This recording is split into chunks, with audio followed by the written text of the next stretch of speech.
finally, the BASIS Project first conference has the very first public appearance of the infamous James Casbolt, aka Michael Prince. Let's make it very clear, on most normal levels, James comes over as a fake and a fraud. If you look very carefully, people say he's lying. I am suggesting that we need to look at this very carefully indeed. This will essentially be the closeout of any coverage I'm doing with Casbolt. What he's saying in this series of statements which he made public, including his public statement of mass assassination of people at Sotheby's in the United States. If he's done all this, you know, the police should be around and pick him up and lock him away. There are too many questions every time he speaks. On the face of it, he's a clear fantasist, a fraud. During this lecture, certain people contacted me and confirmed that he did assassinate a drug dealer in Hyde Park, which he mentions in a previous basis. Secondly, another person knew and met James when he was 8 years old and confirms James's story about drugs and drug dealing and drug taking. His father, who went to jail and died shortly afterwards, is all confirmed by a person in the audience. The bottom line is, it's all very bad news. James also says he volunteers, he opted for the dark side. So one way or another, this is not good news. What I am concentrating on is who is running Casbolt. What's behind all this? Why should a loser, a fake and a fraud end up marrying and having a child with one of the most rich and prominent Jewish families in the world? Why would they bother allowing their precious daughter to even associate with such a loser, a fake and a fraud? There are too many questions here. And for this reason, the BASIS Project presents raw data for others to analyze and check and do their own research for. So this is James Casbolt. That is Michael Prince at the very first BASIS Project conference in the Barge Inn, April 27, 2014. Fake, fraud, fantasist, or something else. Make your own mind up, do your own research. Look at things in the broad, in the wide, and in the close up. And be very careful where you tread on this. This is the matrix we're dealing with, to use a rather overused word. Be very careful. And I'm fully aware that I'm playing with fire. And the gecko, or the gecko, the lizard brass artwork on the wall, specially put up just before the conference started, is the Celtic sign of fire. So yes, we are playing with fire here. Michael Prince at the Barge, April 27th.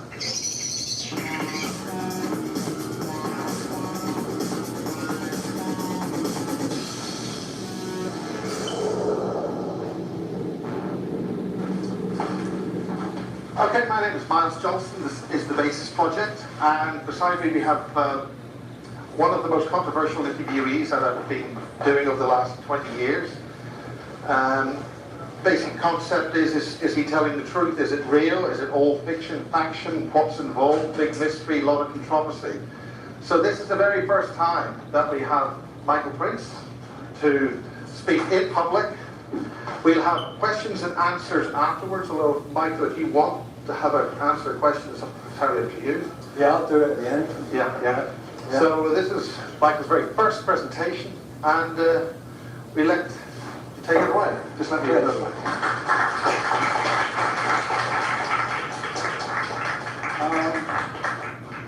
Okay, so you all know me. Let me have a look at you all. So who here is familiar with the Maya Inc. crime family? Raise your hands. Nobody? One? Okay. That is my son is part of that family in America, and that is a Rothschild family. And the family it's the most financially and politically powerful family in America. And it's, I mean, the family is effectively a sex and death cult, you know? And I don't have a problem with that, but we're not going to make the we're not going to get the Jewish princesses pregnant and then be cast aside. You know, that's the bottom line with it.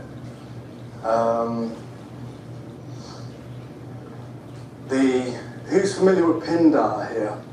They had the Illuminati, a few people, okay? His identity has never been revealed before, and that is the father of my wife, she's still legally my wife, is Pindar, and his name is Hank Meyer. He's a billionaire in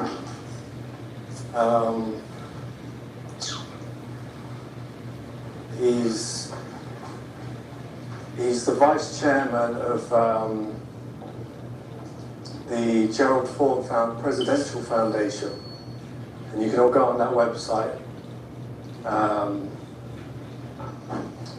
You'll see him listed there as like I said, vice chairman.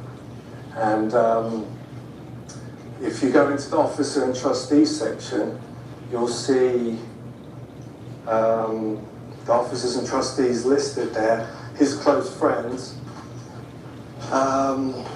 as Henry Kissinger, Donald Rumsfeld, Alan Greenspan, and a few other well-known names in that family. You know, they're trying to steal our genes in that effectively and breed us, our bloodline, into that family, because it's a Jewish family. And you know, we're not going to, like I say, we're not going to make these Jewish princesses pregnant and then have our babies and then just be cast aside. You know, that's not going to happen. They run the financial power on the ground. When it comes to technology, I have that power, and which is equal to their power, and is effectively, it's more powerful. I mean, you all know my history. I was, so you'll say you don't, okay. I was raised in a Jesuit orphanage in Canada, in British Columbia, and I spent from 1976 there to 1979 in this place. I've been involved with Opus Dei heavily. I've been involved with the Vatican heavily, and I was indoctrinated into MI6 SIS at 5 years old, and I was trained. I came over to England in '79, and I settled into England in the early '80s with the Foster family, and that's the Casbolt family, and I was indoctrinated into that. I started live operations in my teens with them, and that was under the cover of drug wars in London and in areas like Brighton. I was given diplomatic immunity in my teens, and I killed my first man when I was 16 years old in Brighton, and that was a child porn ring that was being run there.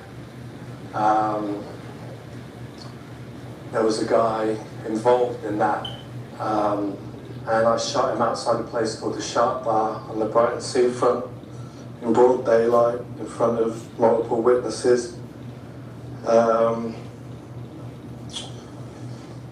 I've got over 200 confirmed kills since I was a teenager. Slug. All through the 90s and from 2000 to 2012. Hello. And then I was, after that I was traded over to the NSA and I moved to America. If it's for you, it's for you. If it's not, it's Spent the not. last 3 years in America, as you probably know. I returned to this country in October last year. I was effectively forced out of the country for legal reasons, and I'm wanted nationwide in America. I've got an extradition warrant for me in America. No matter what state I enter America in, I will be extradited to California to stand trial. And I'm wanted nationwide there. Wait a minute, let me go back. Who did you say killed? Sorry. Let me go back a minute. Who did he say killed? 2000 to 2012.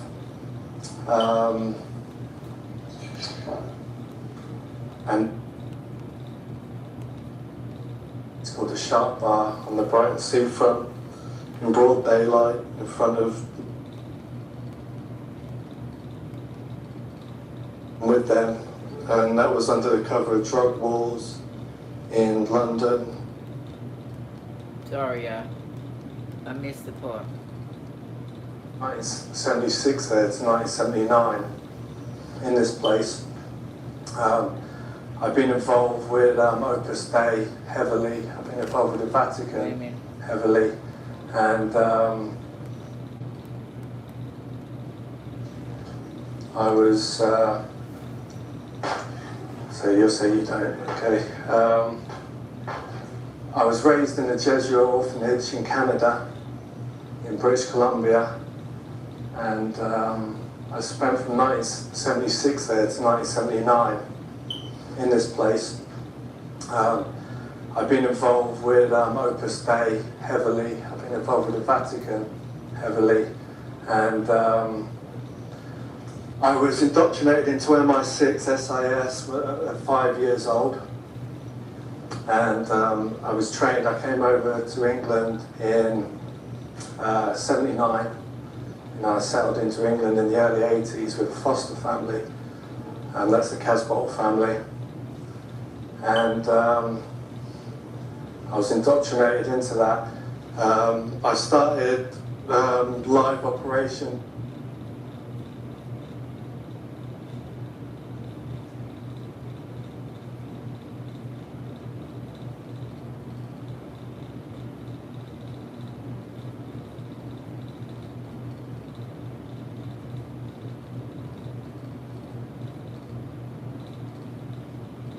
Live operations in my teens with them, and that was under the cover of drug wars in London and in areas like Brighton.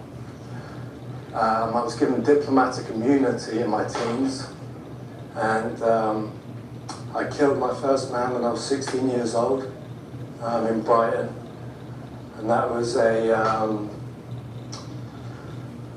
child porn ring that was being run there. There was a guy involved in that, and I shot him outside a place called the Sharp Bar on the Brighton seafront in broad daylight in front of multiple witnesses. I've got over 200 confirmed kills since I was a teenager, all through the 90s. And from 2000 to 2012.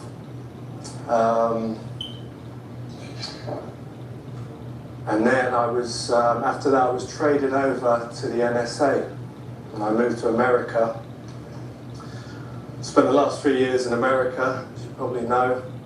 I returned to this country in October last year. I was effectively forced out of the country for legal reasons, and I'm wanted nationwide in America. I've got an extradition warrant for me in America.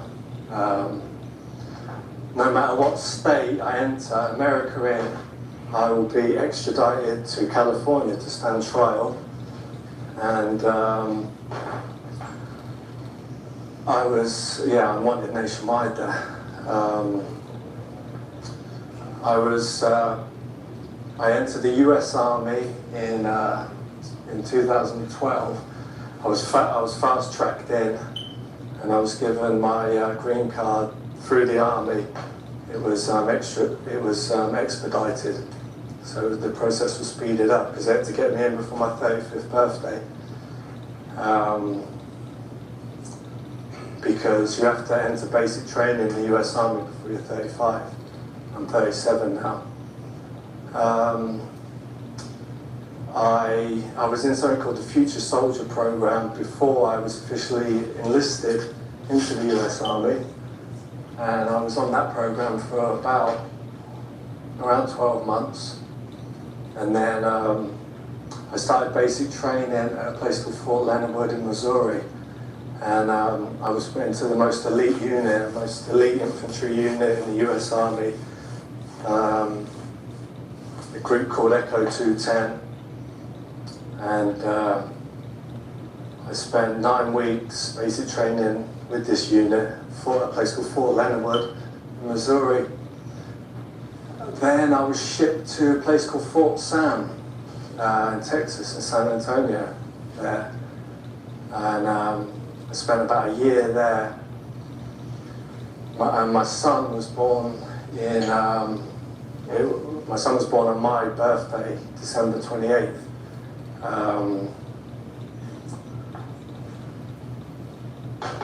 It says on his birth certificate he was born at a military test facility on the base there. And I can't remember all the details because I'm so chipped up.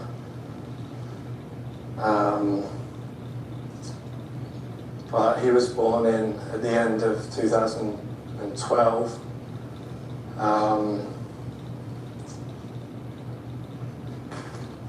I finished, the base was called Fort Sam Houston, and there's connections Houston to the space program, which I won't get into now.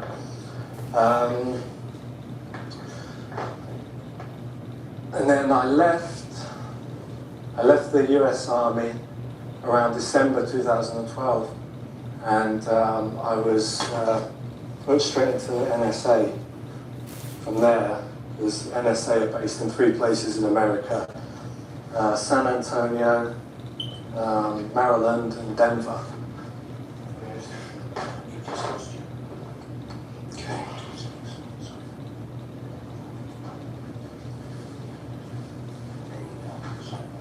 That's right. So where was I? Yep, I was put in, recruited out the NS. I was recruited from the Army into the NSA. In 2012, and I was again working as an assassin on an assassination campaign there against a Rothschild banking family. A lot of that was in New York.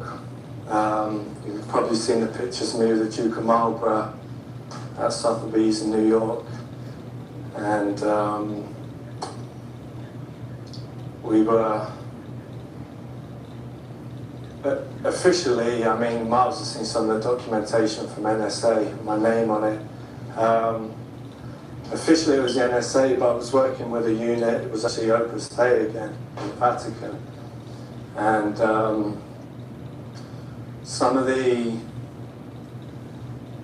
there was a hit carried out in Sotheby's around this time. It was against Evelyn Rothschild. Who's familiar with Evelyn Rothschild? A few people, yeah. Probably richest man in the world. Not a billionaire, actually a trillionaire, this guy. so rich that the man can build colonies on Mars, believe it or not. And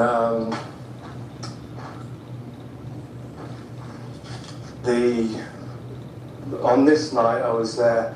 By the time my son was 6 months old, he'd already been on 14 plane trips around America to different states. And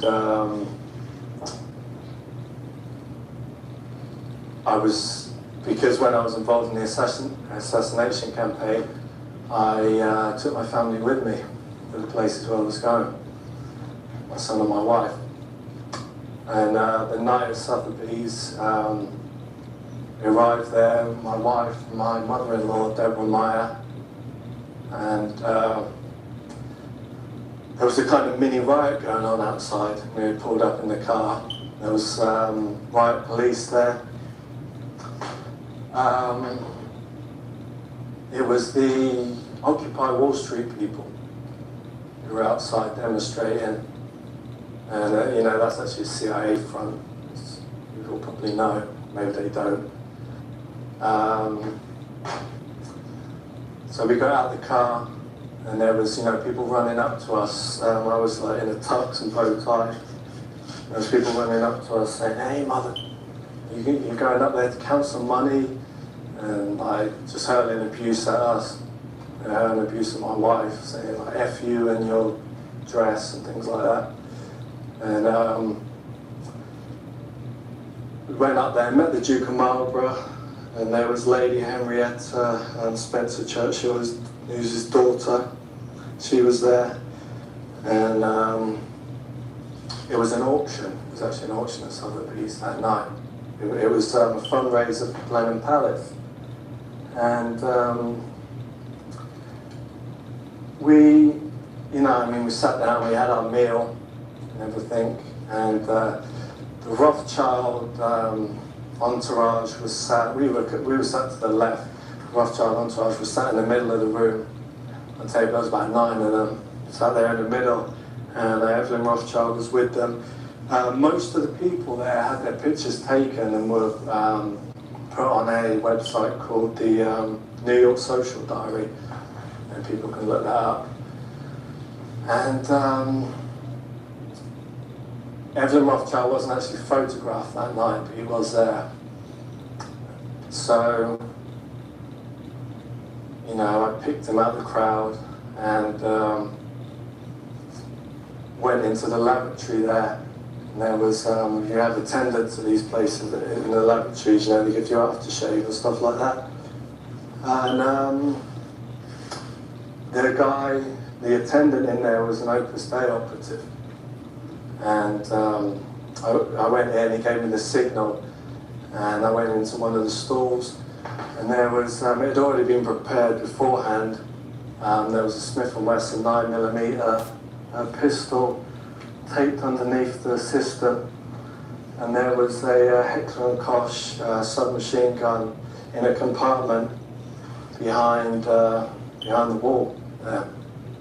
And I untaped the pistol, cocked it, and put it in my waist, and took the machine gun out and just held it in my hand. There was nobody in the lavatory at that time. Just held it in my hand and cocked it, and then walked out, and the Opus Dei operative gave me the signal, which is always in Latin, and that's kind of puts you in the mode there. And I simply just walked out and walked over to the table and started shooting them in the back of the head, the people who were facing opposite way. And I emptied the magazine and dropped the gun on the floor, pulled out the Smith & Wesson and started shooting people in the face who were facing me. And most of them, in situations like this, most people freeze. Everything just goes silent. Most people freeze. But Evelyn Rothschild, he's hard. I take my hat off to him. I got a lot of respect for the guy. And he got out of the way. He was one of the few people that didn't freeze. And he got shot in the chest and managed to run off to the right. And then once people realised what was going on, the whole place just erupted then, and people were running around screaming. And I grabbed my wife and my mother-in-law, and we ran downstairs and ran into a car outside, a car waiting for us. And that was one example. You know, there was at least 20 hits I did in America at the time. And this all led up to the situation with me getting kicked out of America. You know, like I said, I can't step foot on American soil.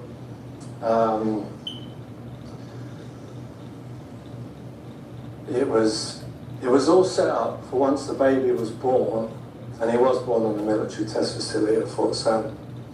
It was all set up that once they got my genes, they would effectively make me leave the country. And my wife and I were living in San Antonio in an apartment there at the time, and Hank started to send his slaves down to infiltrate our lives as mind-control slaves, which would do anything for him under threat of death. First of all, how the events triggered, my mother-in-law came down and she said, our trustee, another banker, because my wife and I were living off trust at the time, I was effectively a millionaire in the country, said, the trustee has said that you and Haley have to split up, and they were in control of the finances, so I had to leave and go and stay in a hotel in San Antonio. And we'd already gone to San Francisco at the time, just a few weeks before. We got an apartment set up because we were moving to San Francisco, because I never liked Texas, it was too hot there. And we were supposed to be involved with Dr. Michael Aquino in the NSA. He lives on a place called Russian Hill, near where our apartment was in San Francisco. And I effectively had to leave my family. I'd been separated because I had no financial clout, because the trustees and bankers were in charge of our trust. So I had to leave and go to the hotel with my wife and son.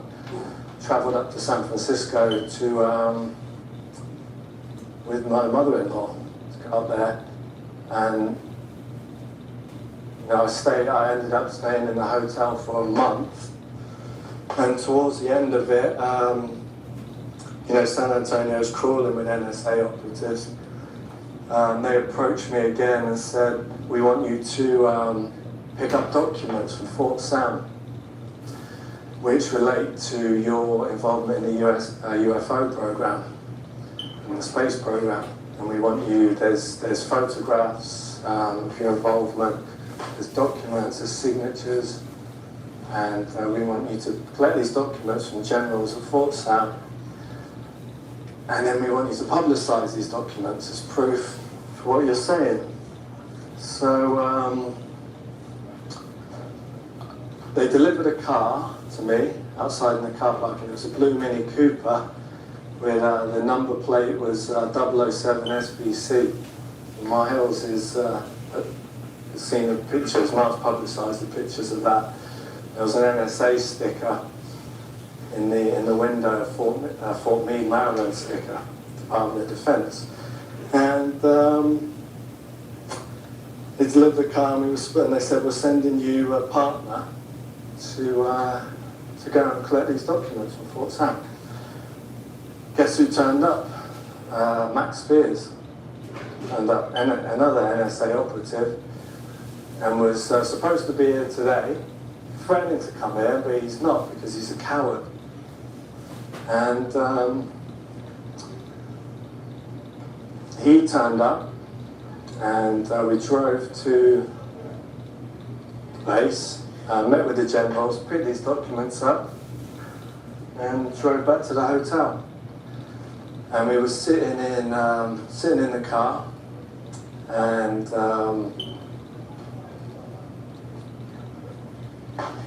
we were just chatting, and he pulled out a pistol from his belt and just aimed it like this at me, shot me in the head with it. And then stole the documents and walked off with them. He was living in Dallas at the time, and I was down in southern Texas in San Antonio. You know, the guy is like programmed by the NSA to be like my ultimate stalker. You know, the guy's got like a homosexual crush on me, and everywhere I've been in the world, he gets sent by the NSA to follow me there, and it's been happening my whole life. When I was in Brighton, as a youngster, he was there in Brighton. When I went to Texas, he came to Texas. Like I say, he was in Dallas, I was in San Antonio. After all these events, I followed my wife up to San Francisco. He followed me up to San Francisco with his girlfriend, who was his handler. And he was trying to move into my wife's apartment. He was saying the documents included my wife's Monarch triggers. My wife's a presidential model through Gerald Ford in Michigan, near where Kathy O'Brien lived in Muskegon. And it had all our codes on it, which you can get her to do anything if you've got the codes, literally anything. You know, if you can tell her a horse is an elephant, and she'll see an elephant. And like I say, he shot me in the head, made off with the documents, and I was I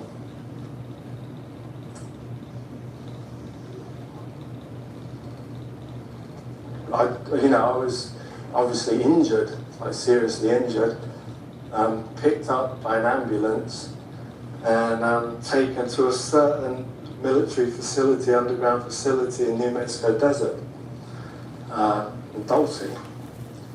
And my next memory, I woke up on a Greyhound bus, traveling through the desert there, and just near the facility there, there's a big mountain range, and I showed Miles a picture of the base there, and it's got a holographic cover in front of the mountain, which you can clearly see on the picture. And I was regenerated at the facility. My injuries were regenerated there, and I was healed. The plan was to say that I lost my family and shot myself in Texas. That was the plan. And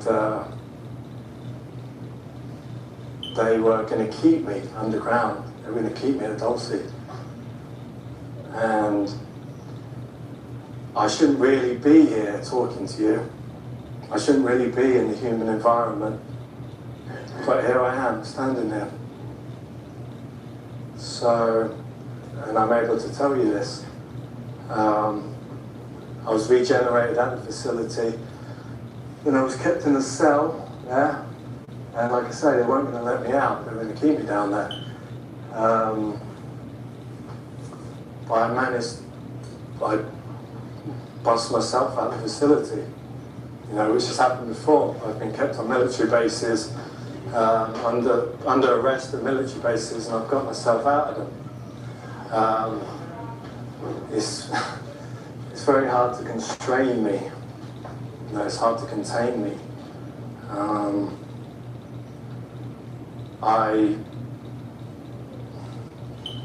There was generals, U.S. Army generals, and also Navy and Air Force I was connected to in America in all different states, and I had their phone number, and I was in the cell. I found a way to telepathically dial their phone numbers from the cell with no phones, and through that, I was able to get out of the facility and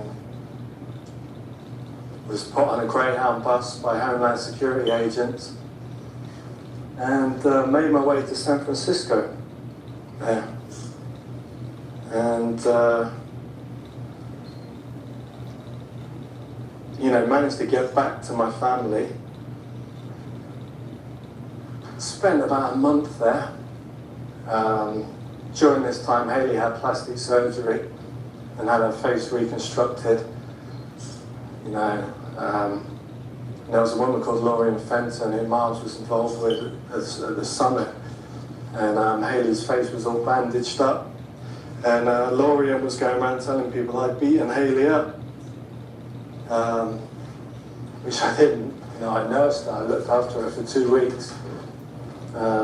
After she had the facial reconstruction surgery, because they wanted to get me, because they were going to get me to leave the country, and then they were going to hide her and the baby, and nobody knows where she is. I don't know where she is.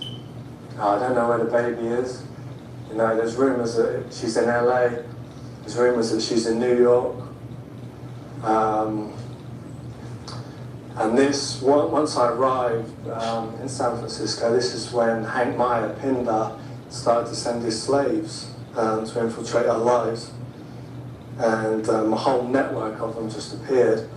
There was psychologists involved, there was divorce lawyers involved, the police were turning up all the time at the door, knocking on the door, harassing us, asking stupid questions like, is the landlord in, do you know where he is? And this is when Max Spears and Sarah Adams turned up. They were sending Haley about 15 texts a day each, and they were triggering her through text. And Max Spears sent Haley a text. He'd actually, when I was shot and when I was at Dulce, he waited till I was out of the way and was calling Haley and having like 2-hour conversations with her, triggering her, so no one wants to have sex with her and all this. And Sarah was contacting Haley saying, I'm bisexual, I'm going to come up there and have a bubble bath party with you, things like that. And Max said, if you let Sarah and I come up and kick Michael out and let us move into the apartment, I'll get a job in a heartbeat. And because he was making himself out to be the hero, making me out to be the bad guy, and I'm not a good guy or a bad guy, I'm bad and evil. And all the super soldiers are really dark.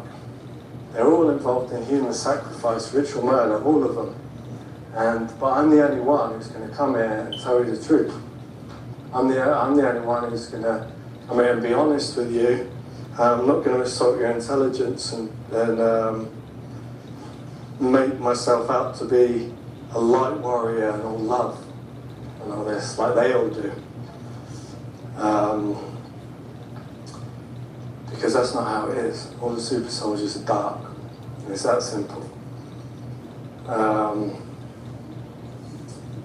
So they were triggering her, and she agreed. She says, yeah, come up, come up and move into the apartment.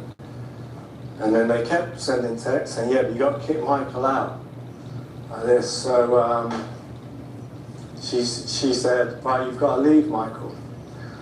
And I'm like, I left a career, I had a home in England, and your family said if I come to America, I'd be looked after.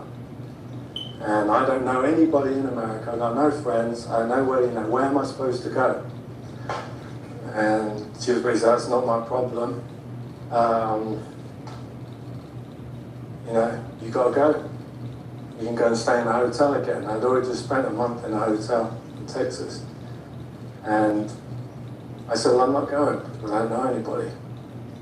So she says, well, I'm going to call the police. So the police turned up, armed police. And I said, I'm not going to fight you here. So I'll leave, and then I was taken to a hotel again by the police.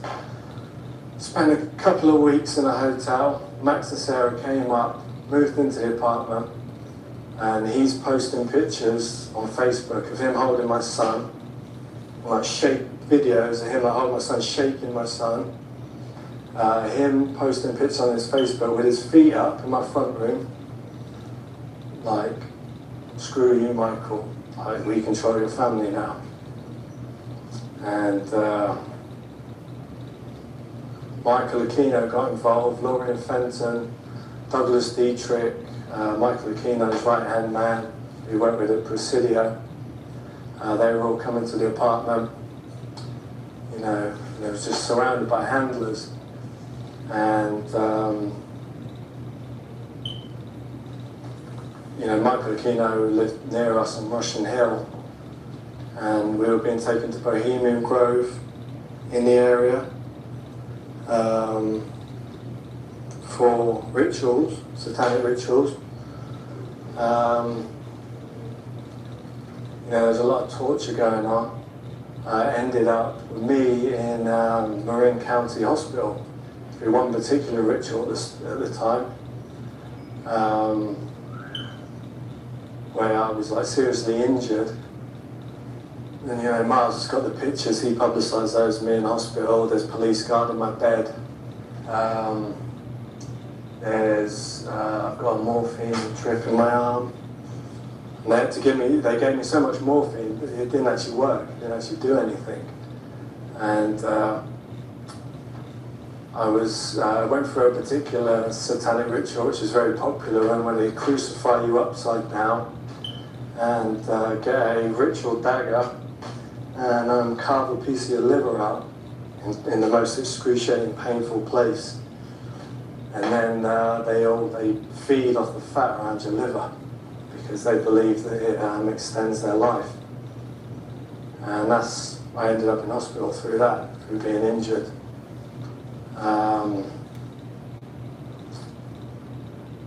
then I knew I was taken in by Defense Intelligence Agency, one particular person.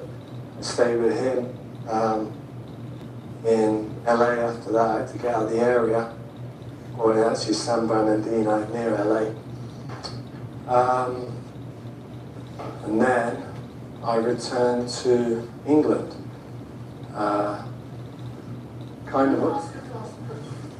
Yep. What is a super soldier? A transhuman, the next stage in human evolution. Okay. Yeah. Coming about how? I'll take questions at the end. Okay. So, I was placed in a tiny little flat with my mother,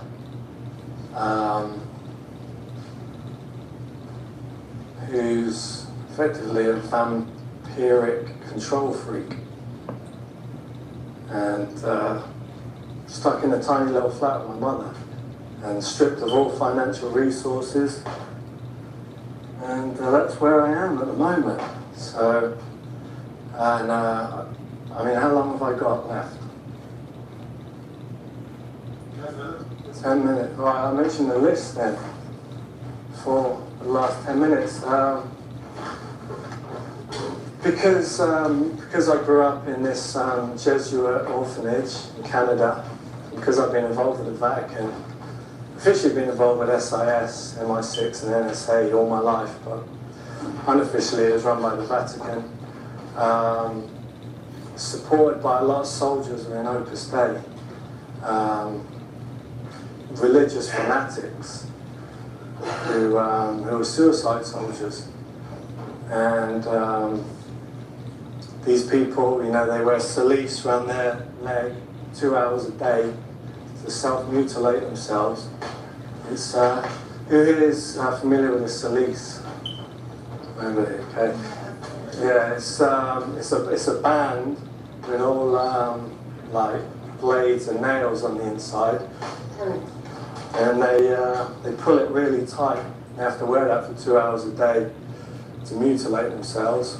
They mutilate their backs every day through self-flagellation, because they're suicide soldiers. They've been conditioned since they were children for suicide missions. And a list has been drawn up of people who are involved in what I just mentioned, who are involved against me, in what I just mentioned, and around 50 Opus Dei soldiers have been sent out against these people all over the world, and they can't be recalled now. They've been sent out. Even if people in the Vatican, even if myself wanted to recall them, we couldn't, because they've gone dark. They've changed their identities. They've all taken vows of poverty, so they can't be bought off by the billionaires. And like I say, they can't be recalled. And they've been sent out. The list was published, and already there's about 3 people on the list who have been murdered, and this will continue to happen, and I can't stop it because they can't be recalled. It's that simple. You know, they change their identities. Nobody knows where they are. Nobody knows who they are. So, in essence, a civil war has broken out amongst the super soldiers, and it's their job to survive it. Yeah. But I told Hank, I told Pindar, I said, I want to be left alone with my family. Don't send your slaves to infiltrate our lives, and everything will be fine. I told him this, and but you know, they were still sent in. So I didn't start this. You know, I said I want to be left alone. I didn't start this, but now events have gone into motion that can't be stopped. And this is all this war wants to. They want the public to see this war as a demonstration into super soldier abilities. Yeah. They want to demonstrate us to the public.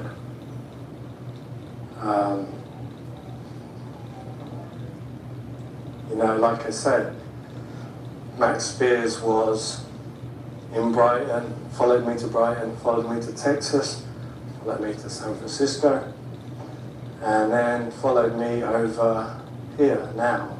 He's in the country, and was supposed to be here today, but he's not here. So, Macau has talked about it on Basis 36. I'm being prepared in the Blue Beam type project, being prepared by the Vatican to be presented by the Vatican as someone who's prophesied to come.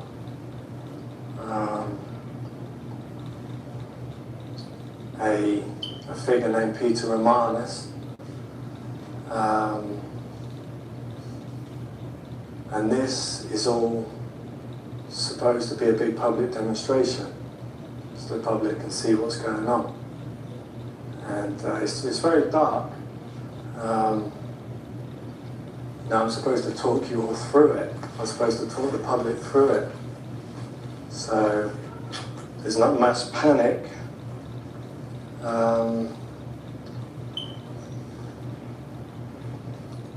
Of what's occurring here, because ultimately the agenda is there's a lot of these non-human creatures in underground bases, everybody knows. I've seen all different types of races, and they want to bring them onto the surface, and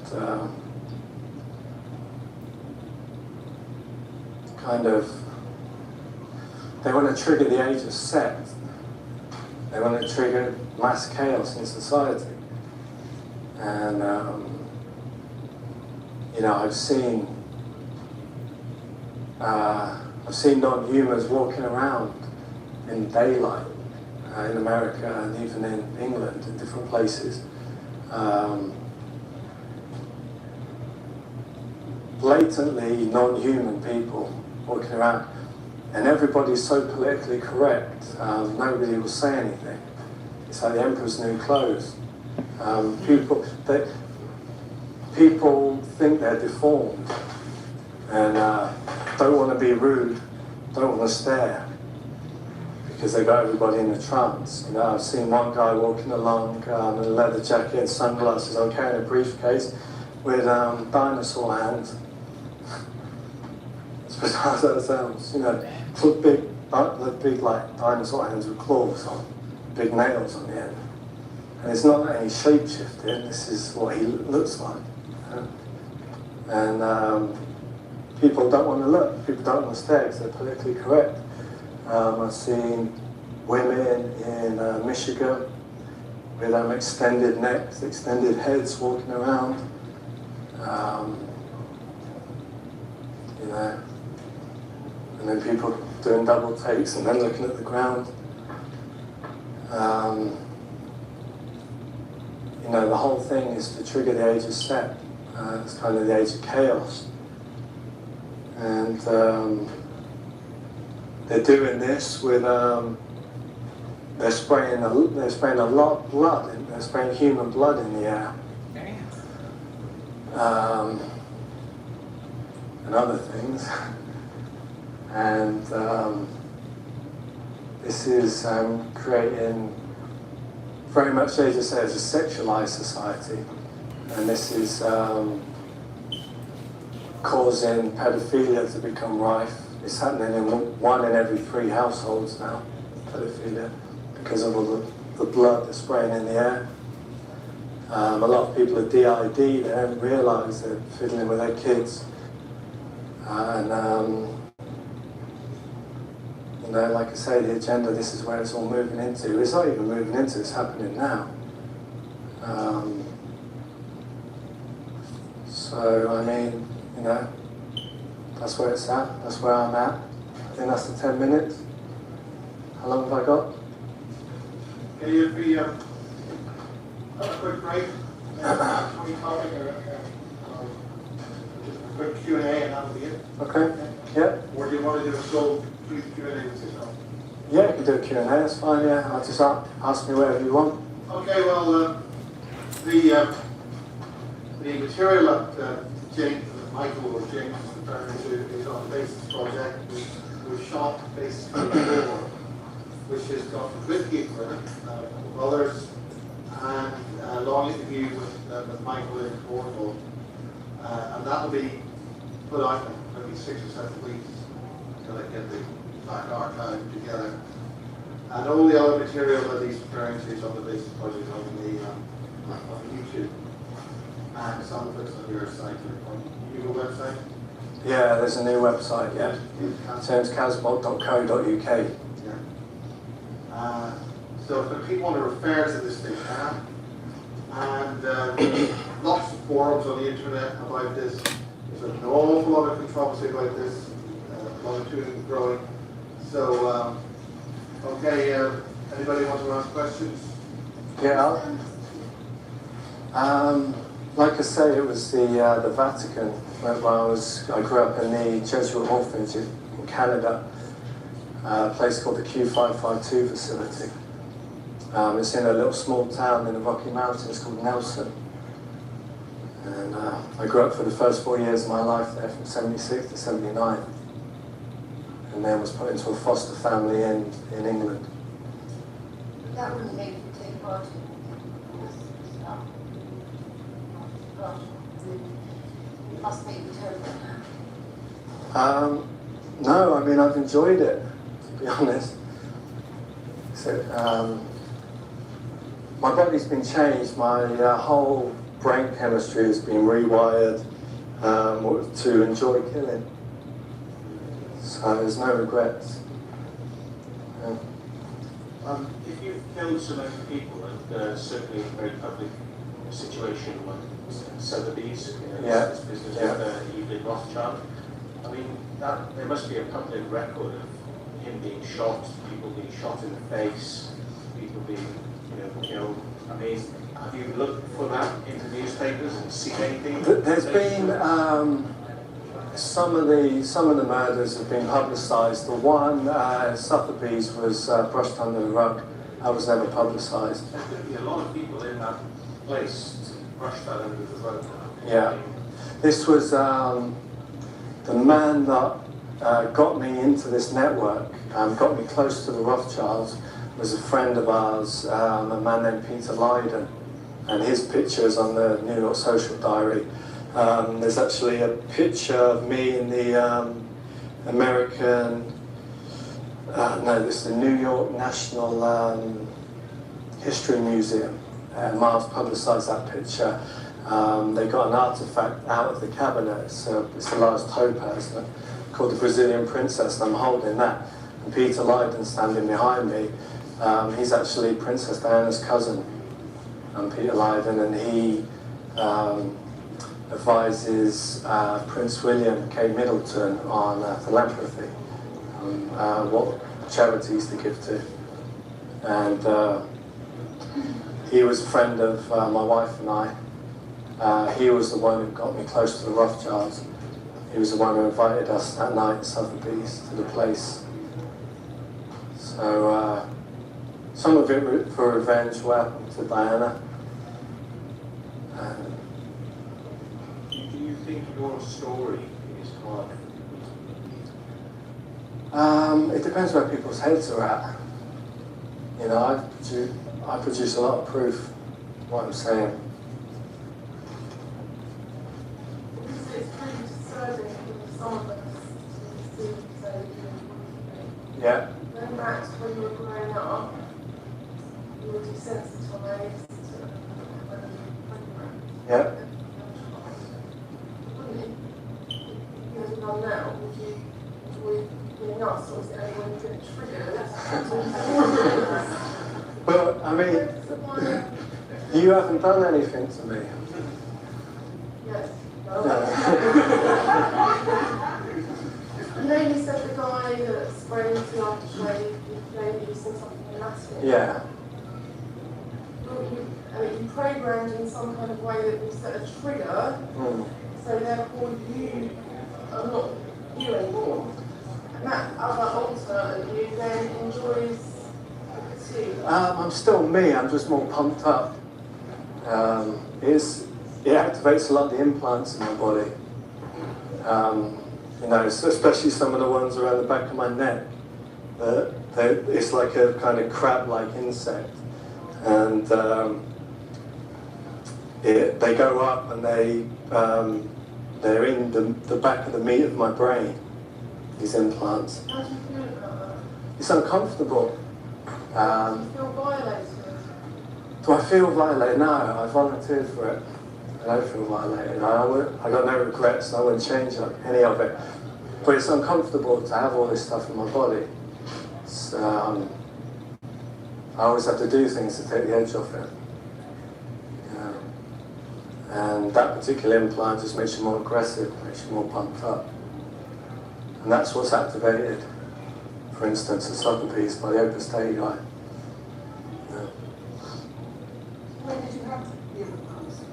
They were put in, I started to be kind of cybernized, quote unquote, in the orphanage in Canada when I was a child. You didn't volunteer for that instead? Well, you could say that, yeah. But all that stuff started to get put in as a child, and it slowly grew with me. So you think that was an evil organization? I've gone past any ideas of good and evil. It's about survival. Yeah. So I wouldn't call it good or evil, it's good and evil.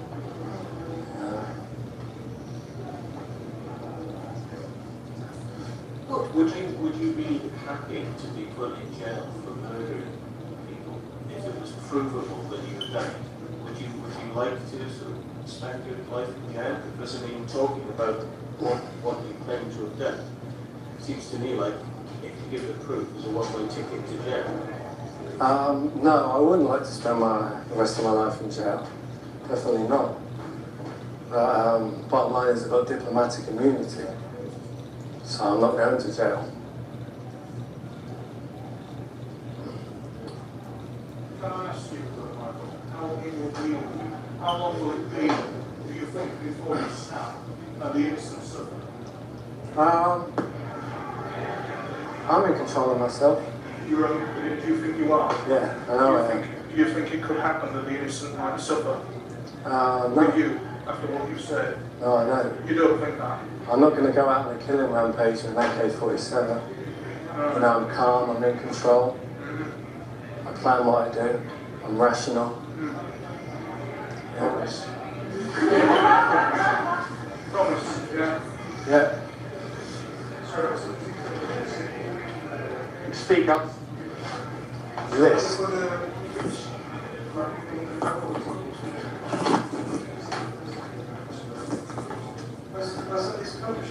Yeah, the list was published on Facebook about 5 times. The list is mostly people in the UFO community. Find anyone on the list? The list is divided into people under threat and people not under threat. And because the whole ufology is a joke, it's you know, a lot of the women involved, black witches, and they're going to tell you they're here to help everyone. A lot of the women involved in ufology, and they're involved in ritual child murder. People are already starting to die on the list. So those are the ones that are like on the list. Michael Henningsen died. He was on it. He died. Former White Hat. Yeah, he was. Got the Geldof girl? Peaches Geldof was on it. Yeah. And So is this not related? yeah, it's on Facebook. On my Facebook. Yeah. Those people who have gone down in some ways. It was a Rothschild contingent. Evelyn Rothschild and about 9 of his family members. Did it reach the press? Yeah, it was reported in the alternative press, but then I don't know if they replaced him with a clone or something, because there was a lookalike walking around after him, but also Leopold Rothschild was taken out during the assassination campaigns in London, and he was dead. Yeah. Sorry to interrupt. You did mention Mikhail. Mikhail was going to be here. Do you want to say anything about what he said? No. Okay, fair enough. He's not able to be here. Okay. Yeah, Mikhail has appeared in the latest Spaces about I a said week it's ago. finally, I don't want to say Yeah, anything. okay, but he was meant to be here. So he's not here. He's not here because he just doesn't wish to be here. Yeah, I'll leave it at that. I understand. But he did want to be here. Okay. What motivates you to live? What motivates me to live? To survive. I want to To survive. survive what? To survive death? Yeah. I don't want to die Because because I like living. I want to extend my life. I want to live as long as possible. do you have any memories of being alive before?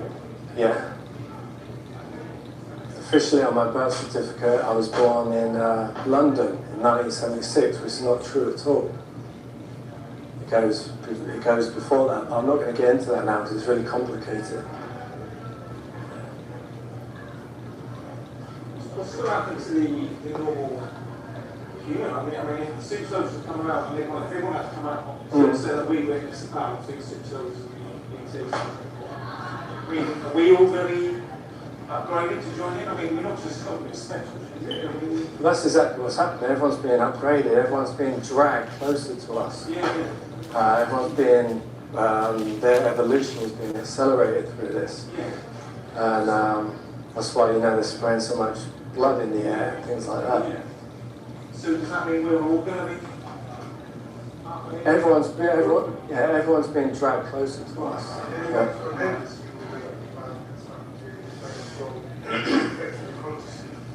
It's supposed to happen. It's changing everybody.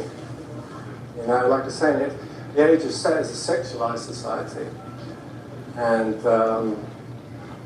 you know, it's making changes. I mean, Michael, you've been saying an awful lot of stuff to a lot of ladies. What do you have to say to them, or what that's all about? I mean, it's ridiculous to say that I annoy females when I've got lines of women contacting me, like groupies, and then, you know, they're saying they want me to rape them with balaclavas on, things like that. So, you know, it's like... Okay, any last question?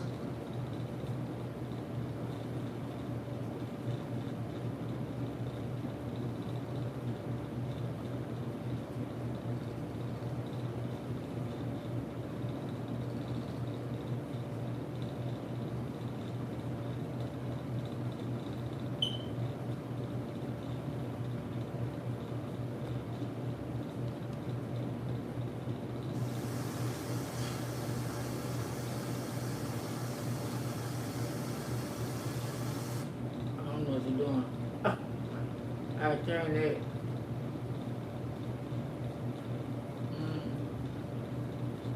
An internet conspiracy theorist who was jailed for posting explicit images of his ex-wife on Facebook had his excessive sentence. An internet conspiracy theorist who was jailed for posting explicit images of his ex-wife on Facebook had his excessive sentence slashed today. James Michael Casbolt, 39, posted the images during a campaign of stalking against his ex, Haley Muger, daughter of a US billionaire. The harassment continued over months after Miss Muger left Casbolt and included a £2 million bid to blackmail her. Arrested and bailed, he turned his attention to two women in his native Cornwall, terrifying them with his attentions. Casbolt, of Windsor Terrace, St Ives, was jailed for 12 years at Dover Crown Court last July after admitting blackmail, stalking and 2 counts of harassment. He was also assessed to be a public danger and ordered to serve an additional 1 year on extended license after release.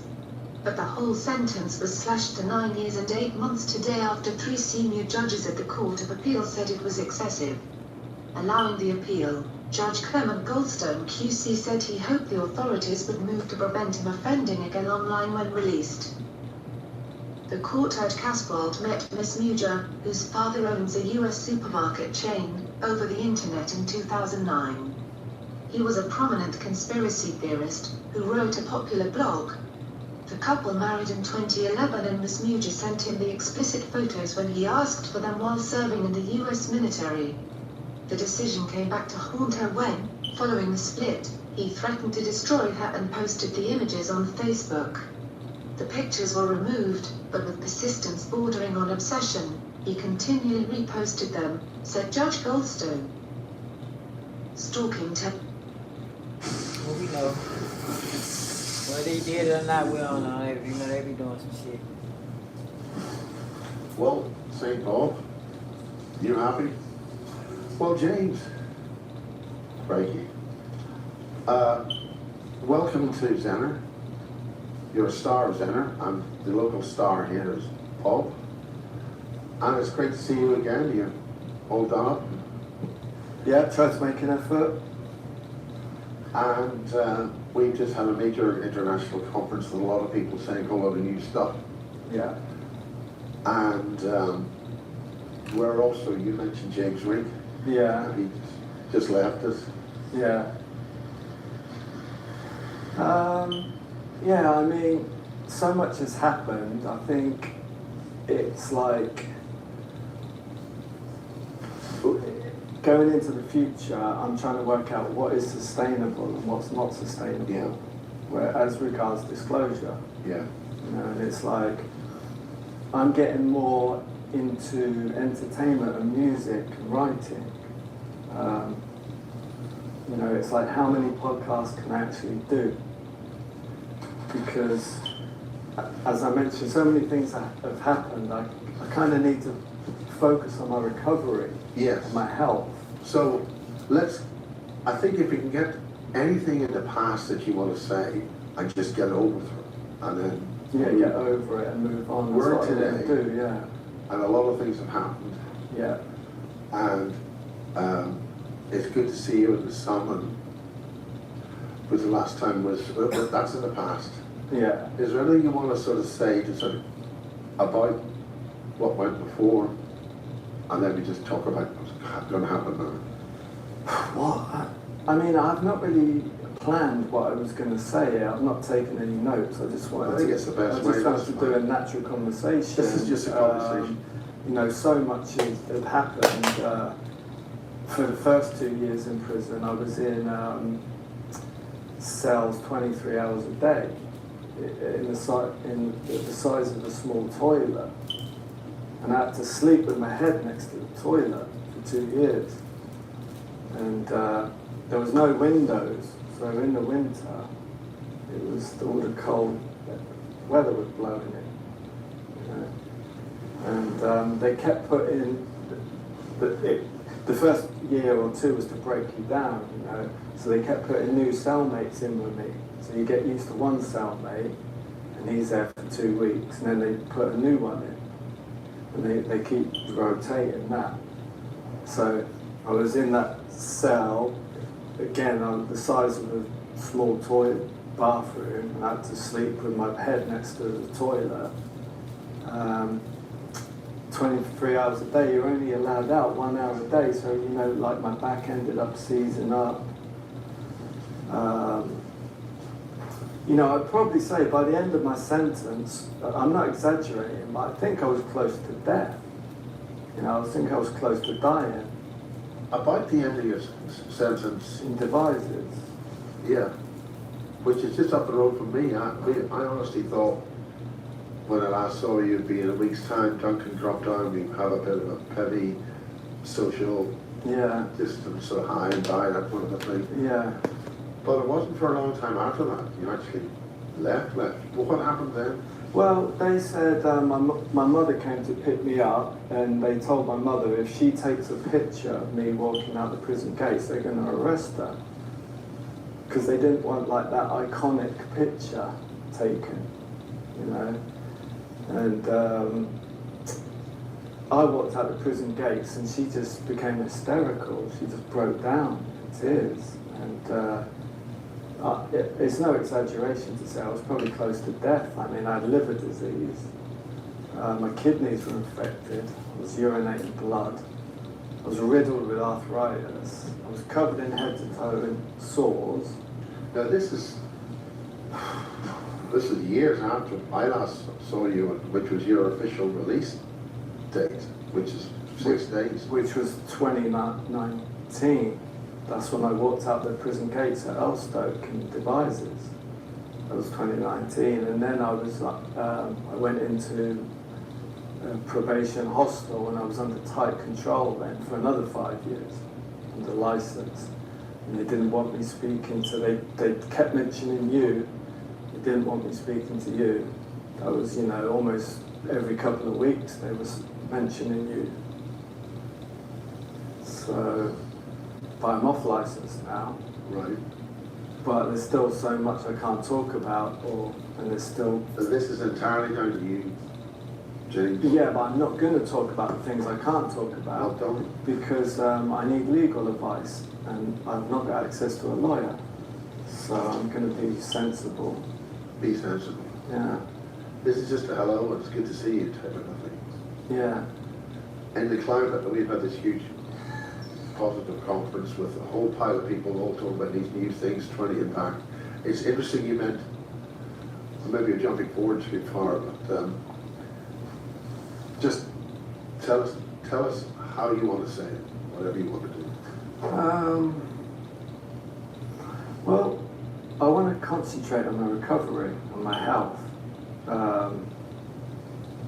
You know, because I've got to watch out that I don't end up in kind of Elvis Presley territory where I'm sacrificing my health in order to appear on film. Yeah, we've just been doing a quick pre-shoot thing, having a chat with some of the other people here. So we just want to make it right by you. And then I'm focusing on entertainment and music and writing. So, you know, if I'm going to be taken seriously as an artist, musician, then I'm going to have to maybe work out a way to appear on stage and perform one of my singles at some point. And that's the direction. Well, I mean, you've got, I call him St. Paul, you're in a house here, and your previous blogs and chats with Bob have been in this very famous location here in Zenner, not too far from St. Ives, not too far from a lot of other things that go on down here in Cornwall. Yeah.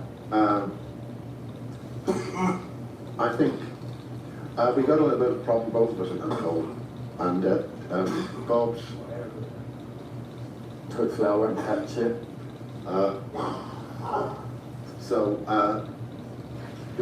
This is organic, so we're not on the BBC. Well, I'm glad that the conference did well. I was a bit shocked. Yeah. I did. A considerable amount of effort was put to stop them, including take control of the equipment and things. But the climate amongst the people there, yeah, and also the climate with the loss of James Reed. How do you feel about all that? I mean, us being taken on the way down to Cloud's house. Yeah. They didn't need to do that. And I was always a bit nervous about not seeing Cloud's house, but I know a good friend there. It was on the way, so we had a look at it. And you've been to Cloud's house? Yeah, I was at Cloud's house in 2003, and I know that windmill well. I used to sit there, and you know, you can see out for miles. And, it's definitely alien activity there. I wanted to talk about some of the alien stuff. I wanted to talk about the different races because they're not different races. They're all the same race. You know, tell us more. Well, you got the Nordics, the reptilians, the Greys, and blah blah blah. We've talked about this stuff for years. You know, it's nothing new, but they're all the same race. They're just at different ages. They start off as Nordics, and then they transform as they get older. So it's all the same race. And they're a primitive race, as we were talking about before. I don't know if we got that on film. We got a bit of it as a chat. It's not very important. They're a primitive race. Because in the climate of the Warminster thing, Peter Paget was put in charge of that in the 1960s, and he had to deal with ET problems at RAF or US Navy, St. Morgan, just up the coast here, because the ETs or the aliens didn't like listening to what they were doing. Yeah. And he explained something similar to what you're saying, is that they're not that much more advanced than us. They're less advanced. Yes. Yeah. They're primitive. If they were here, they wouldn't be able to drive a car. I mentioned before, I can't drive a car. I'm 49, I haven't got a driver's license. I can drive an automatic. In the States, I could drive an automatic, but I drove like on the outside lane really fast, and I was like terrorizing people. And that was just my kind of style of driving. But I can't drive a manual because there's too many variables going on. And you know, can you reverse park? No, I can't do that stuff. And it's because I've been diagnosed with traits of Asperger's. There's too many variables going on. I was looking at some of the control panels on the inside of the UAPs, and from the Roswell crash, and I know people start. Don't tell Ben Emmett jumps about this. People will start screaming and throwing tomatoes at the screen talking about Roswell because it's so boring. Well, I might be one of them actually. You know, Roswell's so boring, but the control panels were available, and all the control panels were two big buttons and a dial. That's it. because they're a primitive race, they can't operate anything too complicated. They wouldn't be able to fly a modern plane. It's too, there's too many variables, there's too many, their brains are not developed for the modern world. Or have their brains been regressed? This is the thing, they're primitive, but they're more advanced. But there's no word in the English language to describe being primitive and being super advanced at the same time. There's no word. And, this is, so, And where did you experience that? Pardon? Where did you experience that? I mean, where Just did the inside of the craft that I've been on. But I don't like talking about things unless I'm a materialist. Yes. I'm not going to talk about something unless I've got evidence or unless there's kind of third-party witness or I've got pictures or I've got video footage. As Larry Warren says, he doesn't have a carburetor from an alien craft. He doesn't have something to show. It's just to mention James Rink briefly. James Rink did a great thing before he died. He posted a picture of the interior of one of the UAP, and it looked very authentic to me. And the reason why I say that is because all it was a block of stone with like a sword shoved in it and 2 seats. That was it. And it looked like there was possibly a grave in one of the seats. It was all misty. So they're a very primitive race. That's all their control panels are. A black block with a sword shoved in it and 2 seats. And the dial has got two buttons, and the control panel has got 2 buttons and a dial. That shows how primitive the race is. And they're all Nordics, tall whites, reptilians, greys. They're all the same race, but they're at different ages. And they change shape, and their physiology changes as they get older. A bit like the tall whites seem to go, do they? No.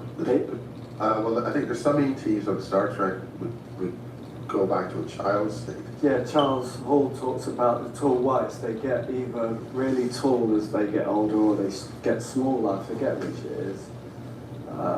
But I've got some video footage which is very sensitive.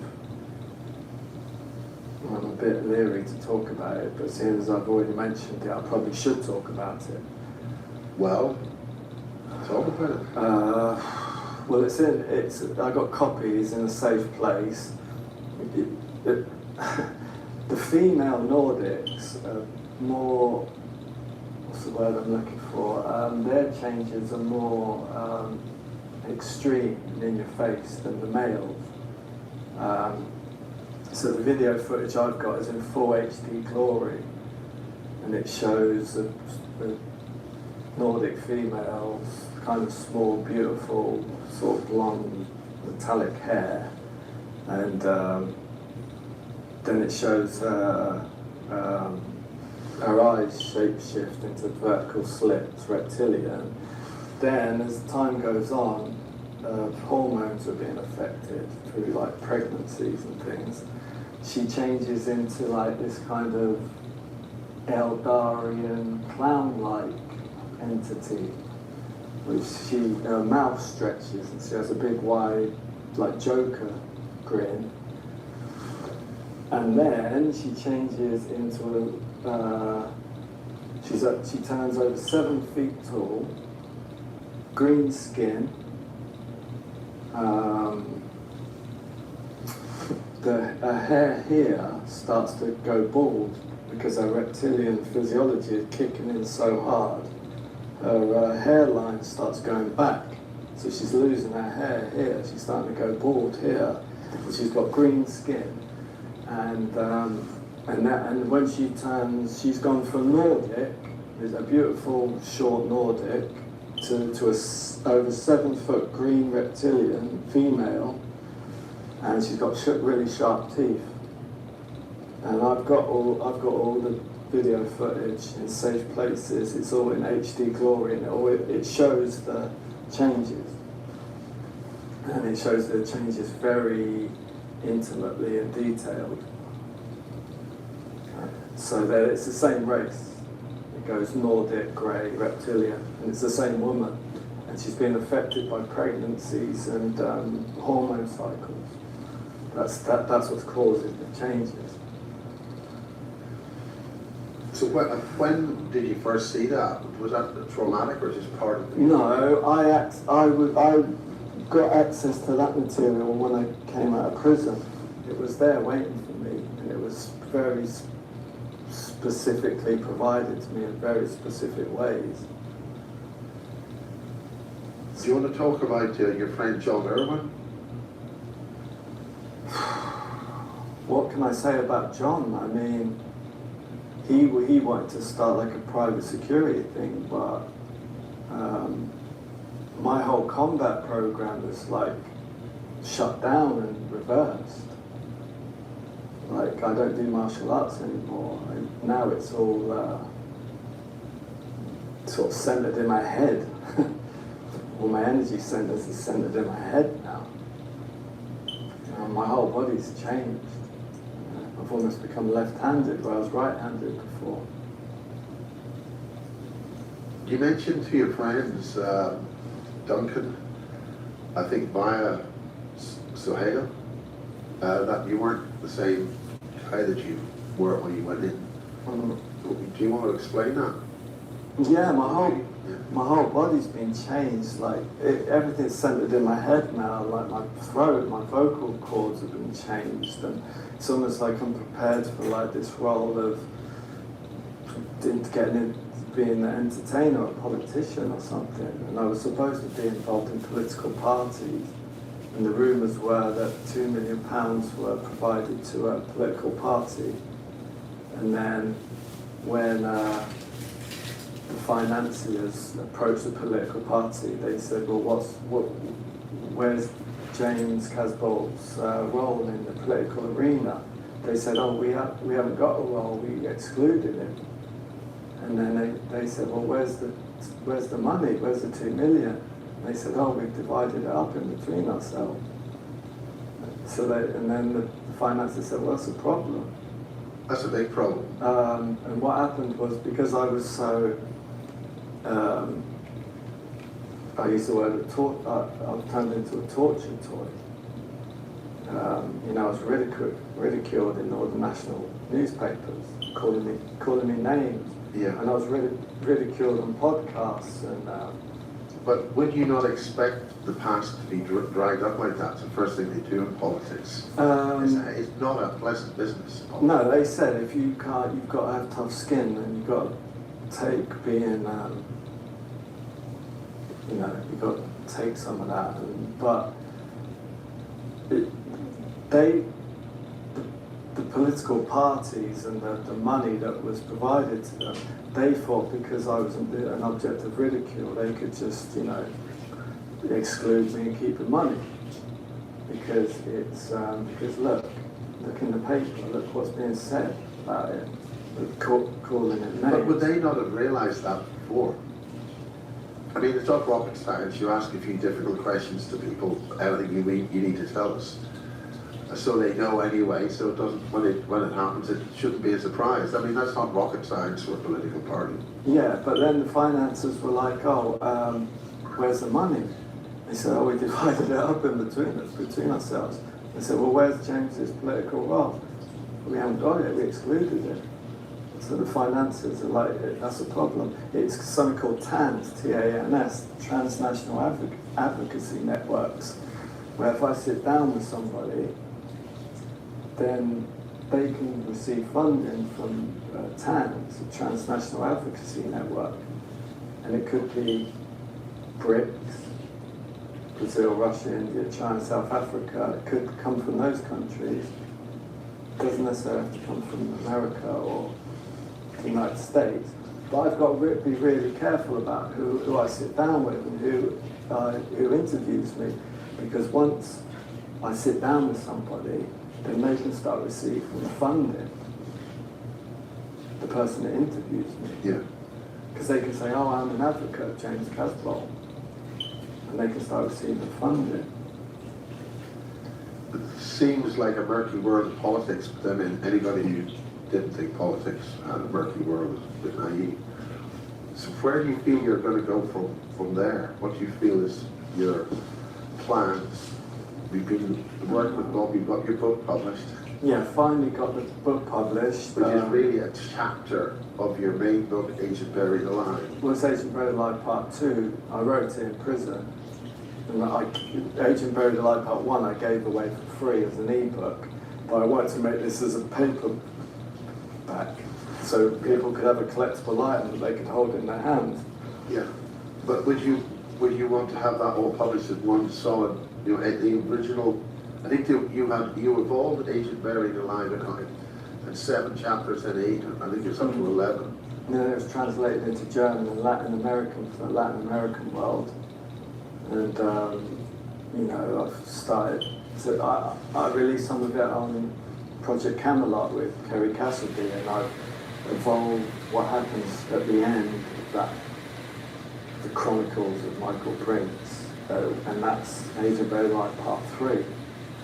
So I've got so much material up here, and it's, you know... I mean, I remember when you were in Coast to Coast, I think with George Morley, we're talking a long time ago. 2008. Yeah. Yeah, and that was about 6 million people tuned into that.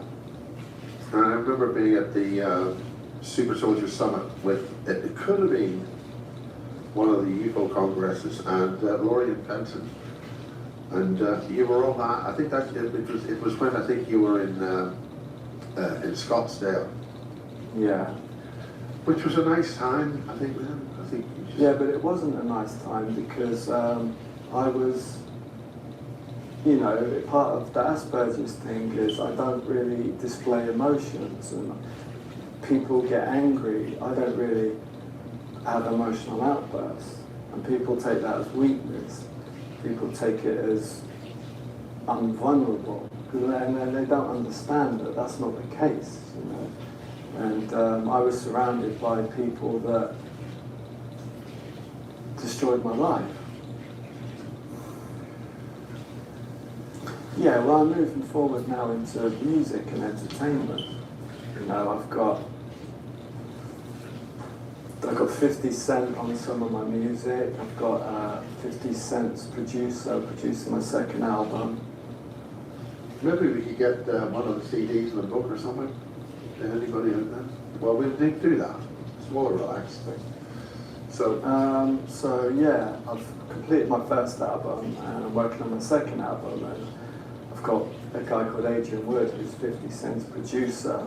No, look, that's a real studio. Did you record that here in Coleman? Was it St. Yeah, it's near Truro. It's called Cube Recording. It's like the Saturn Cube. And people are being negative about the Saturn Cube. There's no reason why I have to be negative about the Saturn Cube or Saturn.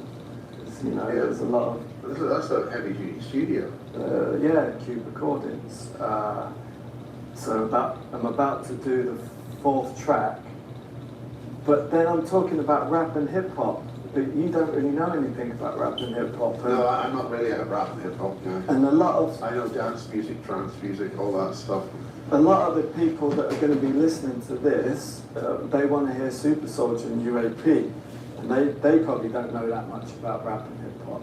But I've got a legal gag order, which I can't talk, it's like pages long, I can't talk about so much. So I have to put it out in codes and ciphers through music. So if people want to hear about UAP, then I have to put it out in music. How long does that last? This is the thing, I can't access a lawyer at the moment, so I don't know. Well, we don't want you to say anything, which is crazy. I'm not going to. Yeah. I'm not Good. stupid. You do not want to say anything. This is about, hello, good to see you, James, and what are you doing? And this is the thing, what I'm doing is focusing on my recovery. Well, explain the CD. I've got the CD. The key is in the, that's the DJ in there? Is that the guy who... This is, DJ Young C is a G-Unit DJ. Now, I'm working with a music PR company in the States, so, and they're giving my email address, my contact details out to music A&Rs. So DJ Young C is famous, he's reached like 10 million people. He's a G-Unit DJ, and G-Unit... Now explain what G-Unit means. G-Unit is, I was wearing a G-Unit tracksuit last time with Bob. It's 50 Cent's record label.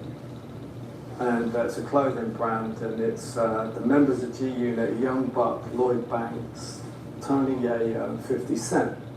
Now, Bob's probably going to come with me if he's happy to do that, to create the 4th track of the 2nd album. That's going to have Tony Yayo on it doing a verse. He's a member of G-Unit. No, so that's going to be a big thing. This is your lyrics, is that right? The track's called 7 Clones. He's wrote one verse, and I've wrote the other verse. And so that's going to be a big thing. And we've got a DJ called DJ Tiger Star. He's going to be cutting up, scratching my vocals. Now he's like a world champion, DMC world champion. DMC World Championships are when the Technics, DMC DJs, all the best in the world, compete against each other. And his name's DJ Tiger Star. He's world champion. So he's going to be on the track as well. So we've got some really big names on the next track. Well, I mean, this is amazing. I mean, how you can get that kind of people together. That's fantastic. I didn't get them together. The PR company approached me. They said, we're going to give your email address out to music A&Rs. Then all of a sudden I started getting contacted by like DJ Young C, Adrian Wood, who's the G-Unit producer, and then 50 Cent appeared on my tracks on my YouTube channel. He gives a shout out to DJ Young C. Right. Are there any significance to the artwork on that? Yeah, that's like a spaceship. It's like me in a spaceship. It's, you know, flying over St. Ives, because one of our favourite tracks is called St. Ives to Memphis. But why did you choose the back picture? What particular, is there any message in that? Yeah, it's like me flying over St. Ives in a spaceship. But DJ Young C designed that. So he knows that there's a big UAP, UFO aspect to it. I mean, there's so much, like Warlord track 2, it starts off, I say, I was in my spaceship, I was flying, that's how it starts off. So a lot of stuff I can't talk about, I can talk about in this. Because you're not talking about it enough. No, because I'm if you see what I mean. Yeah, because I'm putting in codes and ciphers. Yeah. So, and then... But what I was saying, is this like a permanent gag order for... No, it's not permanent. That's why I want to concentrate on my recovery, because in the next few years I want to see my loved ones. Yeah. And I want to be healthy when I see them. The statement you did, which I played at the conference, that little mission you had, when I got that statement you made, we arranged, that was in July. Mm. That conference collapsed, I have to say, due to certain influences, and we don't know whether that's going to happen again. But you were wearing a black jacket or something. Was there any reason why you had to have the black things? Because I've spent so much time in darkened cells, and my eyes are really sensitive to light. So it kind of, if I wear sunglasses, I can concentrate better, and it helps me focus better. Because, you know, I spent years in dark cells, so yeah, it helps me concentrate. And the flak jacket is just a little bit theatrical. Theatrical, okay. Because we're getting into entertainment and rap and R&B. Yes. So show business is show business. And I've also taught myself how to sing when I was in prison. All right. Which I could never sing before. It's easy to rap. But, yeah. So, and I want to be healthy. I want to see my loved ones in the future, and I want to be healthy when I do that. The main thing is I want to be alive when I do that. That's always useful. Yeah, that's always useful. And I don't want to sacrifice my health to appear on camera constantly. And I Well, need- this is our bit, and you know, I think might want to chat with you whether you want to have that on camera or whatever. This Yeah. could be her. chat with Ida and Dr. Amir. Yeah, well, they came down here really to see you and things. Yeah, that would be good. It's like with James Rink, he created about 400 videos during his lifetime. It's terrible here. I'm shocked when I saw him. Well, Couldn't believe it. they're very valuable now. Yeah. And it's getting into Tupac and Suge Knight territory, because Suge Knight said that Tupac is worth more dead than he is alive. So when Tupac died, his artwork became much more valuable. So now James Rink is dead, his artwork is much more valuable now. Well, it's not much use to him. Well, yeah, I'm sort of drawing a blank at the moment. Well, I think Yeah. Bob here knows about It's, that. anyway, it's probably good I'm drawing a blank because it's such a sensitive subject. I Okay, probably well, shouldn't we will- say too much. We will just let's Yeah. skip over that. Yeah. Again, it's entirely down to you. Relax. Don't want to say anything. Don't want to say anything. Is there any? Have you had any thoughts to join your friends further east, or do you want to talk about that?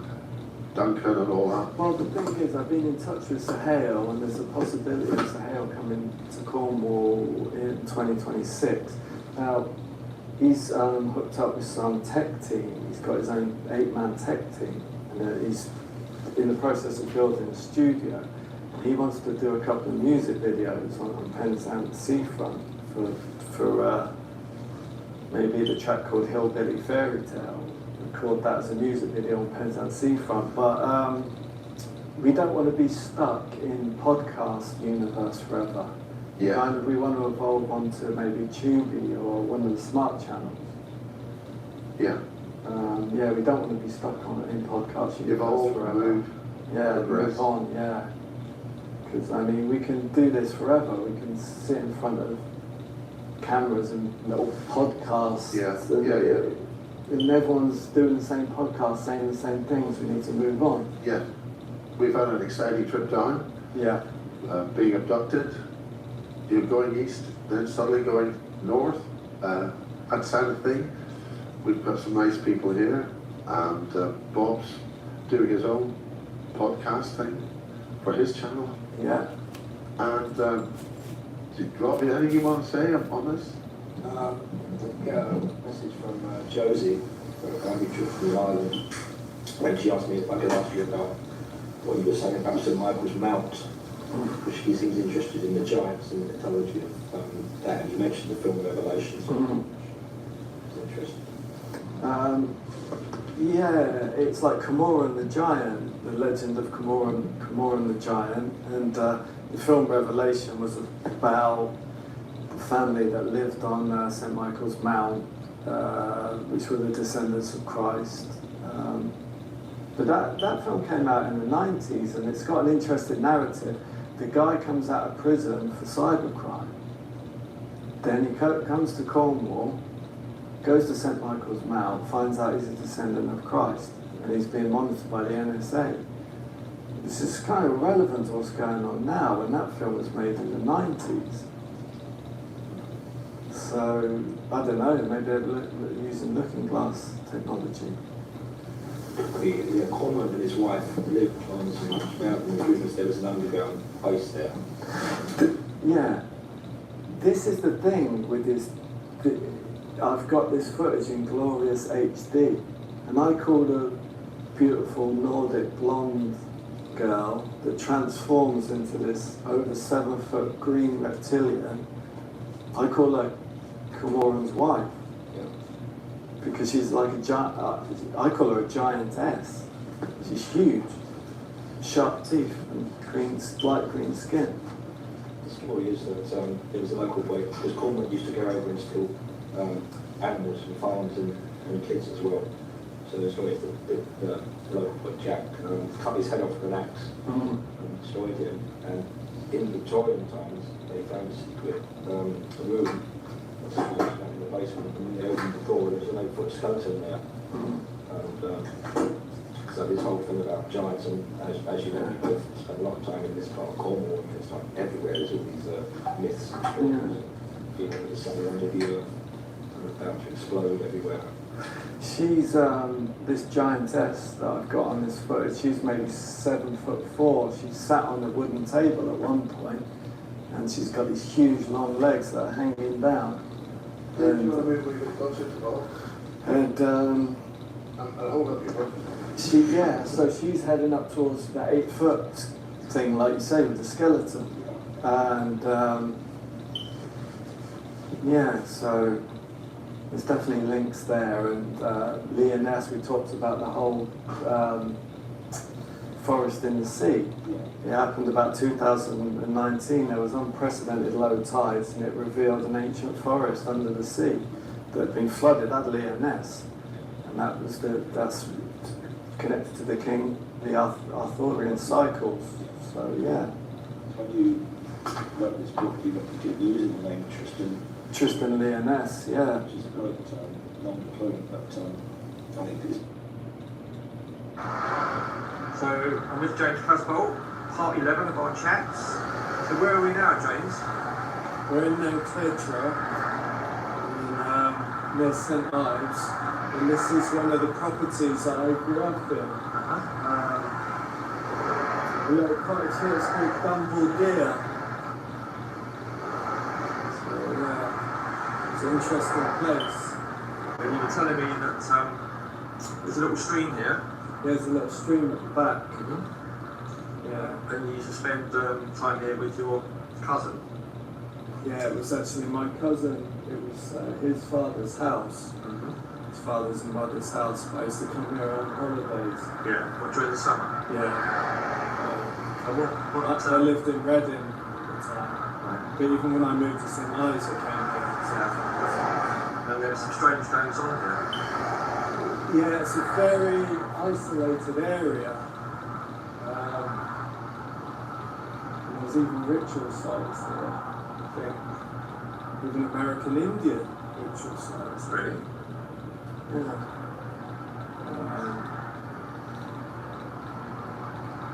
Didn't Bar Miller talk about She did. the American Indian connections, the ritual sites, and this is Hopi, because she's Hopi Indians. I did an interview with her just up the hill there, and she used to do Hopi Indian ceremonies, which I thought was a bit odd. But you were telling me about like some reptile activity. Yeah, there was an entity here who used to come at night around the cottage, and I used to come round, look through the windows, the green thing, Green. but big, almost dinosaur-like. Really? Yeah, big. You used to see it. Yeah, I saw it a couple of times. Did Tom see it? He says that he can't remember his childhood. Yeah. But went through, both quite traumatised.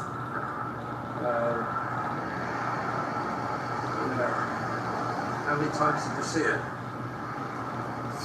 Every time I used to come and stay. Well, it would just look through the window.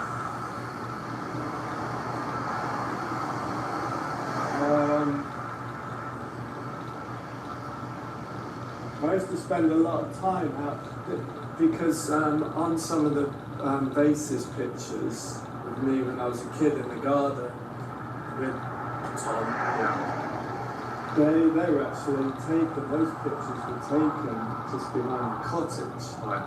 And they're becoming quite a well-known set of photographs. The same photograph set featured in Tom's film, Let Me Live. Let Me Live, right, which is the film about going to St Ives and his surfing career. And those films, yeah.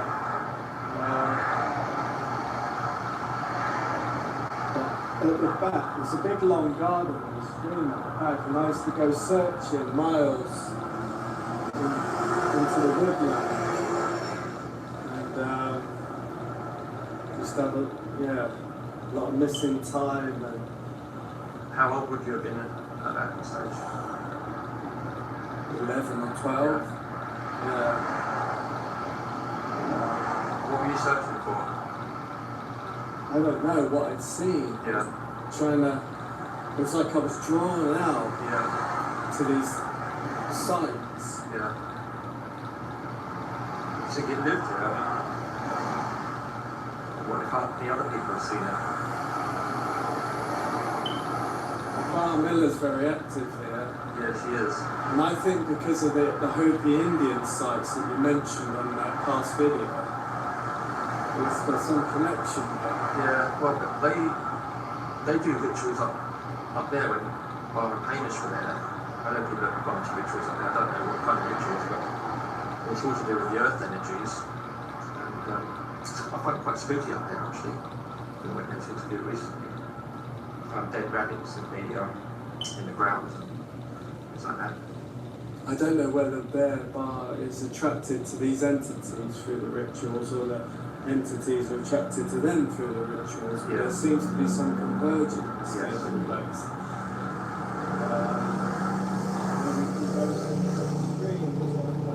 Should we go to the screen? Yeah. It's very pretty here, I've got to say. So this is the stream around the back of the cottage. Yeah. And that runs all the way down. Because the garden's really big at the back. Is it? Yeah.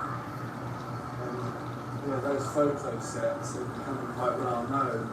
They were taken here, those were taken in the garden. Like I said, the garden's really big and runs really far down. But this is where this entity used to come around the back here. Quite here? Yeah. I think Tom slept just there. Yeah. And that was his room. And I think I slept upstairs sometimes, just up there, on the top. Yeah. And, I don't want to get into fiction too much. It's important to separate fact from fiction, but I think the film Rawhead Rex, British horror film. Rawhead Rex? Rawhead Rex. Like a big reptilian, it's like a big dinosaur reptilian. Yeah. Demon summoned through the basement of the church in England. And it was very similar to that. Rawhead Rex. There's a scene in that where there's a little child in the English countryside who's just been left in the car by himself. And it's just like here, so like on a by road, like in this location, English countryside. And, the child sitting in the car by itself, and Rawhead Rex slowly approaches the car out of the woods. And that scene is very, I suppose you call it triggering. Yeah. Have you seen that film? When did you see it as a child? Yeah, I saw it when I was younger. What, younger than what happened here? No, I saw it years later after what happened here. I still haven't pieced it all together, I was quite dissociated. Yeah, I might try and see that. It's quite disturbing film, it's a very disturbing image of the creature from colour.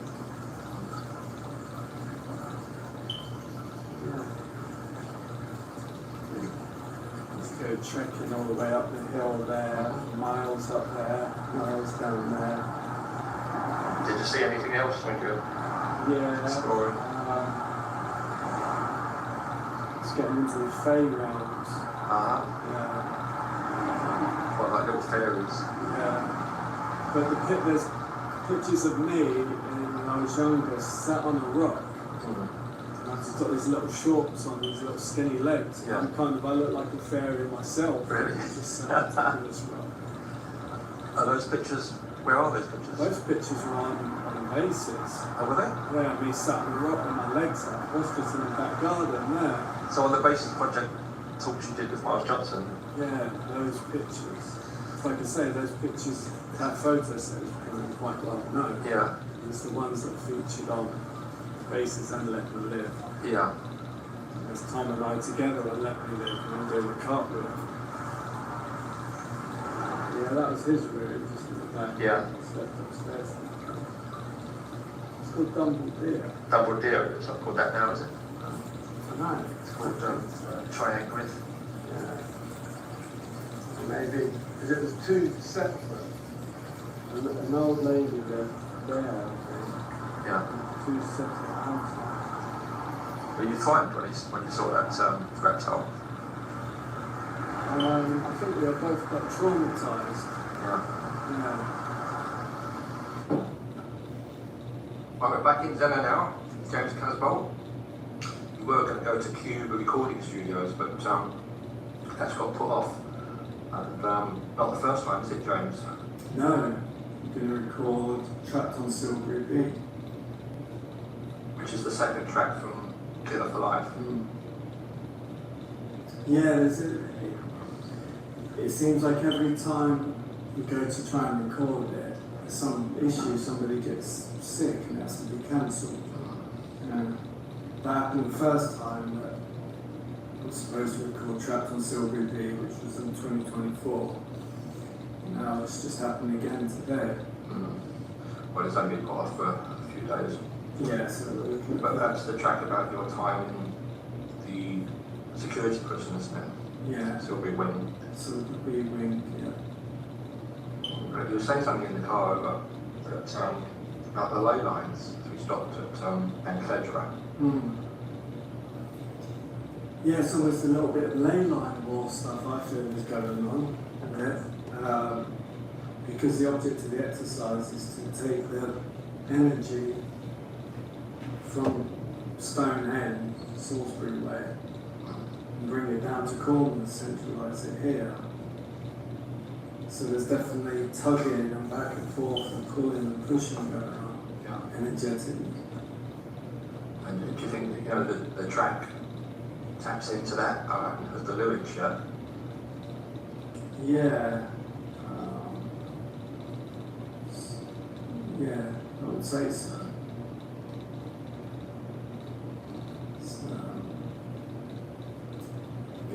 Like the first verse is like, on Silbury Beach, they don't scream for their tea. They scream for flesh to be carved from the tree. Gas chamber or bullet, that's too easy. Torture prolonged for the eternity. I'm getting sidetracked now, back to the story. And there's no such thing as PTSD. As the tide rolls back, it's high tide in the sea. Something's being revealed, something sure being revealed. Emperors call it destiny. Right. So it's talking about the tree again. The tree that we spoke about last time. Torture on the tree. And it's interesting about the ley lines because we were chatting about that and this thing about the reptiles or the entities coming up through the ley lines like you experienced as a child at that cottage. Do you think they that's the portals they come through? Yeah, I think they're talking about the American Indian, the Hopi portal. Because they have to come through somewhere. So I think it's not a coincidence that the Hopi American Indian portal's right there in that location, isn't it? Yes. So I would say it's highly likely that he was coming through there. The Rawhead Rex. What else to call him? Well, it's a good name. I was even thinking when you told me that story about T-Rex, the band, Tyrannosaurus Rex, and the fact that Mark Bolan was part of the 27 Club, so I guess it all fits in somehow. I think Rex means king. Yes, it does, in the moment.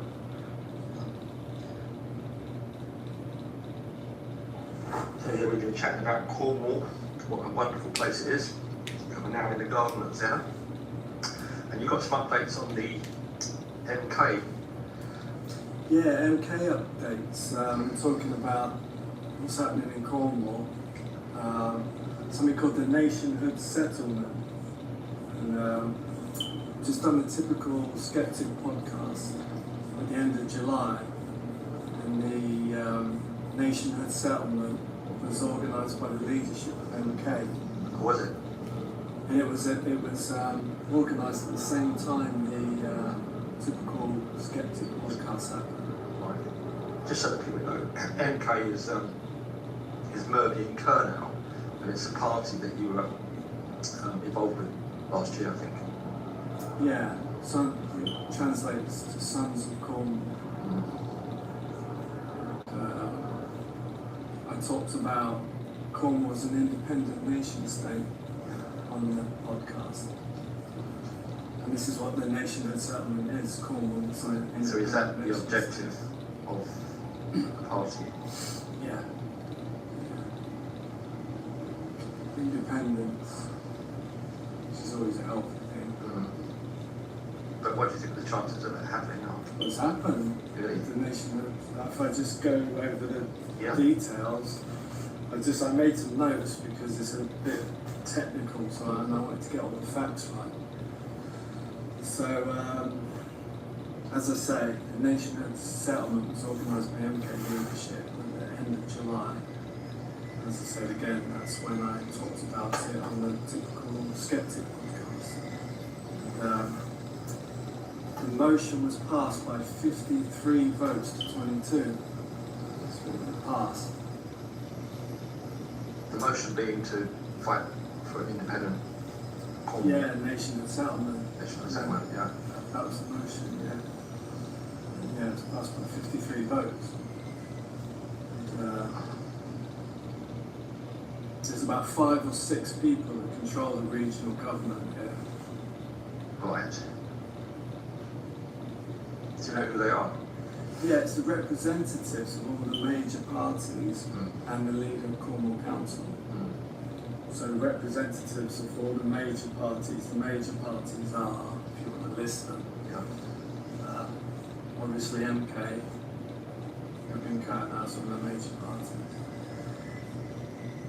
And the usual, Tories, Labour, Lib Dems. So, have they then got to put that to the English Parliament? Yeah, it's already passed. So the nationhood settlement was supported by all of the leaders of the regional government, those 5 or 6 people. Yeah. Supported by all of them. So it has passed. And most of the hard work's been done, but there's an online form on the UK Parliament website where members of the public can support nation states for Cornwall. That form's going to be up until September the 11th. Yeah. And again, that's on the UK Parliament interesting website. date. Yeah. 9/11. There's already over 13,700 people signed it. But hard work has been done before that anyway. I haven't heard anything about this in the media or the press. It's been covered in the press. Yeah. If they read the press, they probably won't. What do you think the next stage is? Well, this is it. How helpful is it getting into all the implications and the political science behind it right at the moment? The main thing is that it's passed. Yeah. Do you think you'll be involved with it? Will they offer you a role?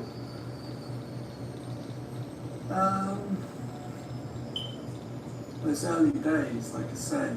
I'm not sure how helpful it is to get into all the implications and the political science behind it.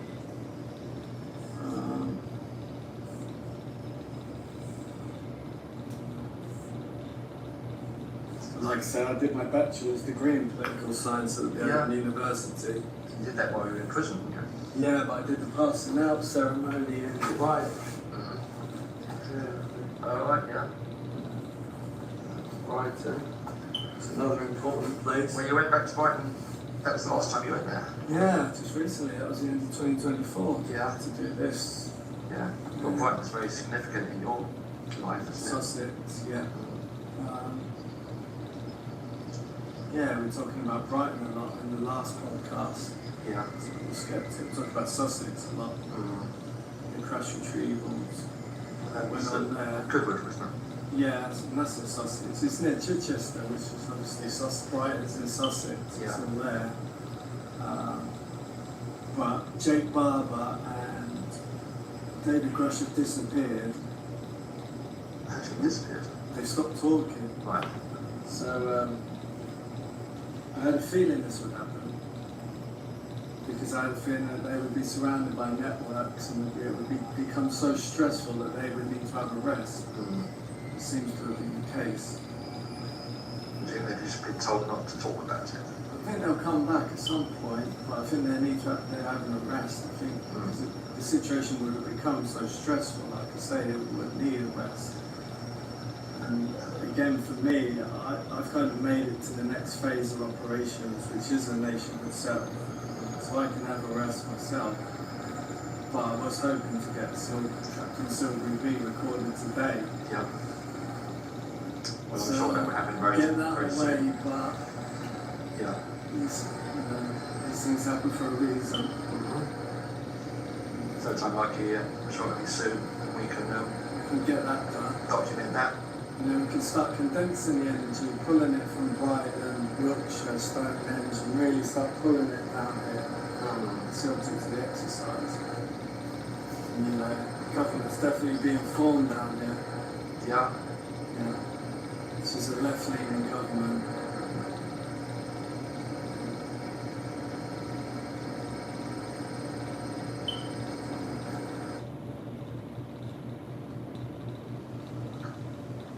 So I'm back in the Cube recording studio with James Casbolt. He's going to lay down his track called Trapped on Silvery B. Yeah. Yeah, to give some of the background to it, as I mentioned, it's a very dangerous prison wing. And 2012, I came out of the US Army on December 21st, 2012, and was basically jumped straight into a war zone in prison. It was to give some background and context about the army. When I was stationed at Fort Sam, there was definitely a kind of almost a left-wing movement within the army. The soldiers had been disillusioned with the whole patriotic Yankee Doodle thing. And I used to go AWOL regularly. I used to take trips to New York over weekends, which was it's against UCMJ, Uniform Code Military Justice. You could get 2 years in the military prison, go in AWOL. So I used to jump on a plane and go to New York on weekends, and I had advocates and supporters, and they would cover for me. Like the first sergeants, they'd check our rooms at night, and he would send in 2 soldiers, privates who supported me. He knew I was in New York. Yeah. And he'd send them in, and they come out and goes, yeah, Casbolt's in there. And he'd write down Casbolt's on the base. When you went I was in New York.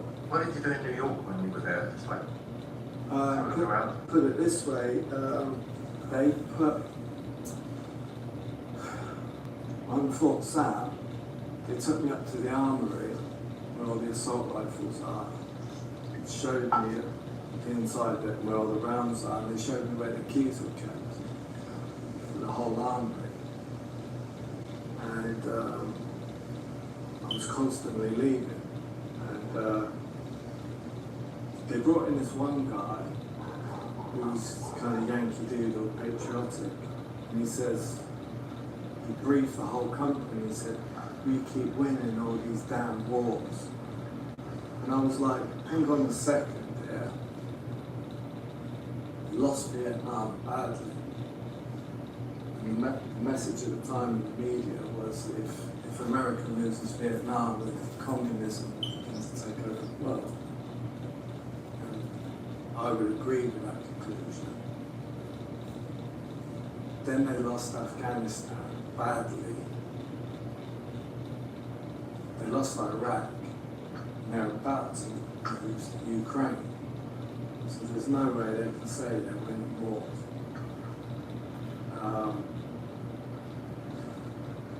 for me in the military, the first in the first pages of Escape from Tartarus, I talked about Jesuit cells where young men are trained in communist ideology from a young age, especially in the global south and South America. And when I was in the US military, I wasn't in there for American imperialist expansionism. Because what America does is it invades a country and then it contains that country, it builds loads of military bases around the country that's invaded. So it was the opposite. I need to choose my words carefully here.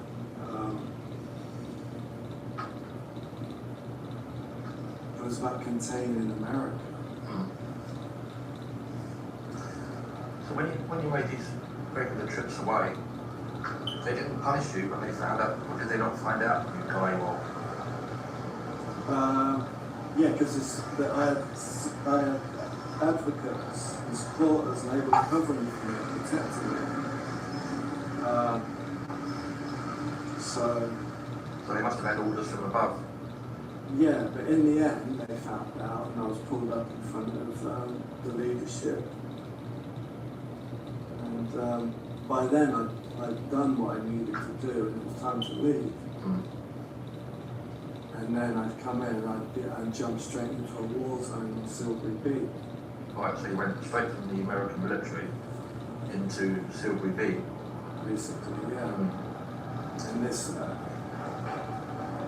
Silbury Beach is a wing of a prison. Yeah. It devises. You know, it could be argued that giving someone a life sentence for making a few internet posts. Yes. Obviously, I got a 12-year sentence with an extended license, 16 years, effectively a life sentence. Yeah. And then socially engineering situations where I almost lost my life when I got to prison. It could be argued as attempted murder. Attempted, what, basically another prisoner? No, by government. Yeah. Just making life too difficult for you. Well, what happened with Silbury Beach was socially engineered. They got this guy plastered him all across the nation, on TV up, 24 hours in police custody. They got, I came onto the wing and they said, one of the officers approached me and says, there's a new guy here. He's never been in prison before. We're putting him in your cell. We want you to look up, keep your eye on him. Yeah. So when he got that, then the prison officers went around and started spreading all this information about what he'd done. Yeah. And there was a lot of confusion. It was,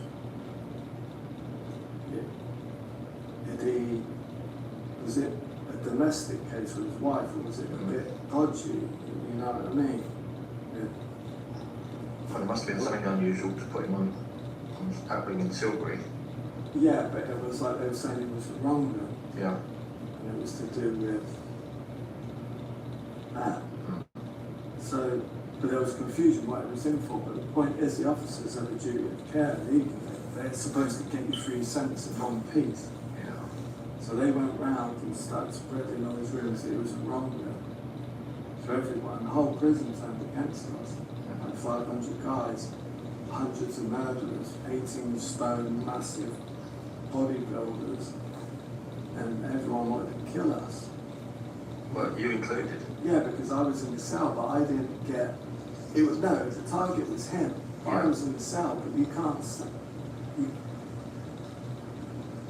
They put people in cells with you who they decide. Yeah. You can't give them orders. When you're in prison, you've got to take orders. And it was like this little fat guy who just completely weak, couldn't defend himself. And there was all these guys who just wanted to kill him, and I just sat there looking at him, and I just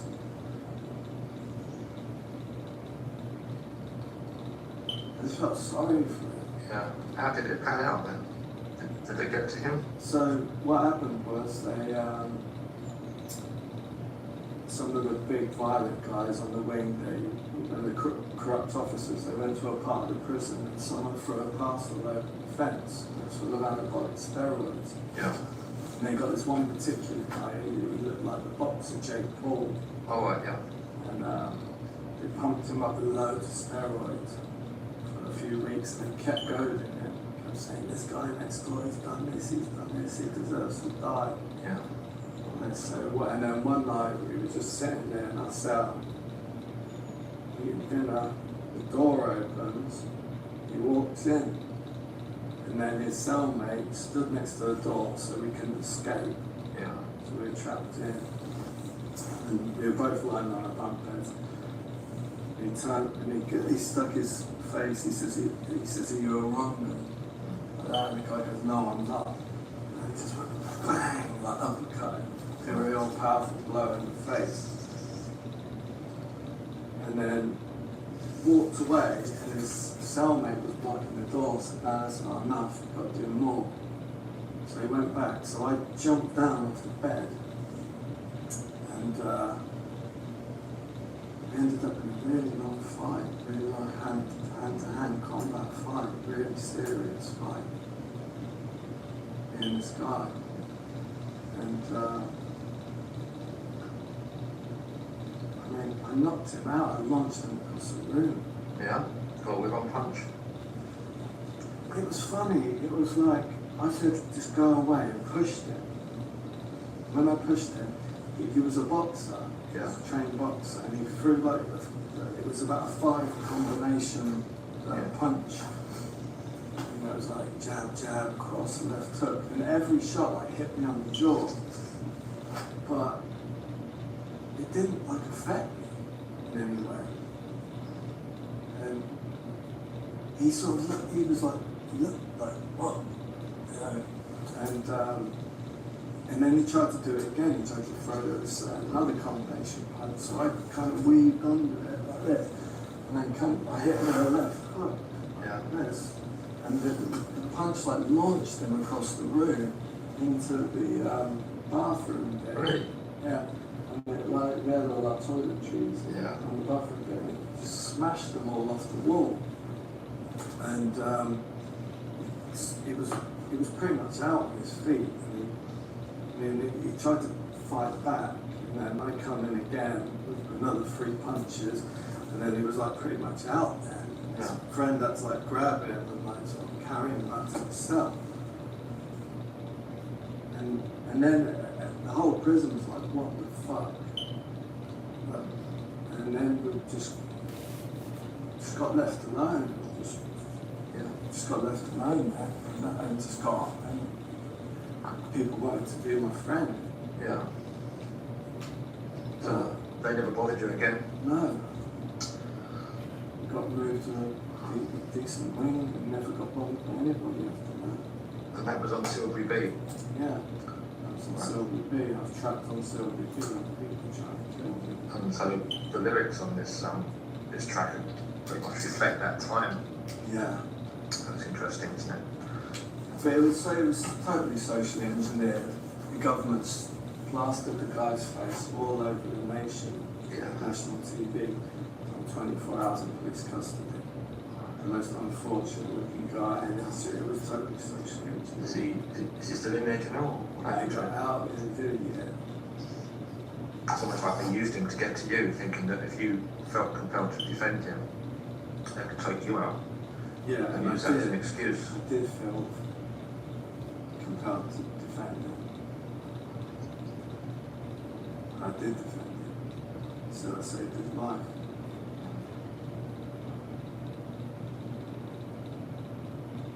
It is what it is.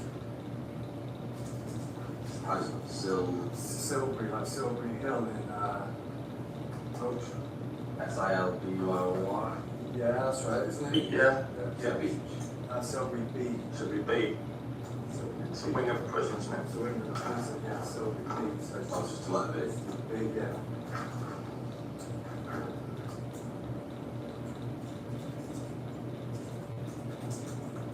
That's the last track. Ready? Yeah. Here we go.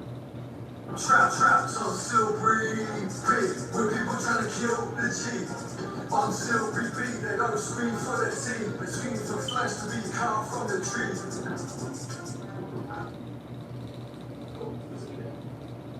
Torture belong for the eternity. I'm getting sidetracked now, back to the story. And there's no such thing as PTSD. You got timeline 1. Okay, that's done? Yeah.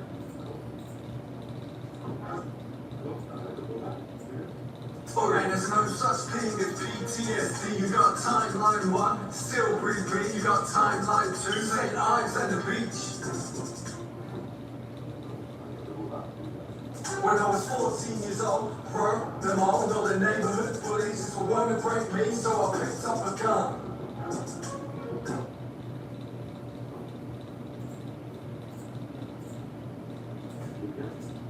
Funny how it goes when you're part of the plan. Funny how it goes when you're Ultraman. Did I mention the plan is me? Did I mention I am the plan?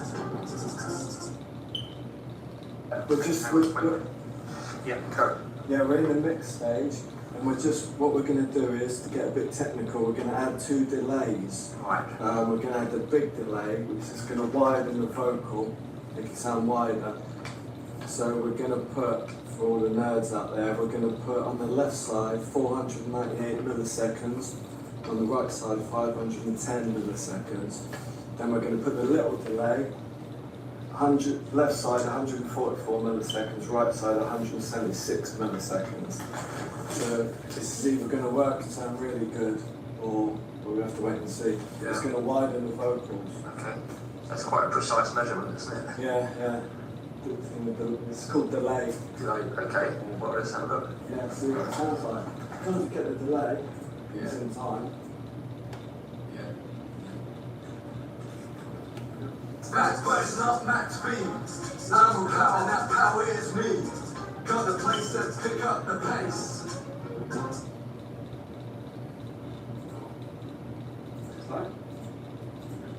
Speed. I'm power, and that power is me. Got the place to pick up the pace.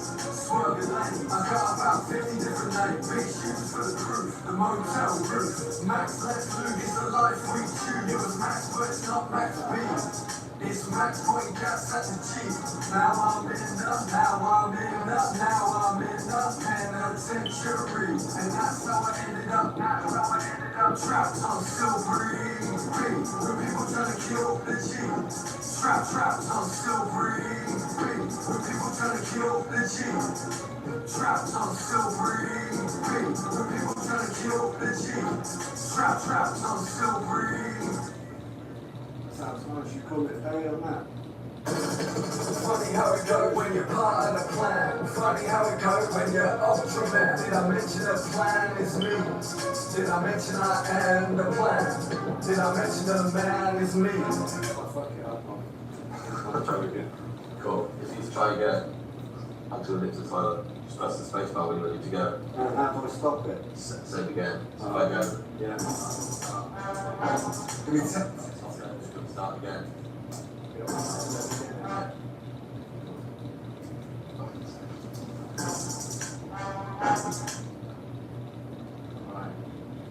Okay.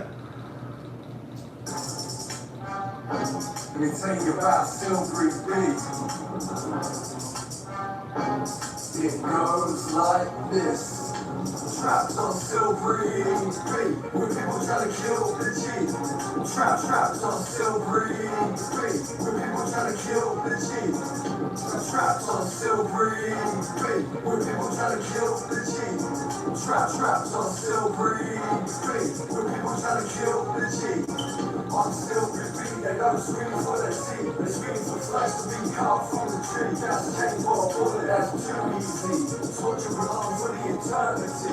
I'm getting sidetracked now, back to the story. And there's no such thing as PTSD. You got timeline 1, Silvery Beat. You got timeline 2, St. Ives and the beat. As the show rolls back, high tide in the sea. Something's been revealed, I'm sure been revealed.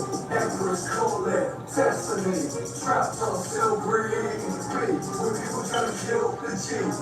Trapped on Silvery Beat. When people try to kill the G. Trapped on silvery beat, when people try to kill the G.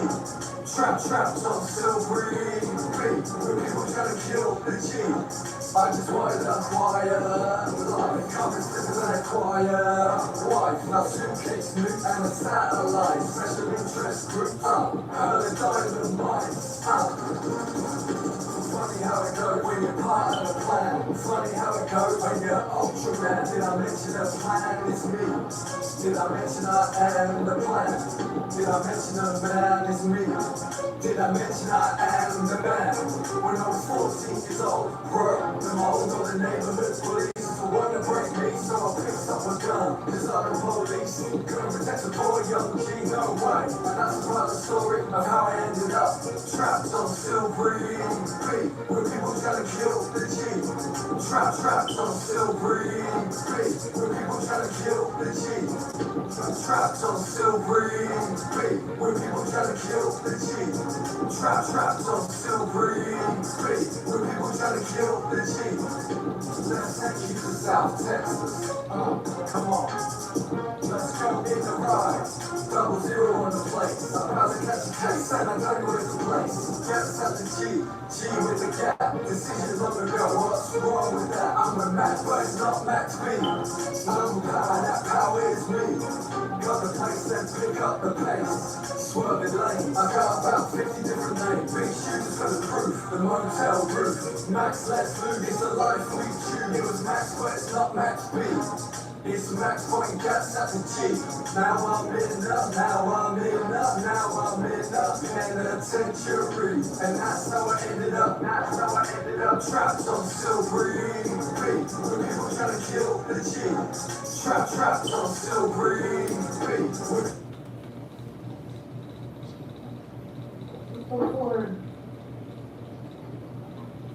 Before we swear the witness, I want to ask the defendant, the plaintiff, if he understands that we are now on videotape, that this deposition is being videotaped. Yes.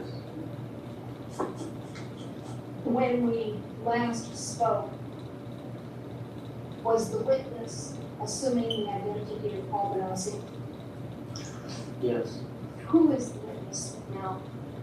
Well, the make a suggestion that we have both the plaintiff and his counsel acknowledge that they have no objection pursuant to the rules provided for notice of videotape deposition, that they're agreeable to this portion of the deposition maintained. We certainly should do that. Is defendant, is plaintiff and plaintiff's counsel agreeable to proceeding for a period of time with the video deposition? Not only am I in agreement, I would join in the request, and that's what I would think is good, yes. Yes. Again, what personality is the plaintiff assuming at this moment in time? What's Is it possible for the plaintiff to go back into the personality of Paul Benassi? It's possible. Can the witness do that? Yes. Is the witness now Paul Benassi? No.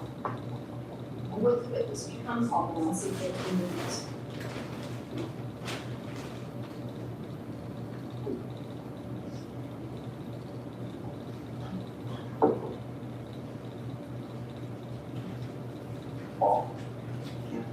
Okay. Is Paul Benassi now the witness? And Paul Benassi has been sworn to tell the truth. Is that your understanding, Mr. Benassi? Mr. Benassi, I asked you a series of questions prior to the time that we took a break.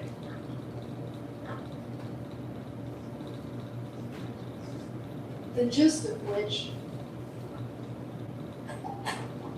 related to your ability to give full, complete answers to questions that you've been asked in this deposition not only today, but in the past 3 days. Do you recall those questions? And you recall what you told me about your ability to give full and complete answers to the questions? Yes. Could you repeat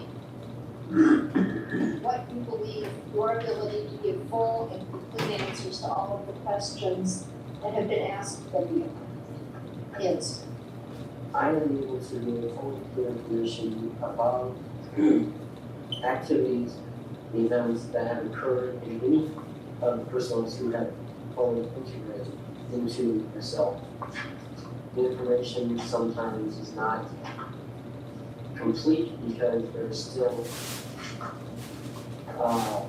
other personalities who have not integrated, and even when they're co-conscious, are not able at the spur of the moment to give details because while I'm giving my information, their thoughts can be in the overloads the system and it creates a headache, and then that makes me unable to access memory at a quick rate. And the upshot of that testimony means, does it not, that the answers that you have given in this deposition may not have been fully complete. Some. Most have been complete. There are a few details that Mikey has wanted or tried to add at different times and has done so in public, for instance. And there are events which which Paul has not been able to convey because they're solely in the possession of another personality. Is that not correct? Do you recall when you were sworn in at the very beginning of this deposition on October the 13th, 1983? Yes. Okay, do you recall Mr. Gaines asking you in the very beginning of the deposition who your personnel were, and then just saying to you, going through and listing all of your personalities, and he listed several, 10, 15 personalities, do you recall that? Yes, they were just personalities that were appointed with his body. Well, And there were other personalities that were later discovered after that. Well, these are the questions and answers to his inquiry. at the time it was made, like I said, I was not, all the personalities were not found. There was some that were found after I was born. I believe that Mr. Gaines asked you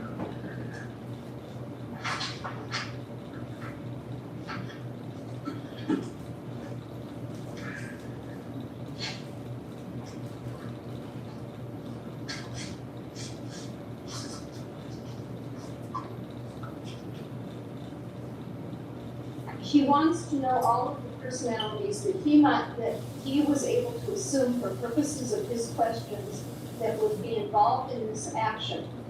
And he wanted to swear everybody in. I believe that that's at page 4 of your original testimony on the first day. And he asked you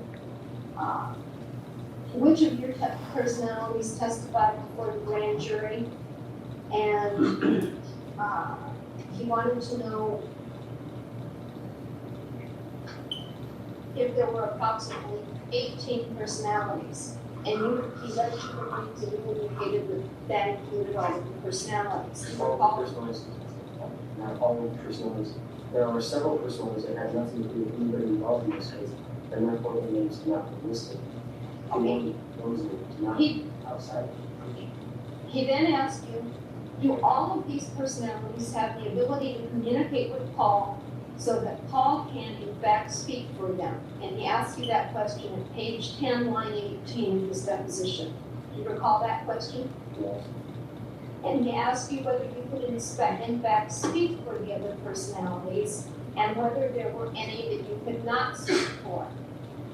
And your answer, I can speak for most of them.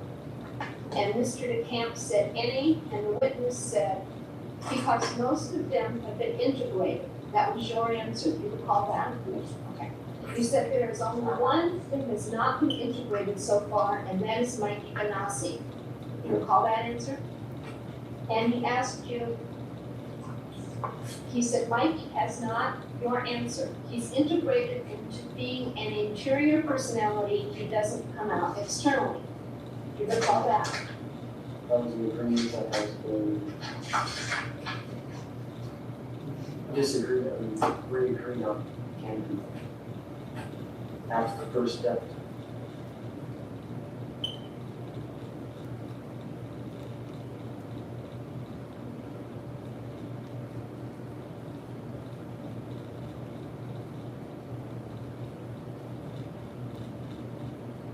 This report is dedicated to MyLab victims, the abductees and the children persecuted by these unspeakably evil forces.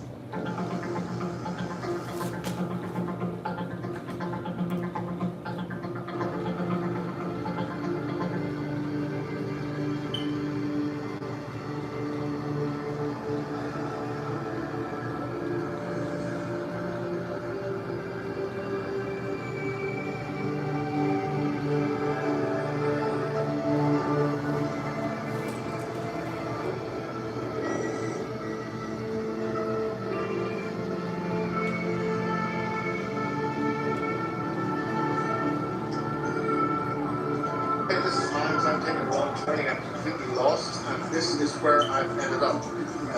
We're now going to pursue this. Basically, the road ahead is closed. The only means to get back is through Peacecore. So it's 2008, midnight, and I took a wrong turning, and I'd like to go to Peacecore. Recording this and see what happens. In Bases 2 and Take 2, we detail serious reports on mind control, population control systems, and the transhumanization of extraterrestrials with human beings, starting with children in British laboratories and secret underground bases in Berkshire, from whistleblower Barry King. The program also involves microchipping individuals, genetic engineering and experimentation, and is run from a base deep in Berkshire country. I've been involved with this program for a number of years. I was first inducted in 1973. I worked at the base, which was undertaking underground fusion as a security officer. This is Bryant the teddy bear. He's one of my personalities that I found when I found out I was a multiple personality due to mind control from the government. He is the personality that protects the children from danger. So he's this mean, scruffy bear that protects the children from danger. And so I got a representation of him, and I bought this teddy bear in Canada. I was under military mind control when I was about 2 to 12 years old. And I think they dropped my program about 12, but then they tried to get me to self-destruct about 18. We also highlight the means to fight back with advice from Matt Todd, who's been there, got the t-shirt and the implants to prove it. We expand on Matt's statements from Bases 2 and finally give you hope. We've done it with 3 grades. As American military personnel guy walks in, high-ranking military coming, swearing his head off all the players down the side. What is he doing? What's he doing here? We interview another victim, James Casbolt, who repeats King's claims and makes much further serious allegations against the US and UK intelligence and military services.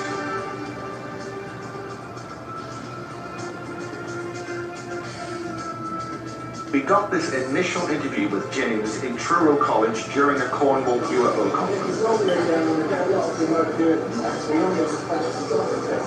They put, I know they put some really powerful psychics in recently, especially the last protocol. The psychic said that she was picking up, they were doing a black mass, possibly in an underground base of London, and they saw a grey orb floating around the room, stopped behind shoulder line, threw out this black radiation in a upside down black triangle, and I got really sick that night, vomiting.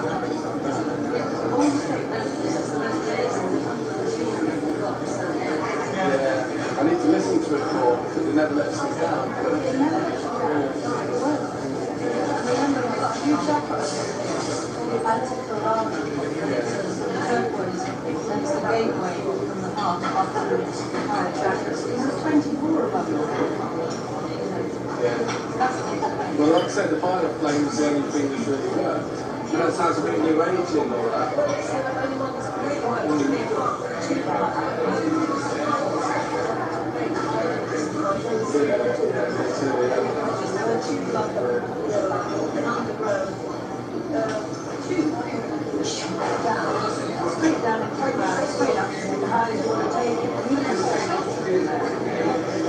I say it's new agey, but a lot of the things that we were taught, like telepaths in project management, remote viewing, a lot of that was based around new age principles and like the Kabbalah.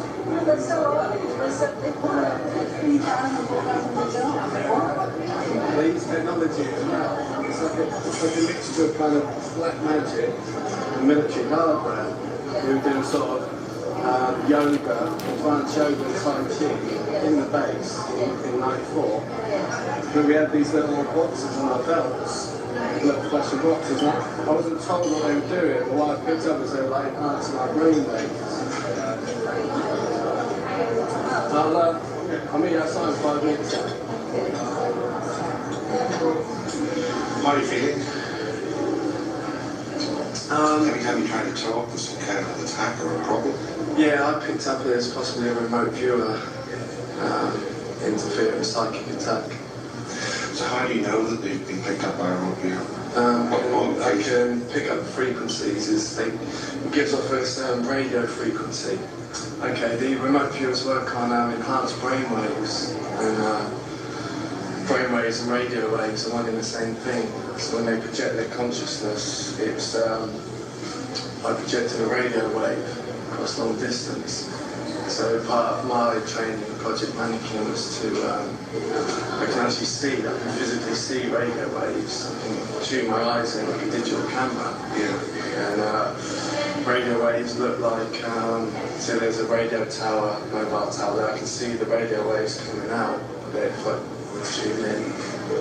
It's like it looks like a pebble being dropped into a pond and the ripples that come out of it. So what brought you to Project Mannequin and what kind of training did you go through? Basically, it was because I come from a Jewish family. It's actually a blue blood family, aristocratic family. What does that mean? The descendants of the French royal family in the French Revolution. But I've got a friend who's a high-level Freemason involved in US intelligence. And he's helped me to trace this bloodline. Actually, descendants of the tribe of Dan, which is people call the Lost Tribe of Israel, one of the 12 tribes. And where did they originate? What's the big deal about that particular tribe?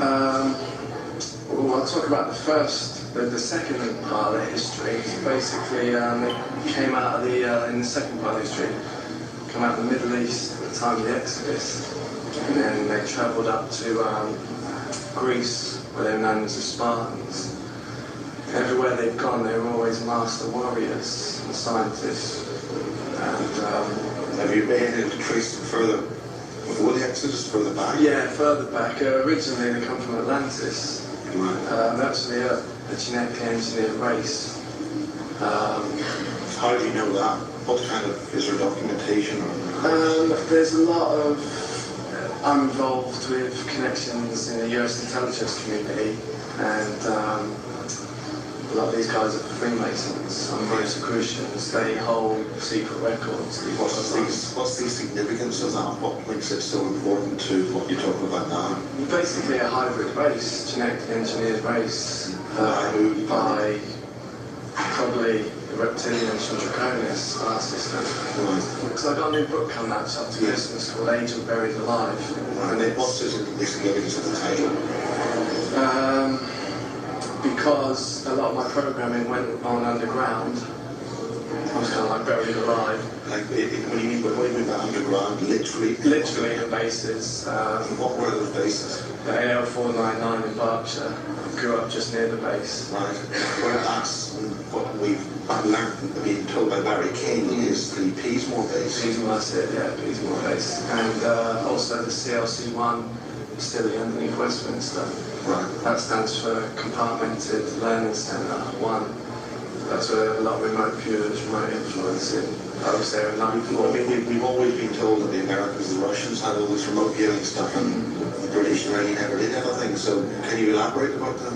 Well, the CLC1 base is and the AL499 Peasmore, they're run by the NSA, which is American intelligence. But the what's the NSA doing right underneath?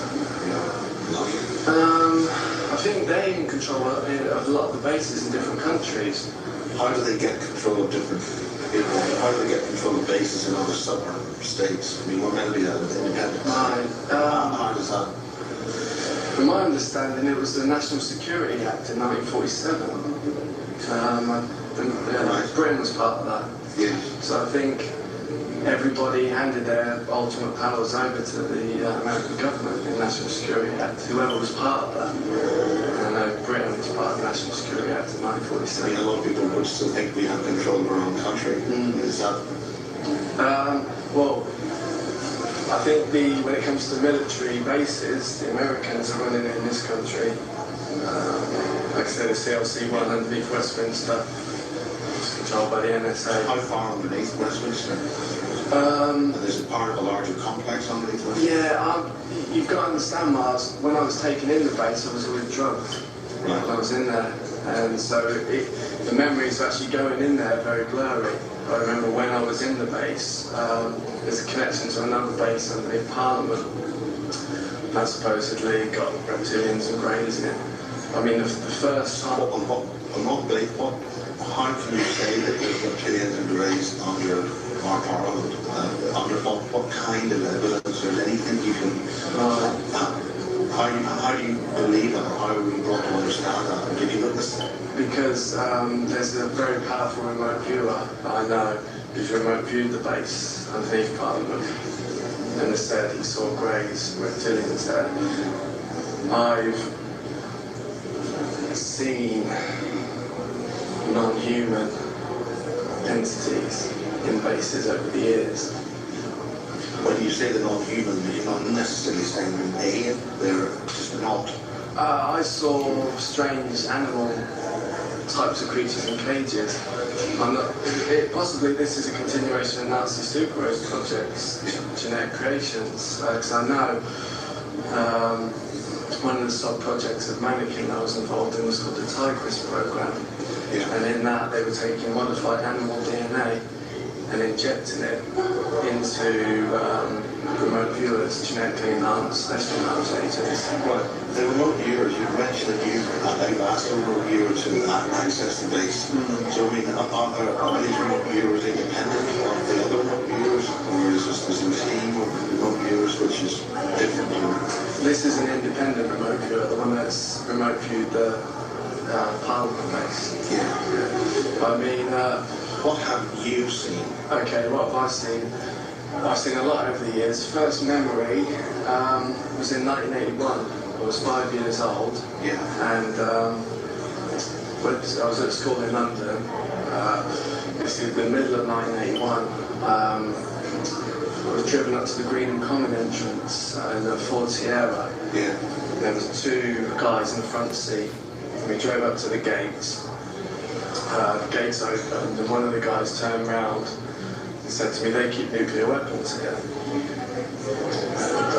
from my understanding, that's actually a front. It's a mind control operation, kidnapping children. Was that during the Green and Common protest movement, when they had the cruise missiles there, allegedly had the cruise missiles there? This was in the middle of 1981 when I was taken in there. I was 5 years old. Yeah.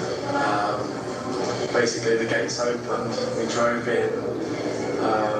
Drove along, and we drove down an underground road there. That's codenamed the Bravo entrance to the AL499 base. We drove down quite far to an underground car park underground, and got out, and there was a group of 15 other children there. We were kind of huddled in the corner. There's actually a military truck parked opposite. They're quite a big one, and then there was two, you know, like you have a car park, you have a man in a booth, he presses the button and the things come up. There was two of them, because it was a two-lane road underground. There was one on each road. They went further underground. Once things opened, they let you in. But we were, the 15 children, we were all huddled in the corner, given blankets. And then there was a door on the right. And we were taken in the door on the right by military officers. We were taken in, and it was like went through a corridor, and there's like a classroom set in there, tables and chairs. And we sat down, we all sat down.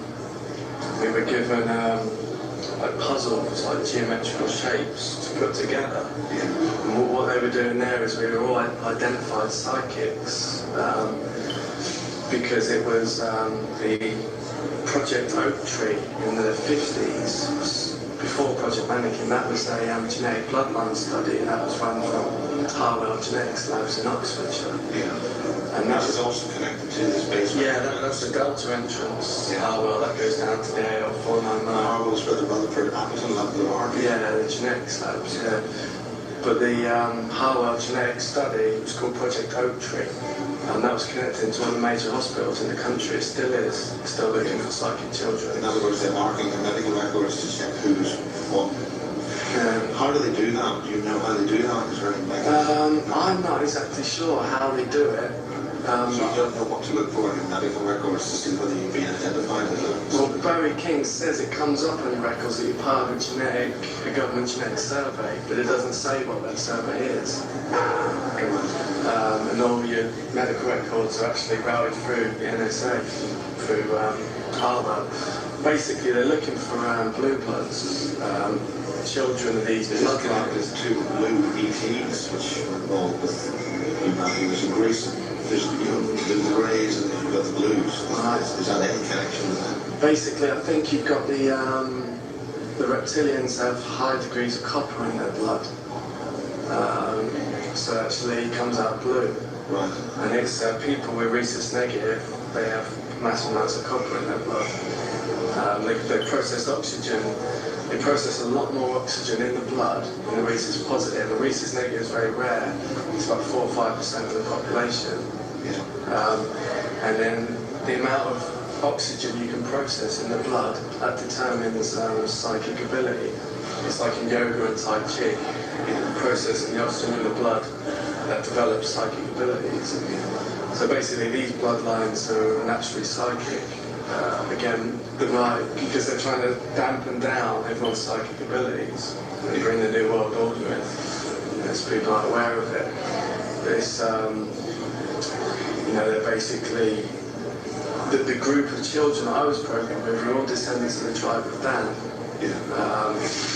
Again, just to explain a little bit about them, they come out of the Middle East at the time of the Exodus. They went up to Greece with the Spartans, I mentioned that, and they went up to France and other places in Europe.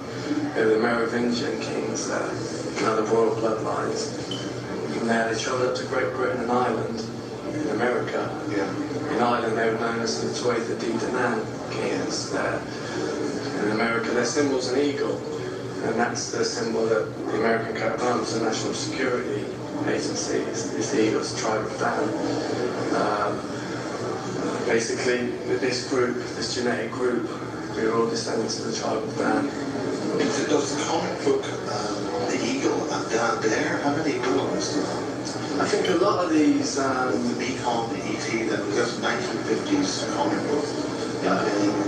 I think, to be honest, I'm seeing a lot of this, a lot of the sub-projects of Mannequin in films and in X-Men comics. They're taking bits out of it. Basically... current? Yeah, there's just a new X-Men comic come out called The Tomorrow People. The Tomorrow People was of course, a psychic TV program based in the 1970s. Right, I didn't know that. Yeah, the old Tomorrow People, they were psychic people. Right. There was science fiction. Right. Called upgrading. Right. Because basically the Tomorrow People was the name of the project to the CLC-1 base underneath Westminster. It was the remote viewing project. Yeah. It was called the Tomorrow People. They had special second ability. Continue. But yeah, the remote viewing and remote influencing. That's an example of television, children's television being used to actually inform of current secret projects.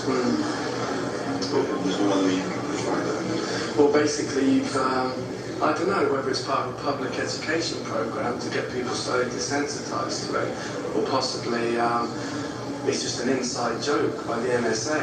You know, they're saying, oh, you know, we're putting it right in your face what's going on, you're too dumb, you don't even notice. Yeah, I think it's more like it. I'd probably go with the latter. Yeah. But I mean, these NSA guys that have helped me, basically I signed a contract with one of them, an NSA non-disclosure agreement. I can show you a copy of it at some point. But on section 5, it says any classified information that you're given, if you create any films or books, comics from it, you have to give a percentage to the National Security Agency. Oh, so they'll let you talk about it without it together. It's not like the Official Secrets Act. It's like an American version of the Official Secrecies Act, yeah. Basically, you do talk about it beyond the voice. Yeah, basically. Yeah. You know, like I said, they're putting out a lot of these real black projects and films, and you know, it's on the basis nobody really believes it, and it's just a film. Well, it's like you got Porton Down by a warfare centre. It's a big underground base below that. They're creating. Connected with Boston, right? I'm not 100% sure, but I know it's based on Wiltshire. And I know they're all connected around the country through tunnel, trains and roads underground. So, but basically the base underneath Porton Down by a warfare facility, that's creating horrendous biowarfare weapons. Some of them, it's like a gas, but it damages your brain. It throws your consciousness into like the lower animal instincts, so you go crazy and violent. Yeah. And what kind of gas is that? I don't know the name of it. I've seen certain things over the years which I don't feel comfortable talking about now. But I do know 100% they've got this biowarfare weapon. So if you had a suitcase or something, you opened it up, it would fill up in your face or something? I don't know how it works exactly. But I know it could possibly just be an airborne thing come out. But I don't know 100%, but I know what it does. I know the effects. I've seen the effects of it in a biowarfare test. Permanent? Permanent, yeah. Affects the brain? Affects the brain. Nerve gas or something? I don't know exactly what it is, but I know I've seen the effects of it. I'm in a biowarfare test in Project Mannequin. Is that on a film or real people? No, I've seen real people at a biowarfare test. Those people are? Those people, they were possibly homeless people. They were locked in a room, in a sealed room. I get really twitchy talking about it. Can you know of any other kind of experiments like that with use? I saw, and over the years, this was basically, I went through 4 military inductions last year. Last year? Last year. That's the year 2006. 2006. Military induction or in my lab? Yeah, my lab. Can you describe what happened in those? 4 different ones. I've gone through quite a few my labs over the years, but I've never gone through 4 in a year before. Basically, they needed to get certain genetic procedures in place before my 30th birthday, because when you hit 30, you start to get a lot of your memories back. I think neural pathways open up in the brain. So is that how you think to talk about this now? Yeah, I still get really twitchy talking about things, certain things I've seen over the years. Concentrate on what you personally witnessed. Okay. In one of the military abductions towards the end of 2006,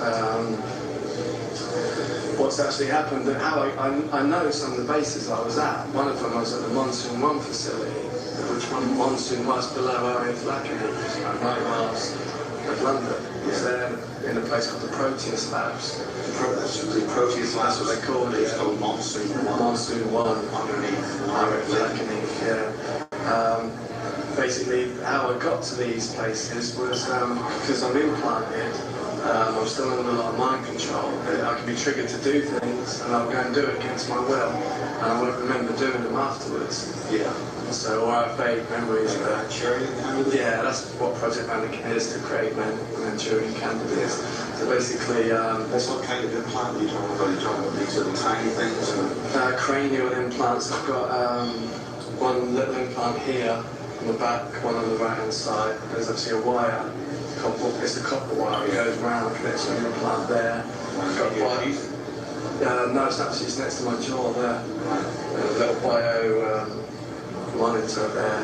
Possibly other things I don't know about. Is there any way that can be verified by X-ray or anything? I'm looking to get a private X-ray at some point, and I want these to, or if the material that's being used, some kind of material is just metallic, so it's very close to body tissue, so it's not visible on X-ray. I think some of it is like crystal and body tissue, but I know some of the implants do show up on X-ray, and others don't, so I have to wait and see. I was basically walking through what appeared to be a building with civil servants and military staff, and I don't know what I was looking for, but I was looking for something, and I was basically out the back of the building, and I was going to go back through the back door, and someone caught me at the back, and it was someone who,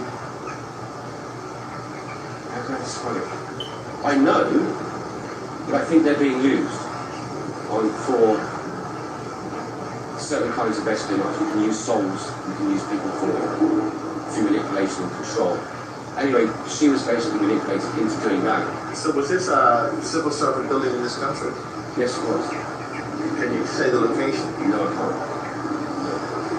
What was the function of the building? The function was basically to what I can describe was I was being monitored by certain people who were in the building, who were aware I was in the building. So it's almost like someone knew I was coming, and that person also had to be pretty clairvoyant, pretty switched on to find out when I was in the building.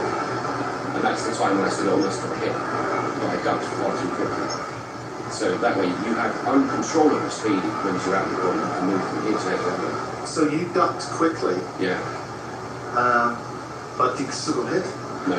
So this was, you got hit? But this is prior to getting hit. Right. Out the back of the building, I observed three people who looked familiar. So I stopped and turned, and I was hit with 4 darts in the stomach. They were fired by devices that they... It looks like a gun, but it's not a gun. Because you're not in any physical form, and neither were they. So they're essentially etheric guards? They are... I'd say they were vampires that are being used, but they're unaware that they're actually being used on that side of their life. They're using a lot of drugs, you name it. So you mean, what do you mean by the vampires? Well, you're talking about human beings? Yeah, human beings in their etheric form? Yeah, it's the human being's etheric form is being used, if you like, for negative assignments, that sort of thing. I think it's very good, very deep mind control. Psychic warfare? Yeah, absolutely. And what do you mean by the use of drugs that would make them use them? It would basically make them not aware what's going on in their spiritual life. You know, they're very much aware. They don't wake up, aware of what they've been doing, or even if they've been out of their body, or even being abducted, they'd be completely unaware of it the following day. Would they be able to live a day-to-day life while their etheric body is in use elsewhere without them realizing? Yeah, absolutely. And that would be by the use of drugs? Food that people eat? No. It's usually based on abuse as well. But I don't want to go into all that. Yeah. Not today, not right now. Yeah, okay. I mean, Kathy O'Brien's got a lot of stuff about this kind of stuff like that. But people can actually be used as like therapists, assassins. Yeah. Because the drugs will take them out of their body and they have no control of their innate self. Their spiritual reality. When you say drugs taken out of the body? Well, drugs could help people. Drugs will induce some drugs can induce OBEs, and then some drugs will, some of these people that smoke a lot of cannabis, they don't have a full body connection to their spiritual or their inner, or their self, their spiritual self. They're not aware of it, they've not done anything to find out about it. I mean, I've known loads of people like that, especially when they were in college, just sitting out and smoking dope for years. And so they're almost like robots, you know, so they're not aware of what's going on whilst they're asleep.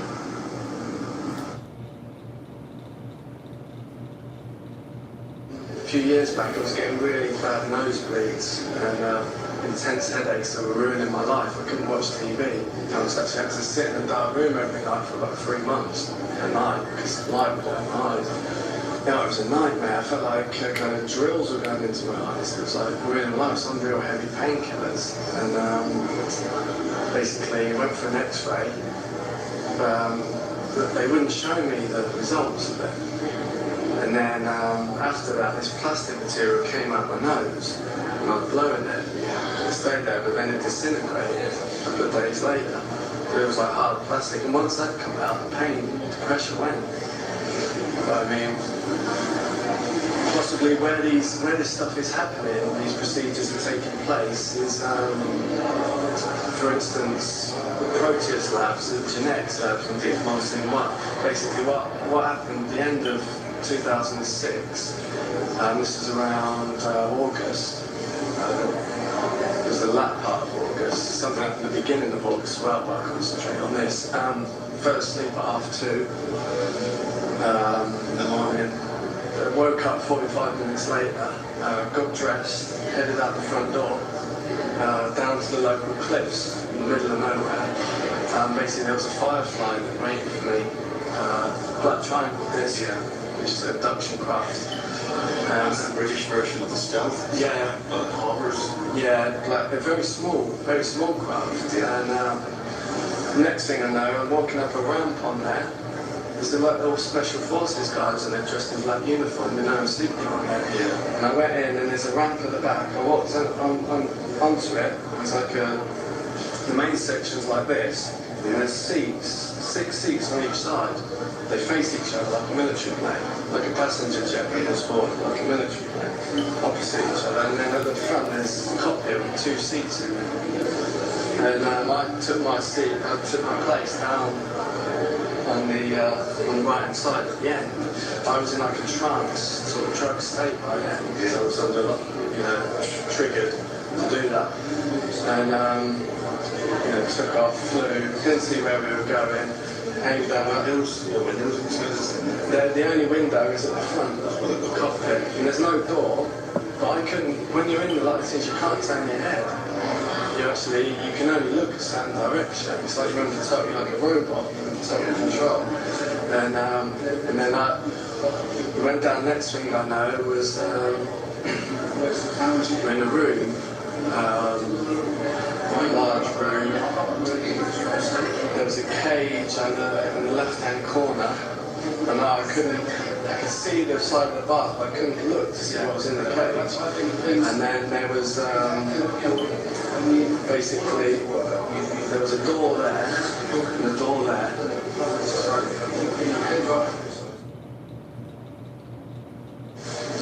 it's basically a door on the right side there, and there was 3 doctor-type, scientist-types in white lab coats, and there was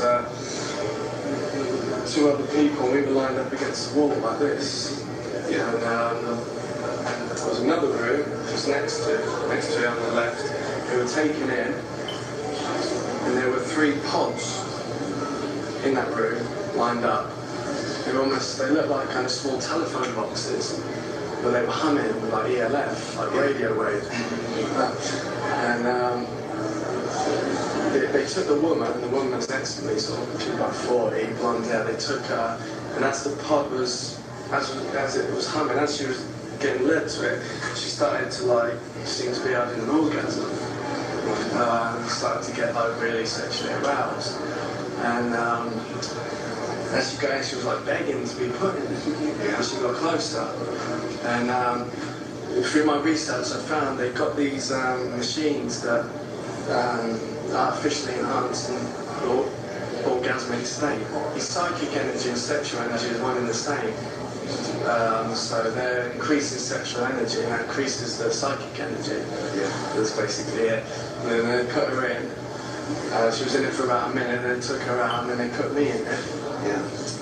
Took me out, and then the doctor said to me, "Oh, we just installed a Proteus program into you, and these are the Proteus labs." That's what he said.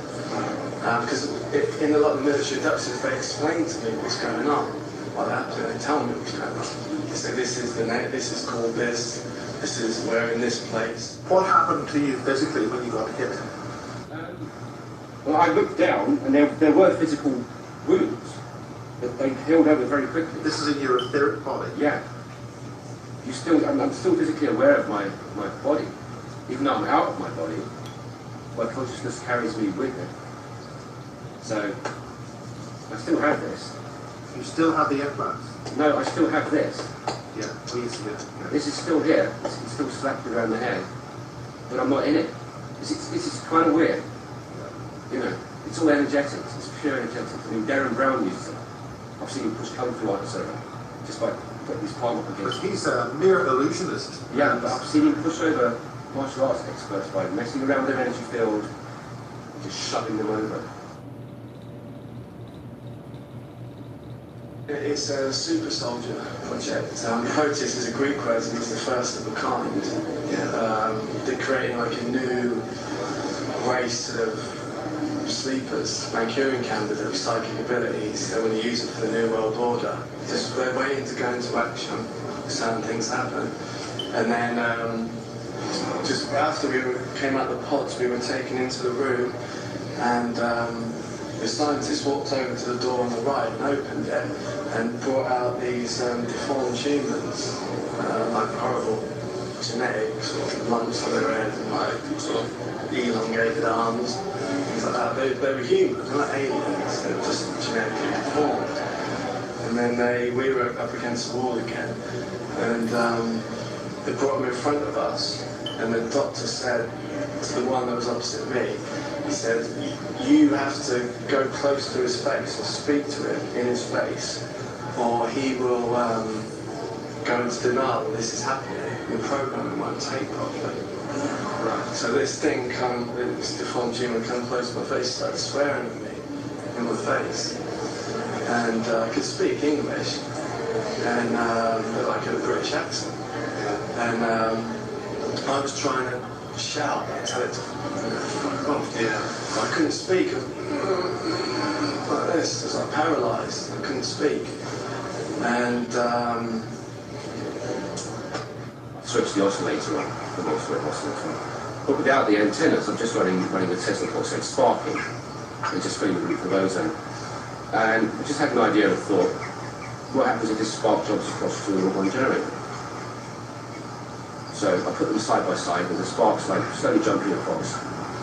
And I can see and smell this energy, because basically I can see energy, I can see auras. I see yours now, it's nice and blue. And I was sitting there on the bed, I was looking through the local newspaper that drops through the door, and I could hear it buzzing away and fizzing. I was looking out the corner of my eye, and the room's filling with this blue energy. Filling. It's probably about 5-6 foot off the bed by now. Off the floor by now. The whole apparatus is on the floor. Anyway, I'm reading the newspaper, lying back on the bed, just upstairs, and I hear a sound like something like when you hear two tomcats fighting at night. They make all those weird whiny noises. They sit around crouched around and moan. And also very similar is pigs, when they know they're going to slaughter, that high-pitched squeal. It was a combination of that and that together, and I thought it was quite weird because it was broad daylight. There were no pigs around, and there certainly weren't any tomcats that I knew of sitting outside my window fighting. It was broad daylight. Anyway, so there I read my newspaper, and this noise is getting louder, and I can't understand it. So I just thought, I put the newspaper down and I look across the room. I'm like this, and there's two grey, they're quite tall greys. They were half in the floor and half out the floor, and they were still about this tall, so they weren't short greys. And they were going nuts. They were screaming, they were flailing their arms around, like they're in severe pain. So they've obviously jumped into this reality to find out what's focused. The combination of the Tesla coil pumping into the generator. Disturbed in this reality already? They're already here. They pop in and out whenever they want. But I think they popped in, and when they popped in, they had the biggest shock of their life. They were screaming in pain, and it sounded like that sounded just described to you. And then it's almost like they moved back out of reality, they stepped out. How do they do that? They just basically, they lose density, so you can see them, but then you can almost start seeing through them, and then they're gone.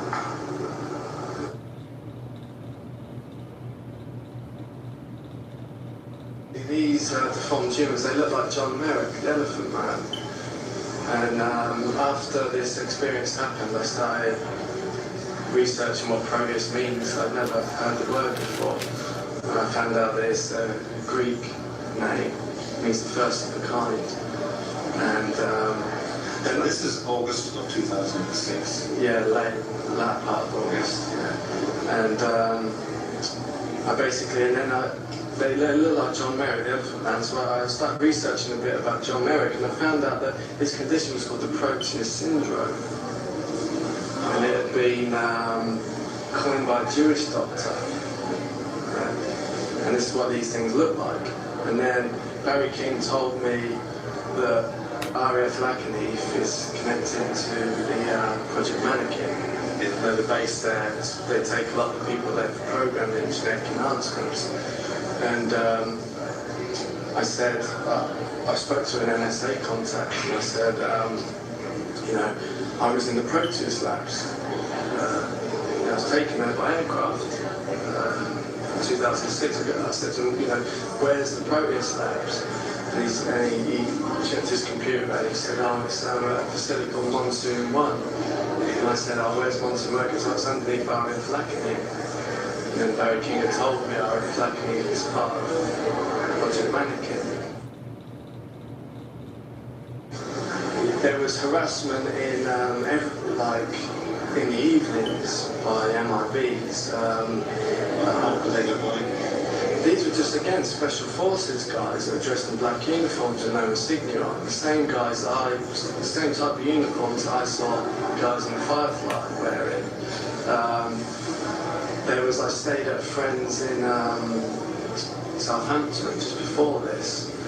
And we stayed in a jewellery shop. He's got a jewellery shop there, we stayed there. And we were there and we were going off, like looking at military bases and off some orb, taking photographs of orbs and stuff like that. And I left, and that night he was asleep in the shop, and these two guys in these black military uniforms stood outside his shop, and what they were doing was he's got these metal shutters in front of his shop, and they're not electronically controlled. You have to pull them up and down with your hands. And they were standing there, and they were using some sort of psychic abilities, and they were lifting the shutters up telepathically. The shutters were standing there, and the shutters were coming up and then going and crashing down, and coming up and going and crashing down. People believe that The two guys. Yeah. One of them was really big. One of them was about 6'3", like really muscular. He was a white guy. He was around their 30s. Another guy was smaller, Asian. And but Sahel was asleep. But what happened was all the neighbours came out. It's a small little Asian community in Southampton, and all the neighbours came out. And what's the noise about? And ended up 40 neighbours outside the shop. When all the neighbours came out, these guys slipped off. But the shutters carried on, coming up and coming down. And they did that for an hour. Just going up and down themselves. And then the police ended up getting called. And the police were trying to get everyone to calm down because everyone was freaking out. It's like quite a Muslim religious community. Everyone's really freaking out. And the police said, no, these are on electronic shutters. They've got to be. And they said the battery should run out because we've been doing it for an hour now. And they said, no, there's no electronic control. We can only do it by hand because this isn't right. And you told them this? No, this was the neighbours said this to the police. Yeah. Because they know my friend. Yeah. They could go to the shop. They carried on for about 2 hours, going up and down, standing down. In the end, it stopped, and they went.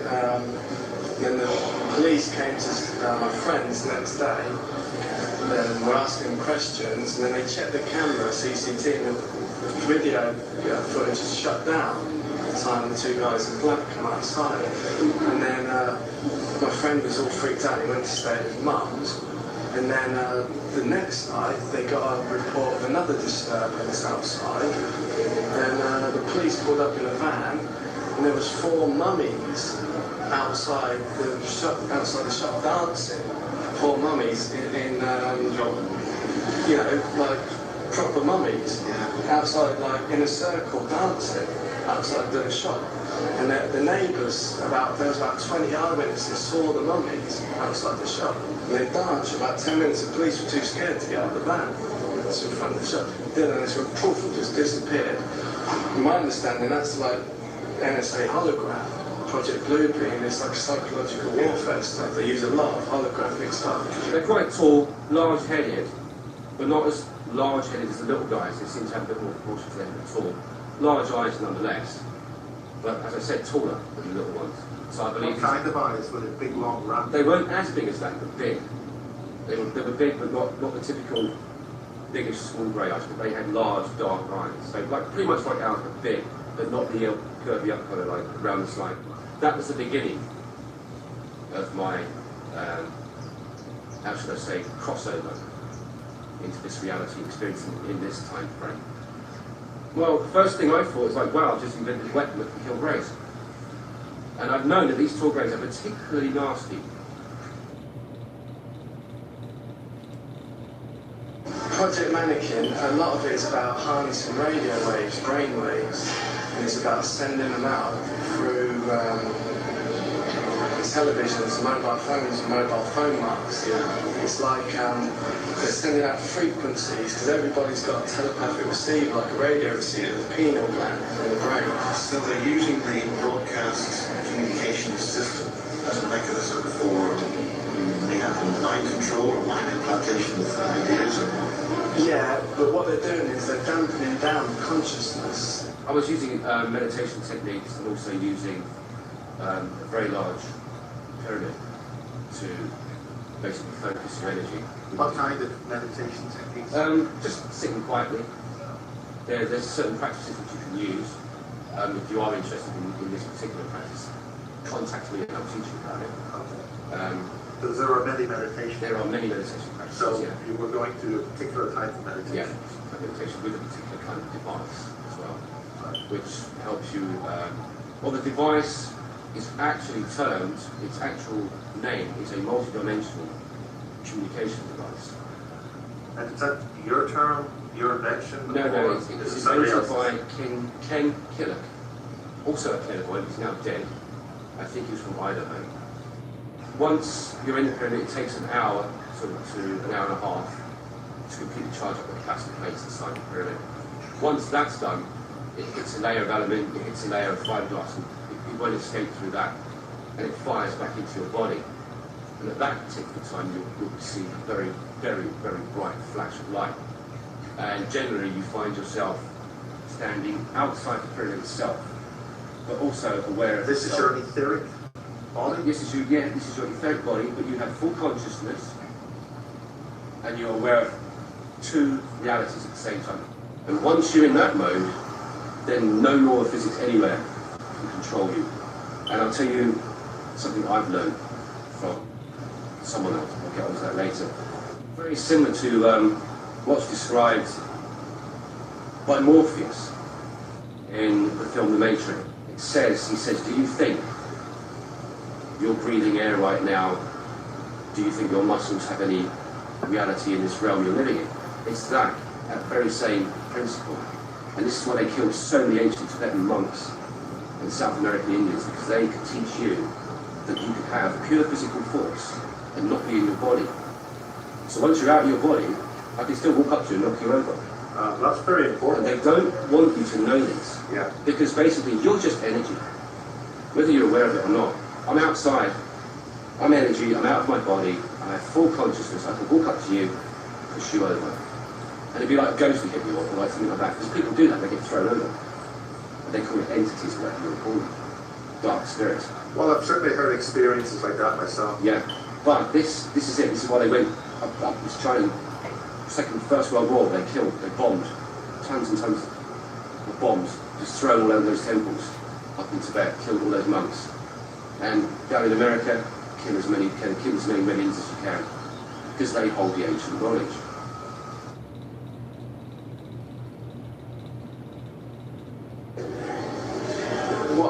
My main message is about the missing children and about the children that are being abused and satanically murdered in the facilities.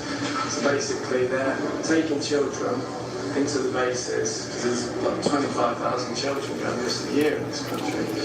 And what they're doing is they've got brain implants and they're ritually murdering them. They're like cutting their throats, they're cutting their hands off. They're things based around that, rituals. And at the time of death, they're recording the brain waves of the children onto a computer by radio wave. Because brain waves and radio waves are the same thing. So at the time that they record those frequencies from the brain implant onto a computer. And then what they're doing is they're sending that radio wave, that frequency, out through phone masts, through satellite, TVs, sending it out. And it's causing the crime rate to go up. It's causing people's anxiety levels to go up. And what they can do is they can, it causes sexual abuse, drug abuse, alcohol abuse to go up. And what they can do is, by the means of death, the children, they can attack populations shepherds. So when they cut a child's throat and record that type of death from that frequency, from their brain implant onto the computer, they send that out and that stops people being able to talk to each other properly from the heart. It's the effect. Do you think this child that's been abducted has been involved with that kind of experiment? This family girl was really like a man. Possibly, but I think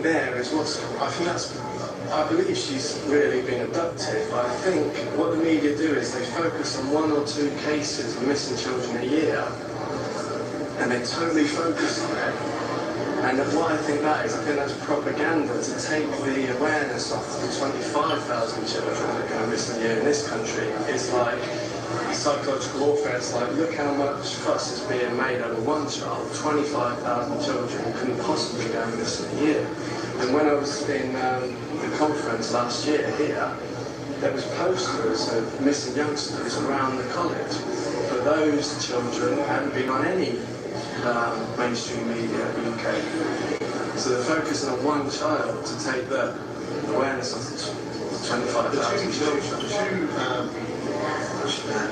Young teenage girls that were murdered just a couple of years ago. United t-shirts. Do you know anything about that? Holly and Jessica. I know a little bit about it. They were found near Lebanese, weren't they? Yeah, well, I know that the area was sealed off by the military, and there was a person who he was a jogger, and he tried to present his testimony to the court. They didn't accept it, and he was outside the courts, I think, and the proceedings were going on. He said that he was jogging past the woods there a couple of weeks before, like every night, and on about 4 separate nights, he heard screams coming out of the woods. This was even before the 2 children were found. And then the military sealed the area off. And then, like in the New Forest, there's children's bodies being found there, with the skin removed and things like that. Like mutilation? Yeah, like eyeballs removed. Basically the lymphatic system removed, like the tongues, the eyeballs, the genitalia.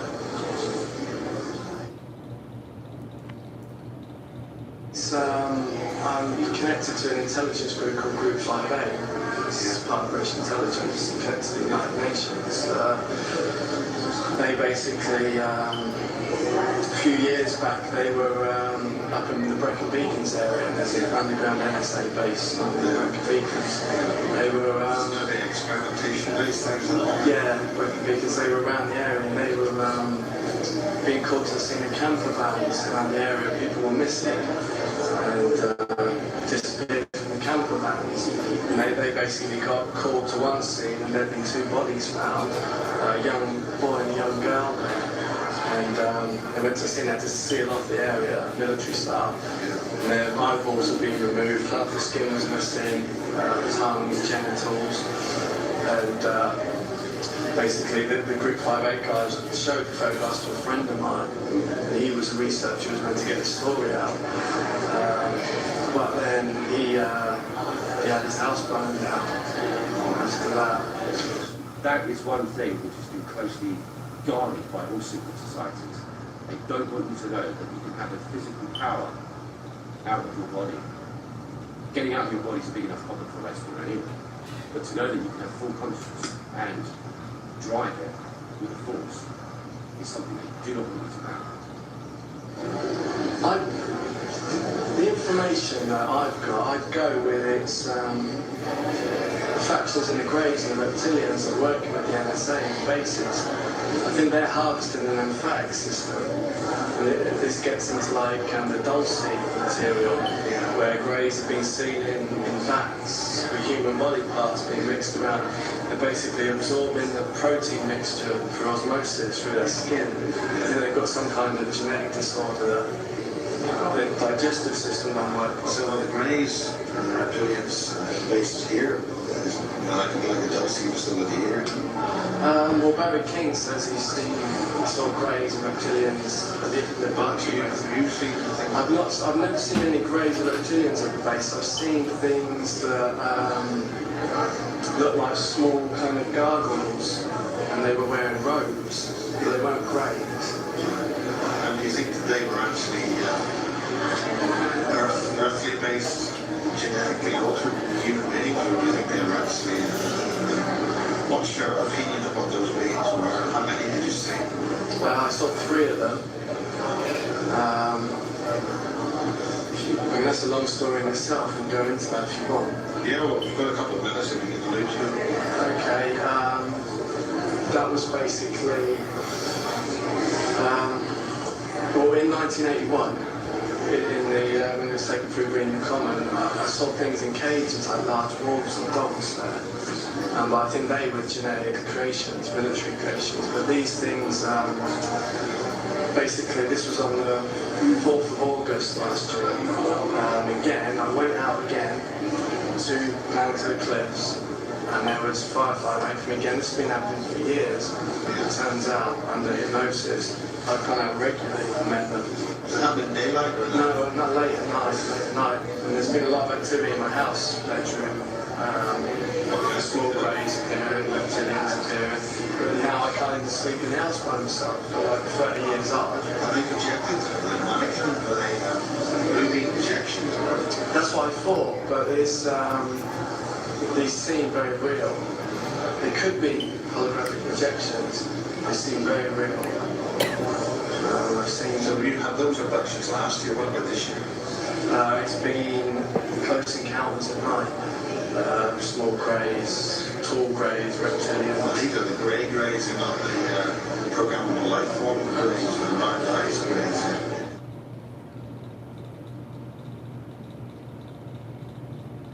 PLFs have got the round eyes, and the real Greys have got the oval eyes. Yeah. The ones I've seen in my bedroom have got the oval eyes, and they wake up paralysed. So they're trying to shout and move, but you can't.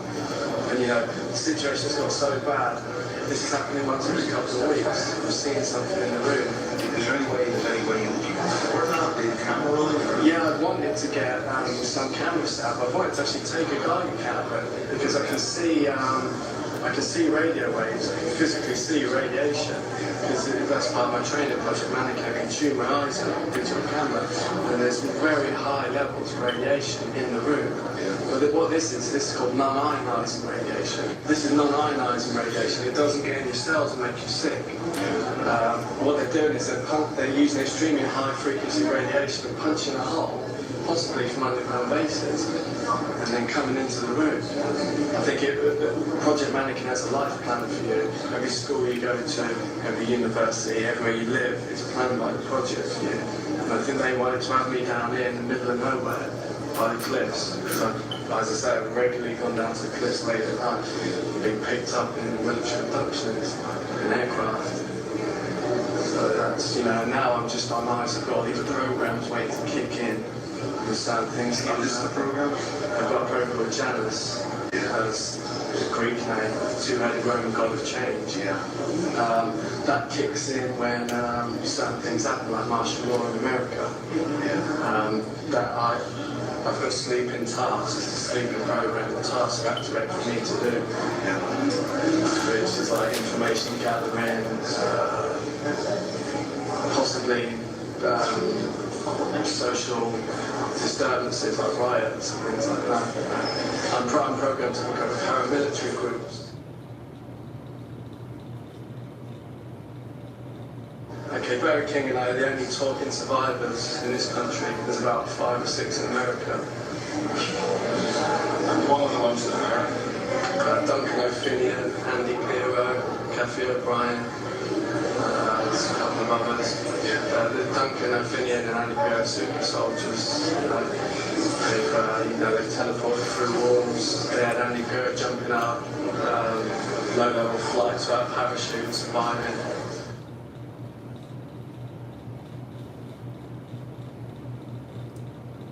What was the solution to the implants? What was I had to cleanse my body.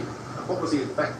The effect was sickness like food poisoning, but also a lot of cramps which spread around my body in very weird ways, which was impossible. Because the pain was apparently going up and down my body. It was getting into my legs, into my waist. So essentially it disabled you? I was poisoned. Yeah. I was effectively poisoned. Now, you can poison people energetically. It's simple. They know how to do it. They've got the technology to do it. And they can do it physically in the past as well. What about what technology? It's like etheric energy. They can fire a dart into an energy into it. And that dart itself can carry an energy signature. And that energy signature can then absorb into your own energy field. It's all energy. Everything. You need to stop thinking about the physical world. It's all energy. Everything is a vibrating mass. Now who is they? Everybody talks about they. People. The people of this world still think so solidly of a solid world, and in fact it's all just energy, and not just. But they could fire something into you.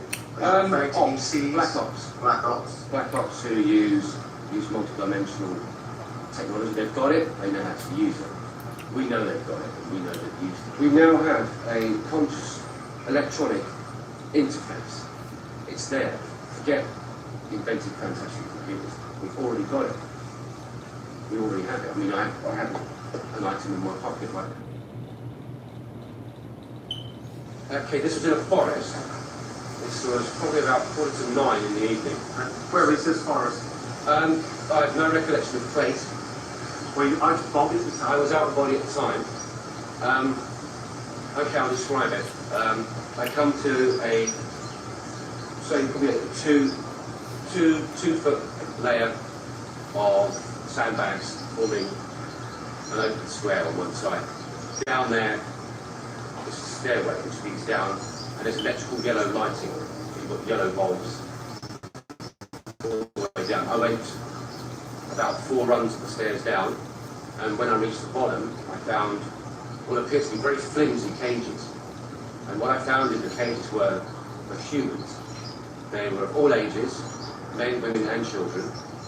And they appeared to be lying on cotton wool in white robes. All of them looked to be in an extreme state of fear. They were aware of my presence when I turned up and looked at these cages were laid out, and these people were laying out, flat.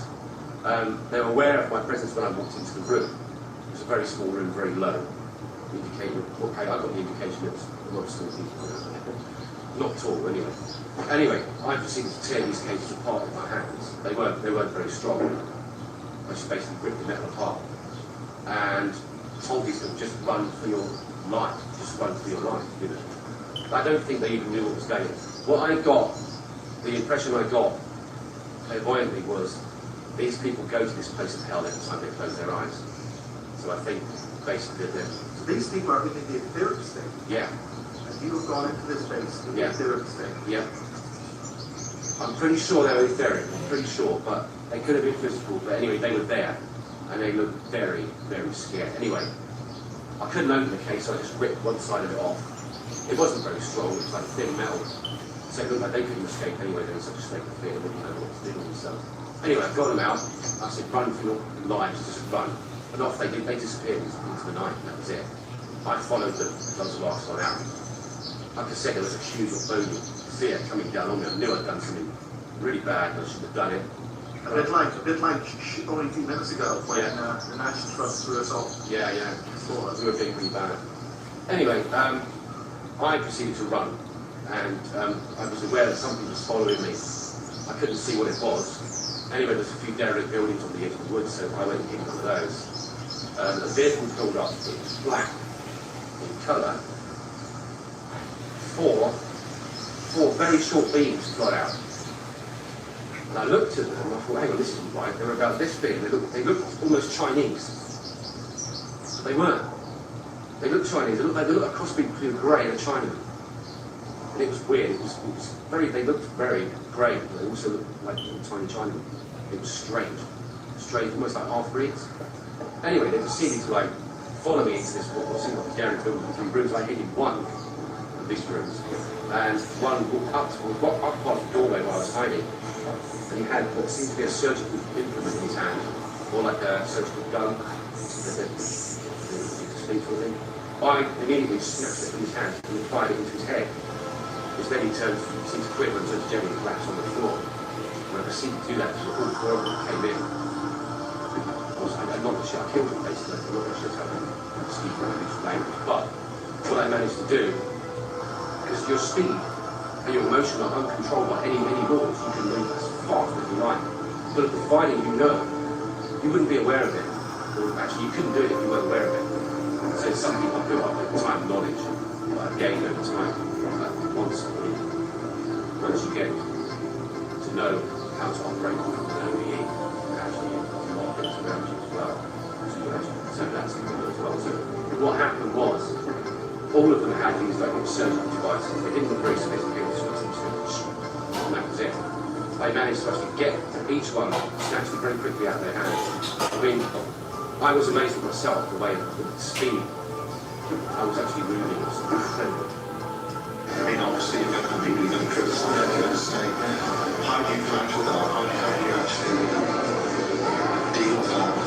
I don't really care what everyone believes at the end of the day, you know. No one would want to go through this. I've seen kids killed that have come through intense trauma. No one. Why are they playing that music? Want to say, this is great, I've come through this. That's absolutely no matter. She wouldn't have happened to me. Post-traumatic stress disorder. Criticism on your website, it's not your pictures, you're actually things from Hollywood movies. How do you counter that? Basically, I was sent photographs.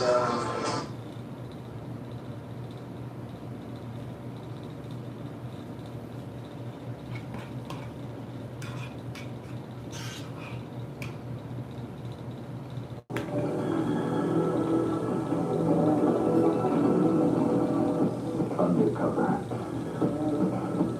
Unrelenting. Unforgettable.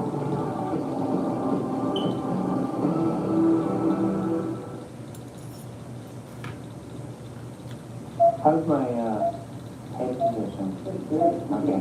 We're on? Okay. Ready? Number 1. 3, 2, 1. Hit 1. At one point, out of a morbid sense of curiosity, I asked my GP what my life expectancy would be. And I seem to recall the numbers, in 14 months. Well, all I could think about was that wasn't really me. From the first day I was in there, I was determined to make this day. And 4 years later, I'm even more determined. I'm more determined than ever. But oh no! After 4 years, I don't have anything to say. Ready on 2. Roll tape. You've got speed. Dr. Peter, take 1. As it turns out, I had no shortage of things to say. I feel quite privileged to have the opportunity to say them.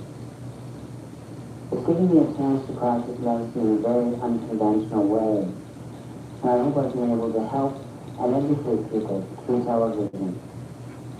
It's been a lot of fun doing the diet, quite rewarding. A lot of changes have taken place over the last 2 years. And when I look back, I realize just how many significant changes have been captured on tape. In 1986, Peter Jackson Young, a Canadian physician, was told he had AIDS. Unable to practice medicine because of the debilitating effects of his disease, he began a weekly segment on a television newscast in order to combat prejudice about AIDS and homosexuality. For many, Peter Jackson Young was the first gay person they had ever known, and certainly the first to be stricken by AIDS. Over 2 years, viewers grew close to him and accepted him into their life.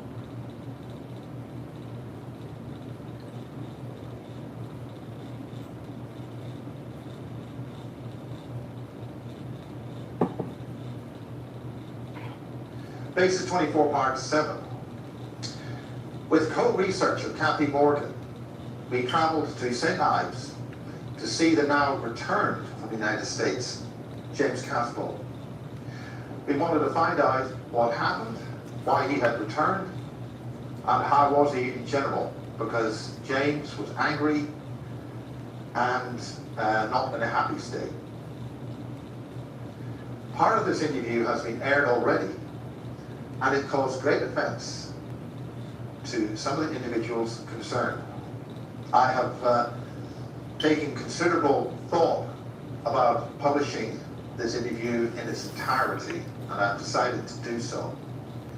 Because subsequently, James has since been sentenced to a very long period of time in jail, 12 years, and it's only 12 years in jail because he admitted to blackmail and other charges which he subsequently committed after this interview.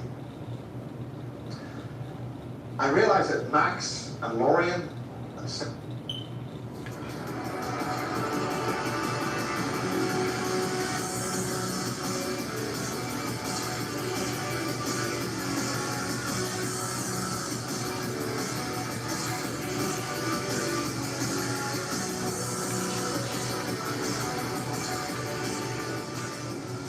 Hello everybody, welcome to another exciting show of Super Soldier Talk. I'm James Rink and I have Nate Gray with us and Michael Prince.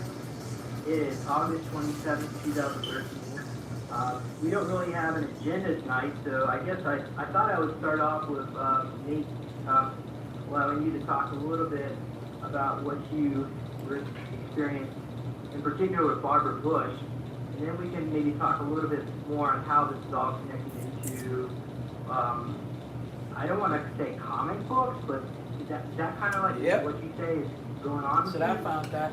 With your super soldier experiences? Yeah, I've met other people that have been depicted in the media, either by Marvel or Disney. So it appears like these people in these comic books are based on real life figures. Only the Marvel ones, not the DC ones. Okay.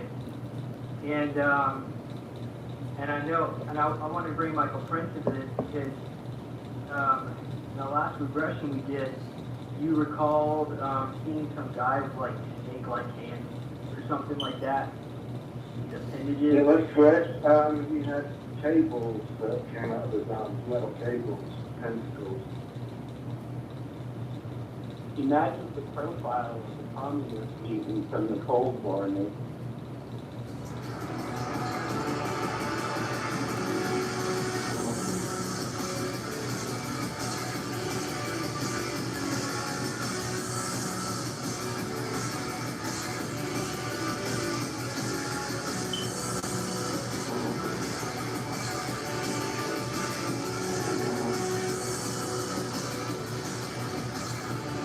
Hello, James Rink here. It is Thursday, April 26, 2018. And today we have two special guests, although only one is with me right now, Adrian.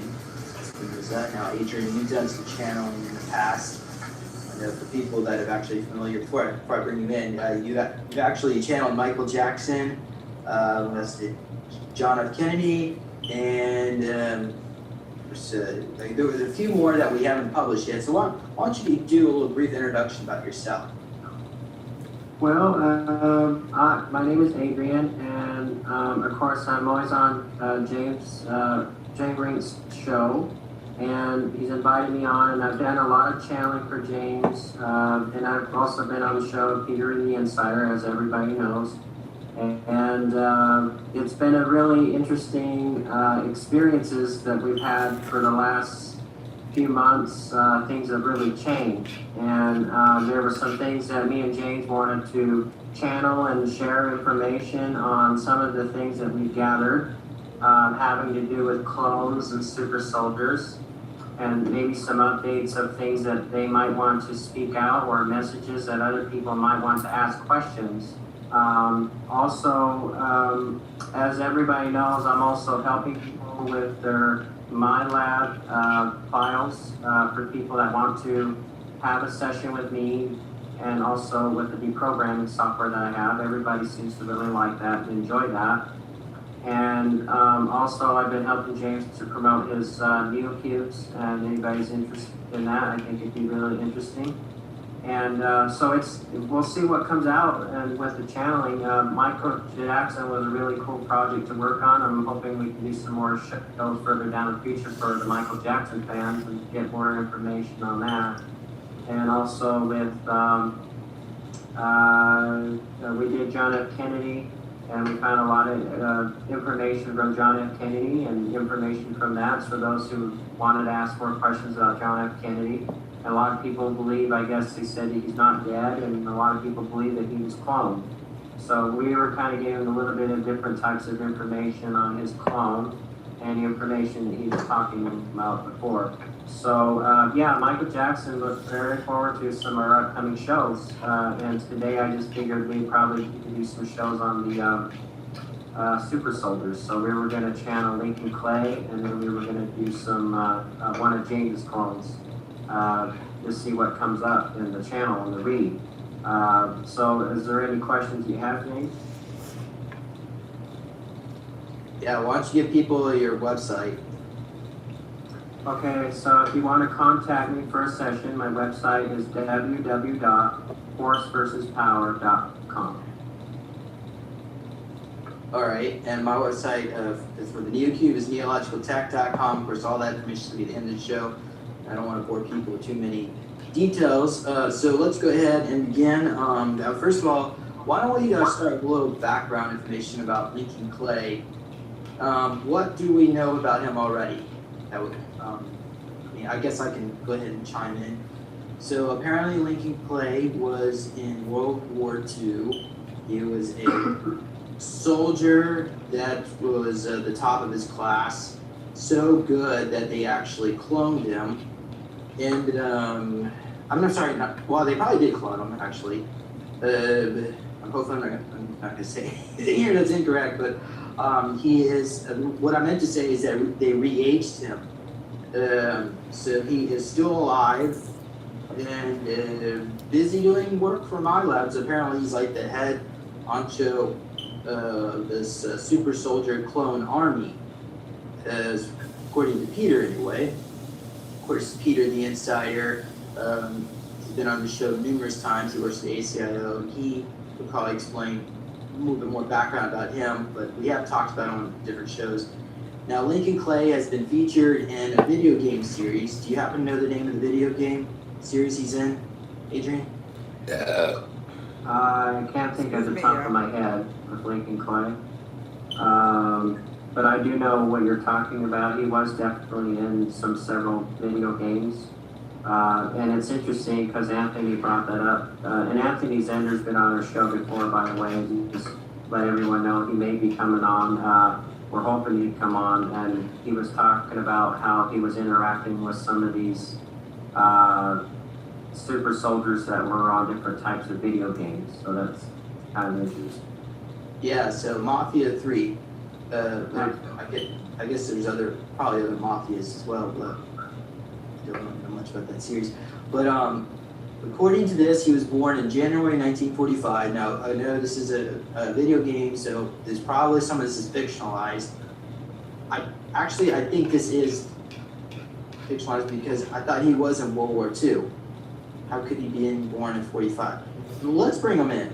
I don't want to say anything inaccurate here. So, here, why don't you, first of all, why don't you tell the audience members how you're going to communicate with this guy? Well, James invested in an angel board for me, and I've been using my angel board for quite some time now, actually helping people to connect with those on the other side. I've been psychic since I was about 16 years old. I've been able to see the spirits, connect with people on the other side, and even family members. I'll just tell one experience where I was at the bar, and I actually walked up to a girl, and I actually told her about her mother that passed away, and her mother came through the bell, and I briefly described the name of the mother, the name of the father, and some other friends, relatives that were connected to that connection, and she just automatically just went into an emotional shock. So sometimes these things can happen, when the connection comes in, and I've done it to Uber drivers, people, just random strangers that I've talked to. But I'm going to be using the board to connect with Lincoln Clay. We have been able to connect with other super soldiers and cyborgs.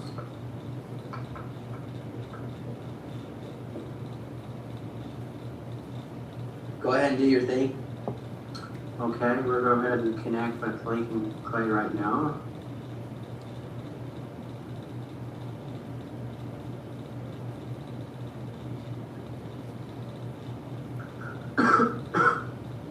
So it looks like Lincoln Clay is present with us.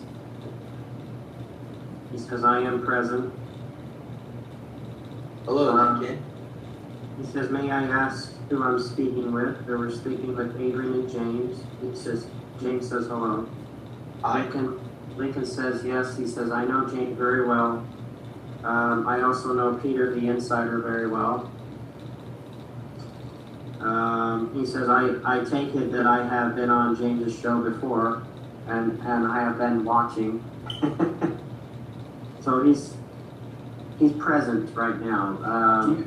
Do you reside in an underground base where you pretty much live there, or do you have a house, civilian life, your civilian life?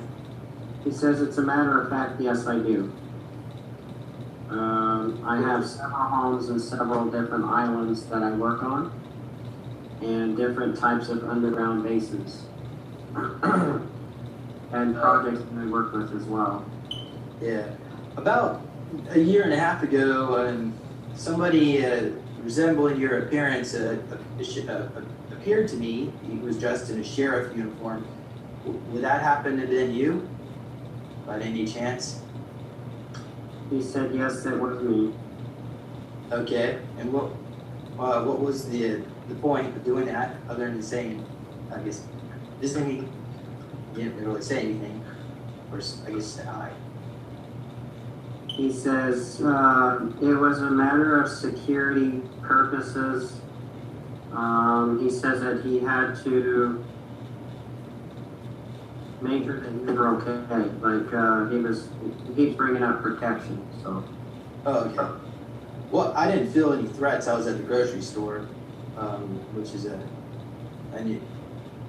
unusual thing. I think that I would be endangered, unless there's something I wasn't aware of. Maybe someone's trying to do a hit on me in the grocery store. I don't think that would. He says there was something going on in there. There was basically a Nazi spy. What, there was a Nazi following me around? Yeah. Oh. Okay. Well, speaking of the Nazis, did you happen to have spend time in World War II? He said, yes, I did. Okay. And I was actually the commander-in-chief and leader back in World War II. There was a lot going on there and a lot of chemical weapons that were being used. Also, he said that we were also instigating new technologies.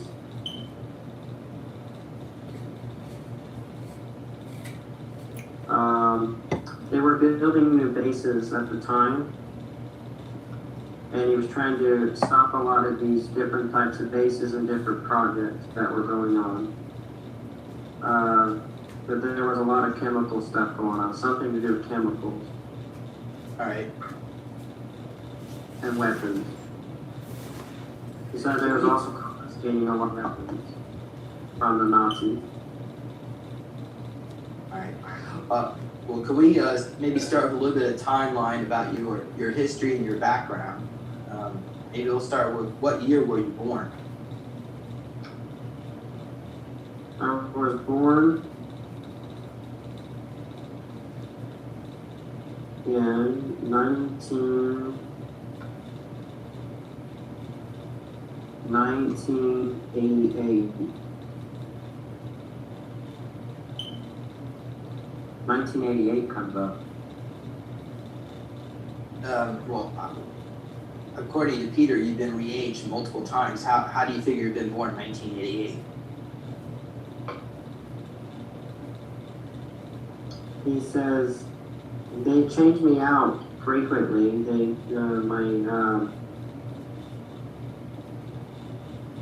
He says, as you know, I'm also AI. I'm cyborg. But for some reason, they recycled him and they changed him out multiple times. All I remember was back when he was younger, being born in 1988. Oh, so your memories go back to 88, but you don't really know. He said, yeah, that's correct. Well, what about these video game wiki? It claims you were born in January 1945. Is any of that information accurate? Is that all fictional?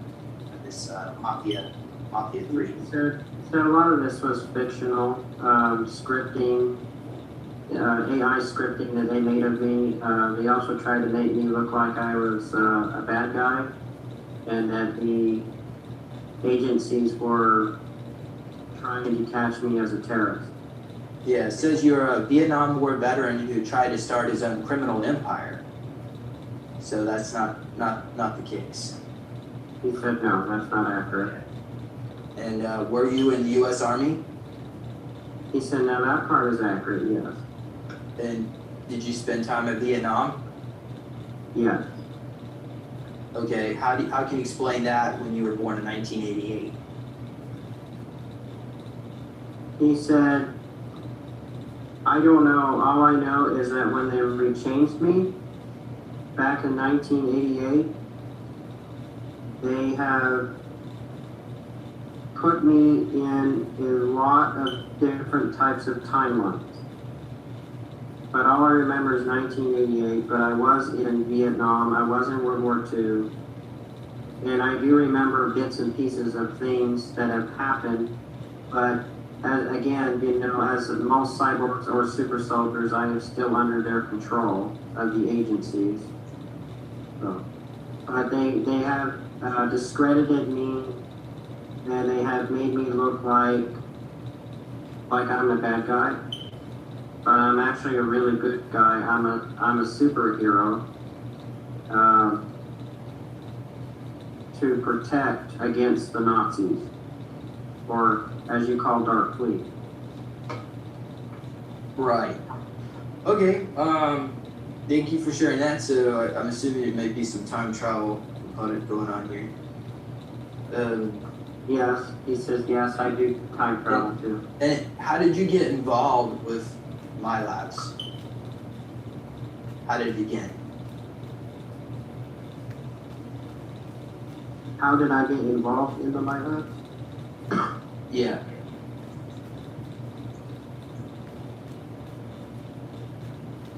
The agencies found me.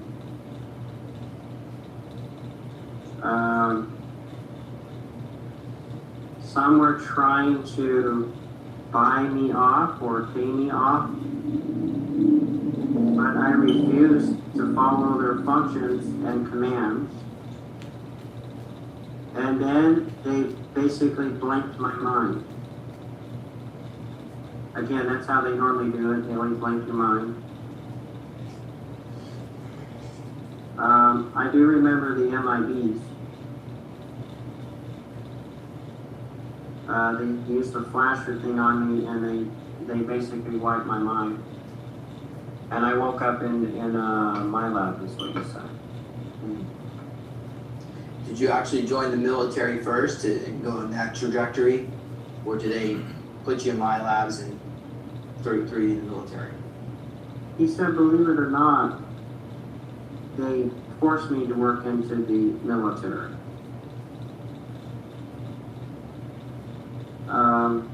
I believe that I was in the military, but I was not in the military at the time. And then they kind of forced me to work into the military, and then they turned me into a cyborg. And parts of me is AI.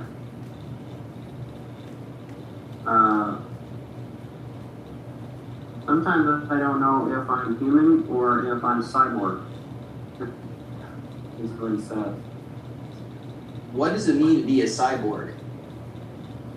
Cyborg is usually like half human, half robot. And they took a brain of a robot and they interfaced it with the human brain.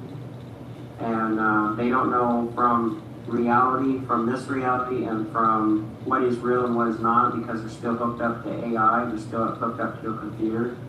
So whatever they see, they don't know if it's from a computer or if it's actually from reality. So they're kind of in both kind of different types of worlds, and sometimes they don't always remember when they were born or why they were in the My Labs. And if they didn't understand something or they didn't follow something, then they would put them in a project like you say, project abandonment, sort of like what they did with you. And they want to know why they didn't function, why they didn't follow the commands, why they're not following, order when they tell them to go out and they do a mission such as, assassinate someone or killing someone or as a super soldier, to follow their commands. But he was using a lot of it in the military because they were like he was like their secret weapon. Right. Well, what about as far as implants are considered? Do they actually take out his brain and put some kind of data byte processing unit in there or something, or how does it actually work?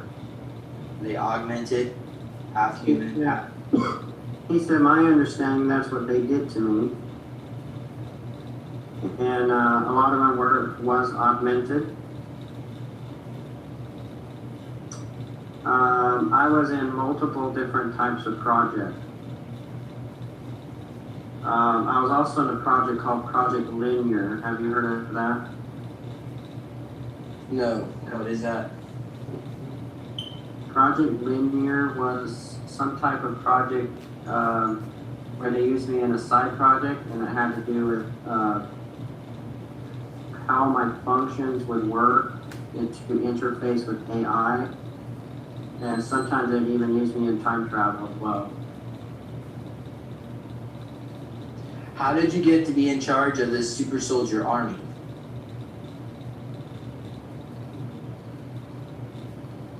Project Linear is the one that created my commands as basically the leader of the different types of cyborgs, super soldiers, and even some of the Nazis, that I would be basically their leader. And the reason why they used me as a black person, because we were the fastest, we were the strongest. So they appointed me as the commander in the chief. And I was promoted that way. And that was just part of my programming. It wasn't just something that I wanted to do, is what he said. And what's the name of the organization that you work for? Project Camelot. Well, that's a YouTube station. What? I don't understand. What do you mean by Project Camelot? That's the name of the organization. That Project Camelot and Project Linear comes up to. All right. But who controls these groups? Who's in charge of them? The Enlightened Ones. The Enlightened Ones? Yeah. Who are they? The Illuminati. Oh. So you work for the Illuminati? Yes. Is that a bad or a good thing? He said it's a bad thing because I was forced to work in these projects and under these other organizations. There is some information on Project Camelot that you can look at. I don't know if there's any information on Project Linear, but Project Linear was also working on off-world with other off-world beings and cyborgs and super soldiers. I was training them how to time travel, how to jump through wormholes. He also says that he's also worked with a lot with AI too as well, another parallel reality. Right. AI is different in every parallel reality, is what he's saying. Okay, so do you have any other messages for the audience members? He said that he noticed that you've been talking to one of his soldiers. Well, a few of them, but which one in particular?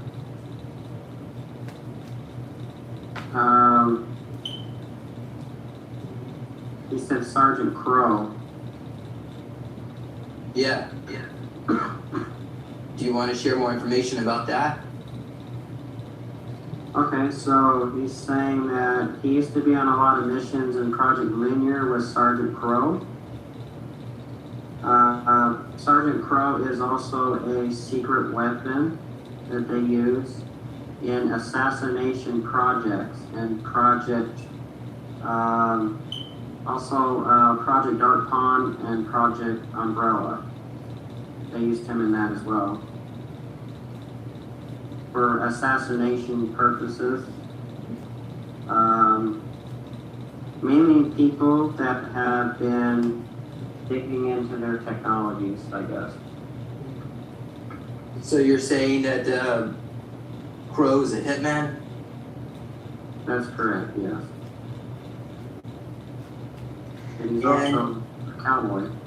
Yes, Captain Crow, I guess you call him Sergeant Crow, he said that he was a cop, or really he was a captain of the police force. He died and he woke up in my labs. Why would a police officer, a former police officer, do jobs as doing hits? It doesn't seem like something that would normally do. Well, actually, he was in the police force, but he was also like a double agent. He had double agent combat training, police force training, and sniper training, from what he's telling me. We put him in multiple different types of projects when we reprogrammed him. That's what Lincoln Clay's telling me. So is he like the original RoboCop? Yes, that's correct. Can you describe the appearance of Sergeant Crow? Yeah, Sergeant Crow almost looks like when he's in that alter state, clone alter state, he almost looks like his face is like a skeleton. And he carries two weapons, two guns that are on the side of his belt buckle. He's very tall, very thin, very tall, very thin. Almost looks as tall as an avatar. He has the strength of an avatar. He can run as fast as an avatar. He can also climb walls. From my own understanding, from what Lincoln Clay's telling me, he can also he never misses a shot, and definitely a wonderful, very fast sniper. He's actually one of my best snipers, is what Lincoln Clay's telling me. And where do you guys reside? I guess maybe start with Sergeant Crow. Where is he currently? Where is he currently right now? Yeah. He says we have him off on a mission right now. And Costa Rica comes to my mind. I don't know why that comes to my mind. Because if he has this skeleton-like face and somebody sees him, I mean, they're going to clearly tell this is not a normal person. He has the ability to shapeshift, but he also has the ability to show his actual true form. And when he shows his true form, some people that he's assassinating or that he's going after don't really know how to take him. They think he's like some type of demon or something.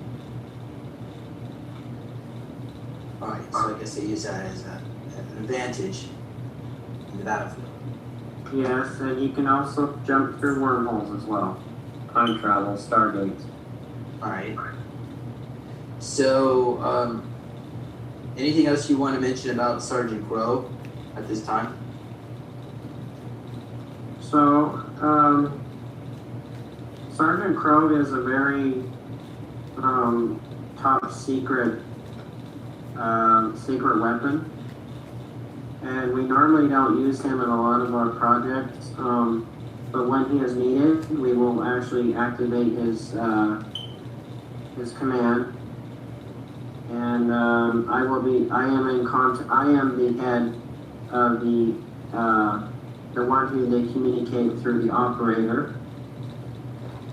I train all my super soldiers, and they're all very, very powerful super soldiers.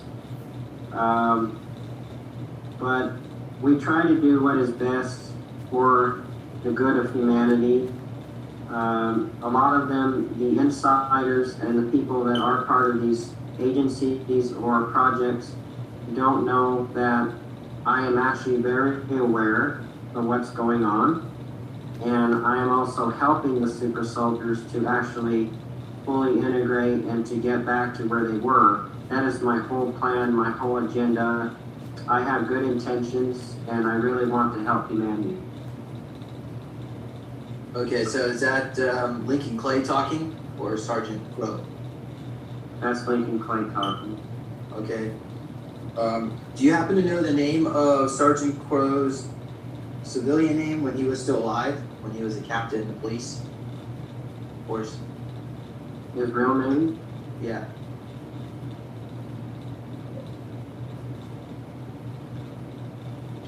Now I know Captain Howdy, but Captain Crow was named like going to Robert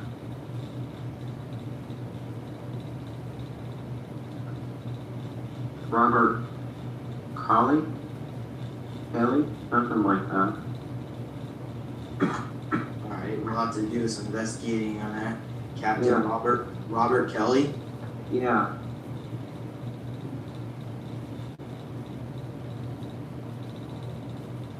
Okay, well, maybe we can find some information on Google, or I'll check, but, He was a sheriff.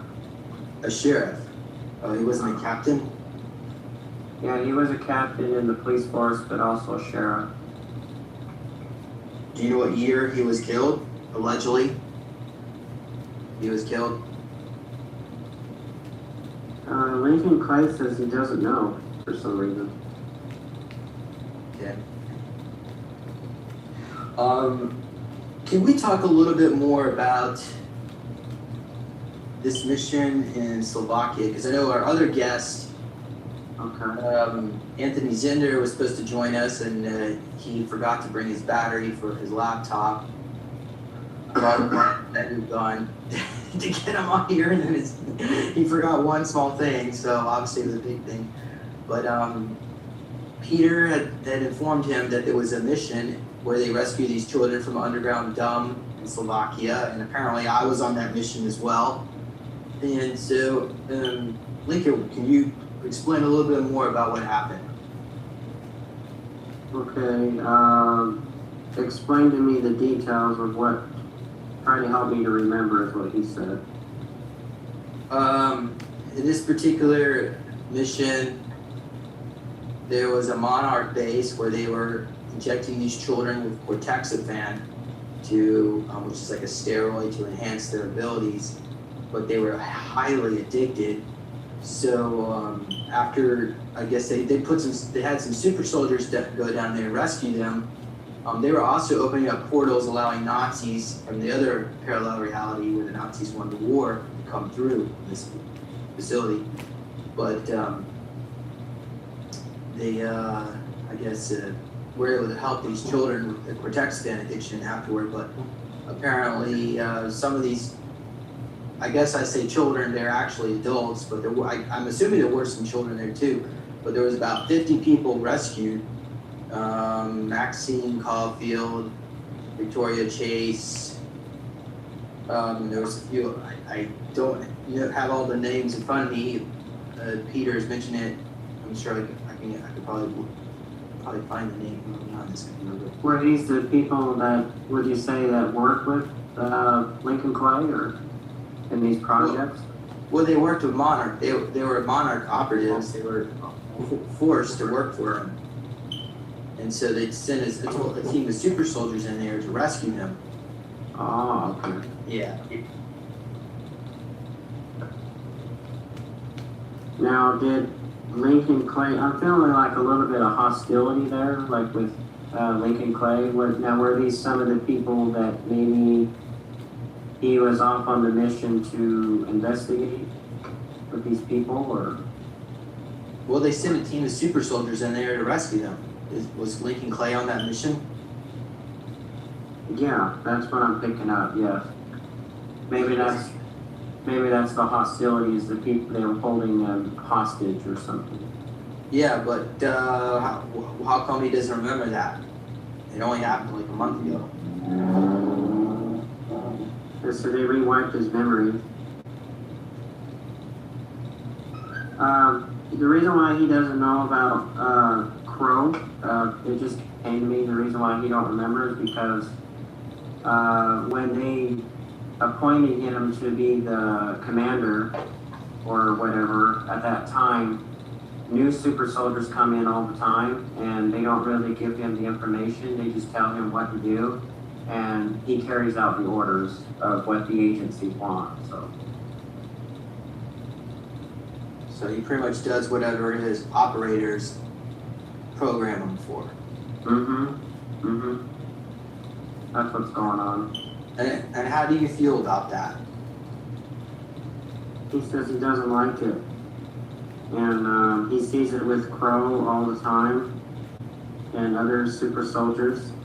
He's trying to actually put a stop to it, and that's why he said I'm very aware of what's going on.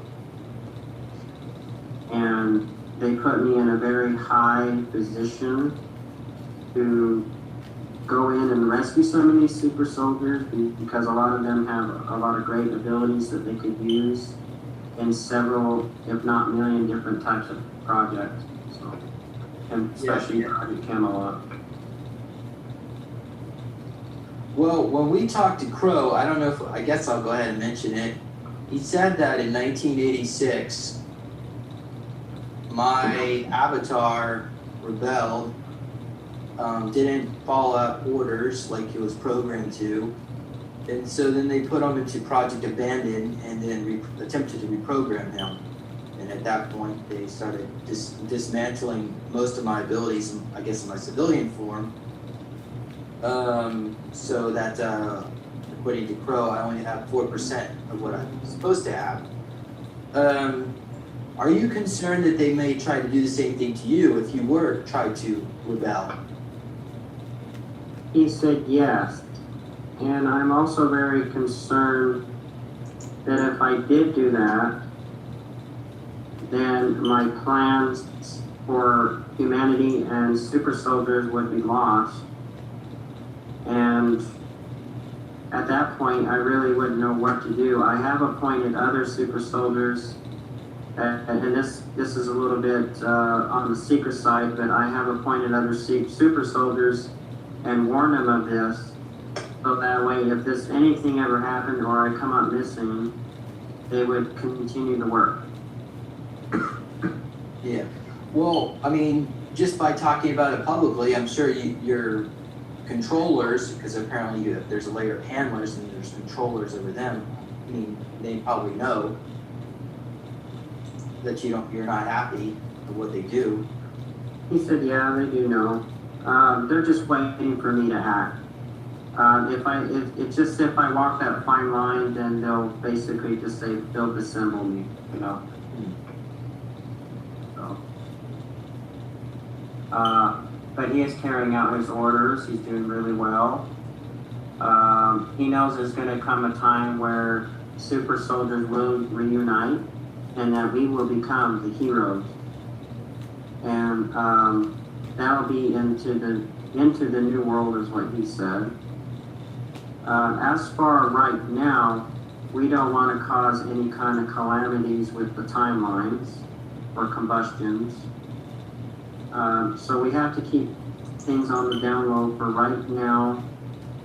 But as far as I do know for a fact that things in the future are soon about to change in the new recession, is what he said.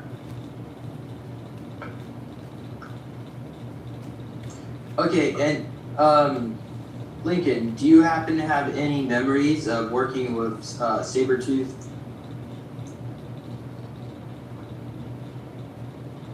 He said, yeah, I do. Specifically one we did a mission in Alaska together. And there was multiple super soldiers with me at the time. We went to basically to destroy something. It was an AI that was trying to cause a lot of weather disturbances, is what he said. Almost like HARP, he said. Right. Can you describe, maybe we just start with something basic. What was, by the way, Sabretooth apparently is what I turn into.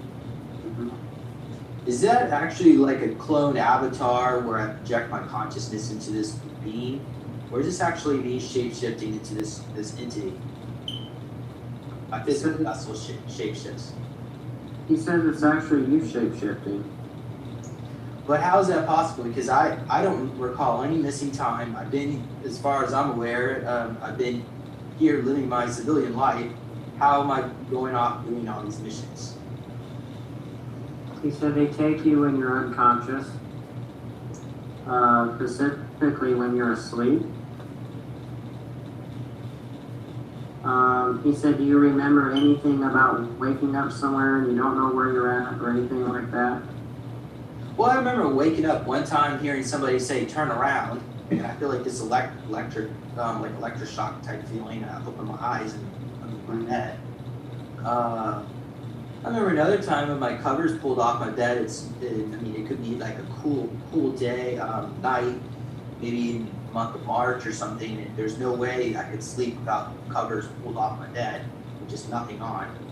Or I could be sleeping the opposite, and I don't know why they would not even bother putting me on my pillow. There's needle marks and cut marks, but they don't always occur when I'm sleeping. It's usually any time of the day. Yeah, they have to inject you with certain types of medications so that you'll mutate, you know, and then go back to human form. Can you explain the actual shape-shifting process? So let's say they pull us out, because it's not just me, there's a lot of people that probably go in similar experiences. How do they actually pull us out of our homes? He said they use time portal technology. And when they inject you with those different types of medicines, like some medicines they can get from like Project Umbrella, or they can get some medicines from Project Monarch, or even sometimes Project Montauk. Depending what they're going to use you for and what specifically they're going to use you for, and then they'll teleport you to that base. And then they'll put you in this biomechanic shaped, it looks like a cube.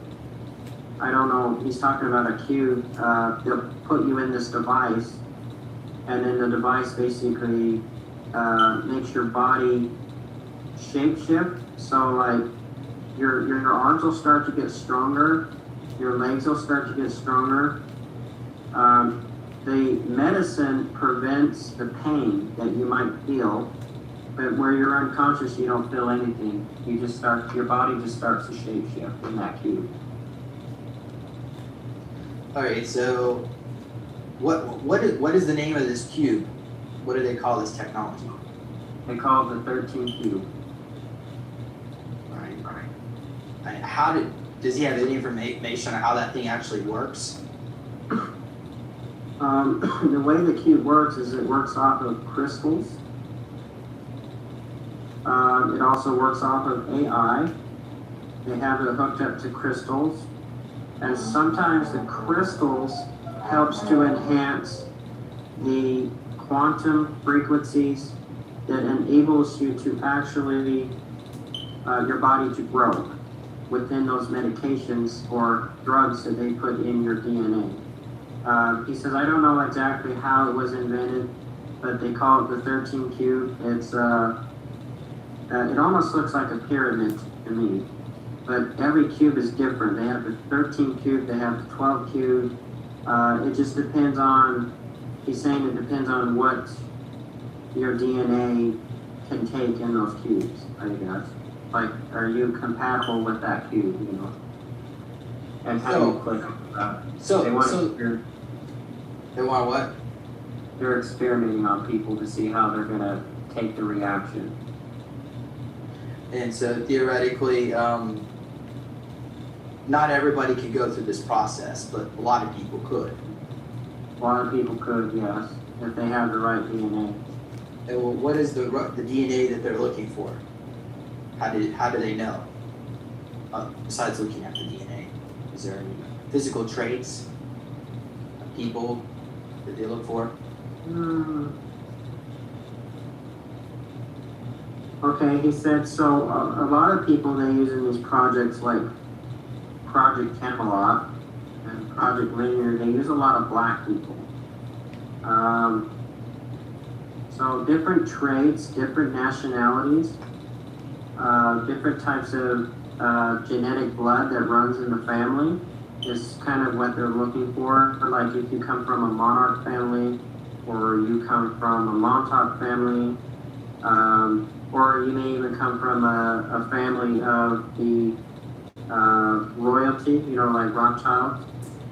Just depends on the blood that can be manipulated, which we've already talked about that with Peter. He's saying different types of blood that can be manipulated, and some blood that cannot be manipulated or even work in the cube. So it could actually kill you if it's not set right, is what he's saying, in a way.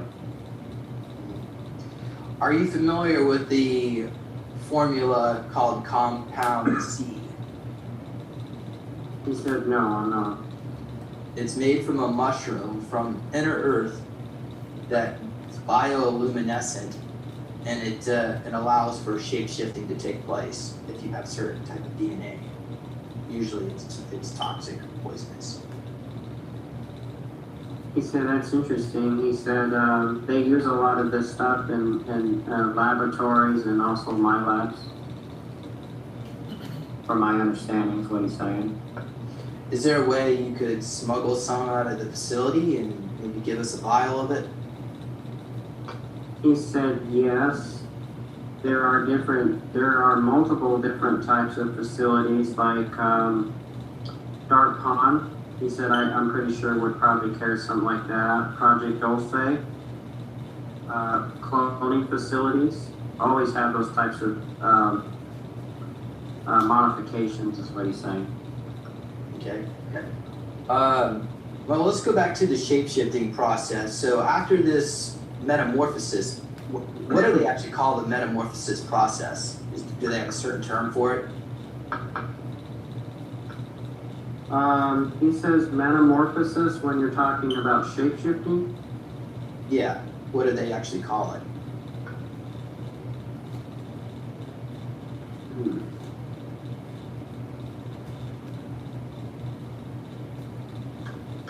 That's weird. It's like bringing up mob, whatever that means. Mob? Yeah, M-O-B, mob. Oh, is that an acronym for something else? Yeah. I've never heard of that. Can you explain what that acronym is? He says that's another term for metamorphosis, to basically cause transmutation or to transmute humans or people that we're trying to. It's a project, is what he said. We call it mob. I do want to mention that reptilians call shape-shifting transmorphing. Just to throw that out there. But would there happen to be reptilians in the same facility around this 13 cube? He's saying yes. Scientists. Yes, that's correct. Are there any reptilian scientists that would be willing to communicate with us who feel sympathetic to our situation, be willing to perhaps give us information? He said none that I'm aware of, and the reason for that is because a lot of them have been infiltrated and they work within the agencies.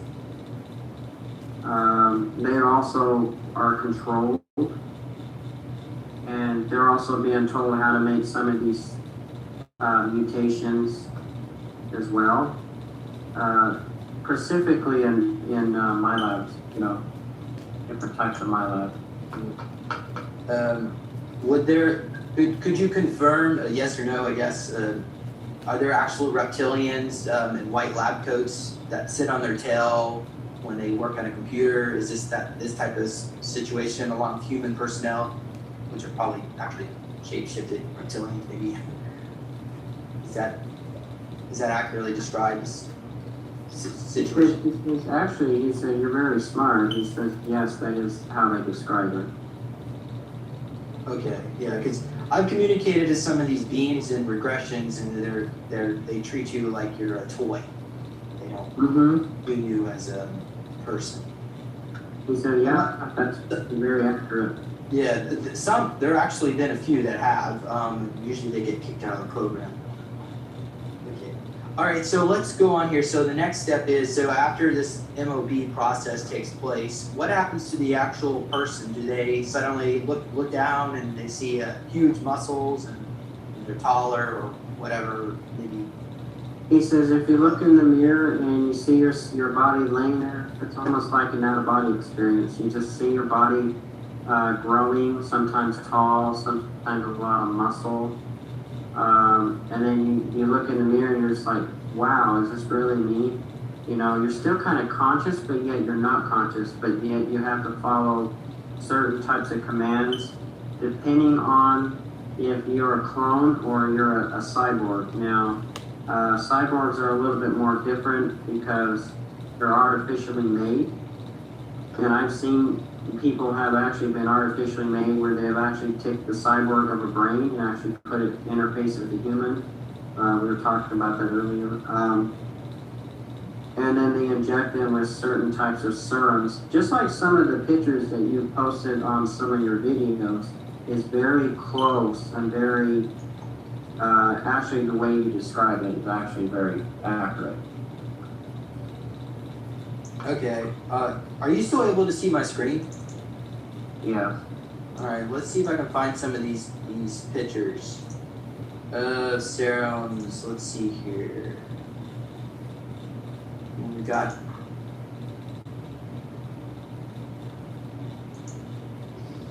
So we have this. This one I think was shared to me with Alana.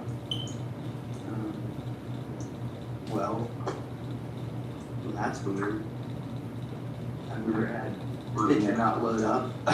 Oh, that one. They're okay.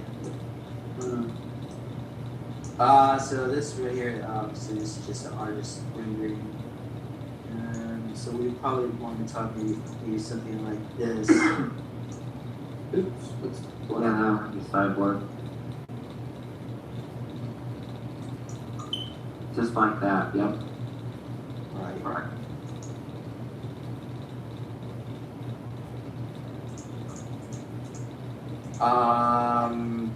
This may be like a dulce bass.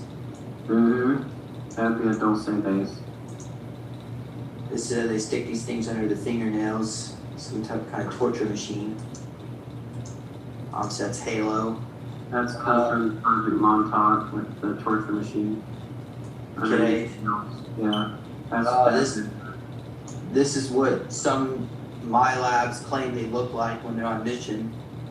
Is that Lincoln? Is that what you sort of look like? Mm-hmm. He said yes. That's very similar to what I look like when I'm on the mission. And how tall are you? A little bit taller than that. Not much taller than that picture. Okay, so do you have any information about this? About that cyborg? Yeah, this one. Is that a cyborg? Do you know his name? I don't know anything. This was just somebody. My lab had a memory. He says he doesn't look familiar to him. The little visor like that. He said he's seen the equipment, but this cyborg don't look familiar to him. He says he's not part of my crew. Okay, different. Not me. Okay. That's what he told me. Certain type of weapons. Mm-hmm. Any of these familiar? He said yes. He said we also use a lot of alien weaponry as well. We found a lot of their weaponry in other planets. Also, I found a lot of alien weaponry in Alaska as well. On some of the missions that I've been with you with Sabretooth. Okay, so are there actually cloning labs that look like this? They have tanks and they have roving. That is accurate. Because I know a lot of artists, they might be tapping into remote viewing actual facilities when they come up. Foot pain from being on your feet all day? Relieve and prevent it with Odor Eater's insoles for healthier feet.